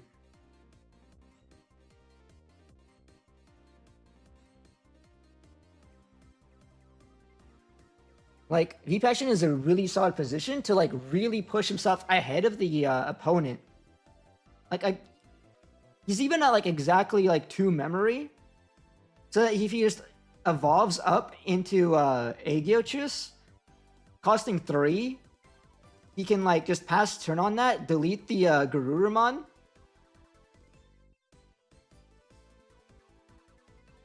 And continue to keep the opponent locked down. He's instead choosing to do the free Evo here by picking up his security, which IMO is a little greedy. DGO security effect, replay the Agumon, allowing him to grab the Alter S and then put the other 2 cards back on top.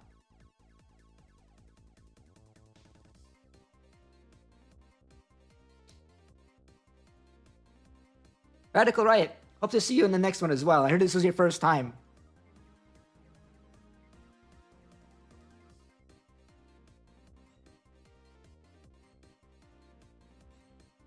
Have a good night, buddy. Okay. Wait, did he just blinding? That's crazy. Oh, thanks for the gift stuff too. Oh, now Michael doesn't have to deal with ads. Good for him. We kind of need him around sometimes, even considering he's our local resident judge. Jeez, I feel like as long as you choke him to 1, he isn't able to do anything. The ruin mode feels like overkill at this point.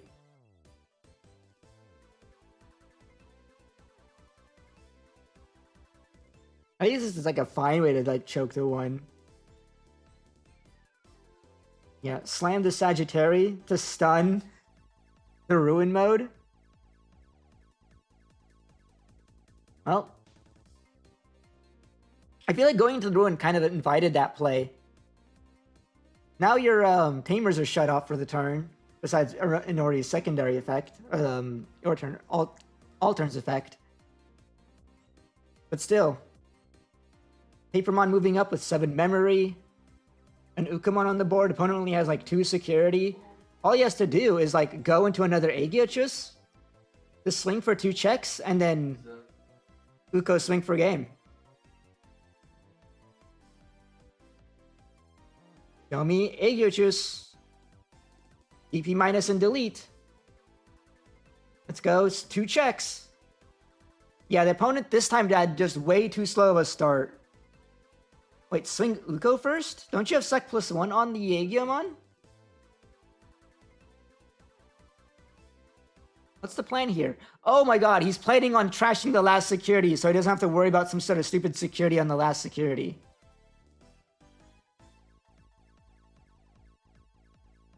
Jupiter for game. Yeah, that's probably way safer than going for 2 checks.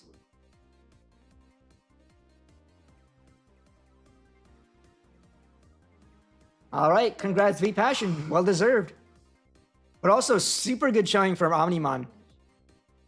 I think it's the first time I got to see this new version in action, and it made it look really good. That game 2 was absolutely crazy. It's also really nice, like I said before, the deck is just so much more flexible when you can just slam one half of the combo and like make the whole chain work. It's so much better than like the EX4 version where you needed to like evolve instead of like being able to slam one half of it, which you could still do with the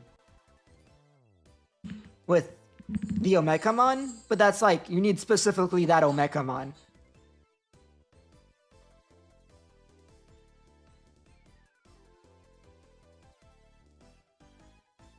Oh yeah. Oh nice. They immediately ended the tournament too. So now we also get to go over the what the field was like, what people were playing. 3 Olympus, 1 Makina, 1 Gamma, 1 Rocks, 1 Magnamon, 1 Adventure, 1 Denmon, 1 Medusa, 1 Shine Gray. Well, definitely saw more than 1 Shine Gray. Some of those probably went into the other category. 1 Creepy X, 1 Royal Knights, 1 Purple BLs. Wonder what these other decks are. I'd have to like take a look. So there's the Omni deck. There's another Shine. There's Puppets. There's the Gallantmon deck we saw earlier. This is another DNA Omni deck. Name is Masons. There's 2 of those. There's Myotis, post ban list. There's a second Puppet deck. And this is Rocks. Why didn't this count as Rocks? They have 2 Rocks, one in here and one in other. It looks like the most popular decks was Olympus and Shine, because we have 1 here and 2 in other. And nothing was more than 3 of people.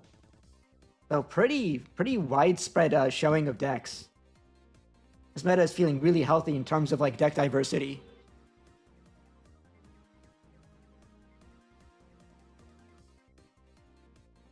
Galactic in 2nd place makes sense. Like I said before, I think we gotta start. I think we all gotta start. What's the word? It was in my mind just earlier. It's that we gotta start respecting Galactimon as a potential meta competitive deck.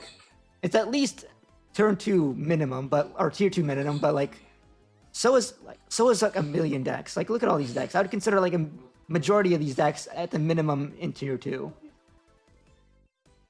You know, if you want to play Digimon right now, you have like all the options in the world for what you want to play.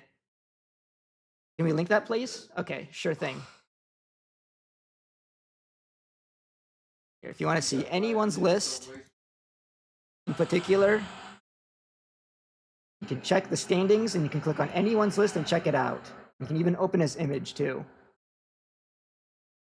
So here's today's winning list. For AGO, 3 AGO, 3 Jupiter. So we're going down on like this Venus to play more of this Venus, which I kind of get. I heard this Venus was pretty good into Medusa, but no one was playing Medusa today, surprisingly, right? Like, where are the Medusa players? I guess it's one of those things where a deck becomes too popular. People want to like play something else just to see more diversity. I would still say it's like one of the best things to play right now. But you know, new set came out. People wants to play newer decks, which we are seeing a lot of. We're seeing a lot of Shine today. Oop. Saw a lot of Shine today. We saw some Venmon. We saw some DNA Omnis. Right? But so very few Medusas today. Just the one. All right. I imagine I'm going to be leaking some background noise here. I think, and it's also getting pretty late. I think we got to call it right now, as much as I want to like go over every deck that was played today. But, you know, thank you everyone who came by to watch today. I hope you all enjoyed the stream. I'll be on again next week. I might be playing. If I'm playing, that means someone else is going to be doing the main stream, and I'll hopefully send you guys over to that stream. It might be Curio City if she comes around. I'll see y'all then. Good night, everyone.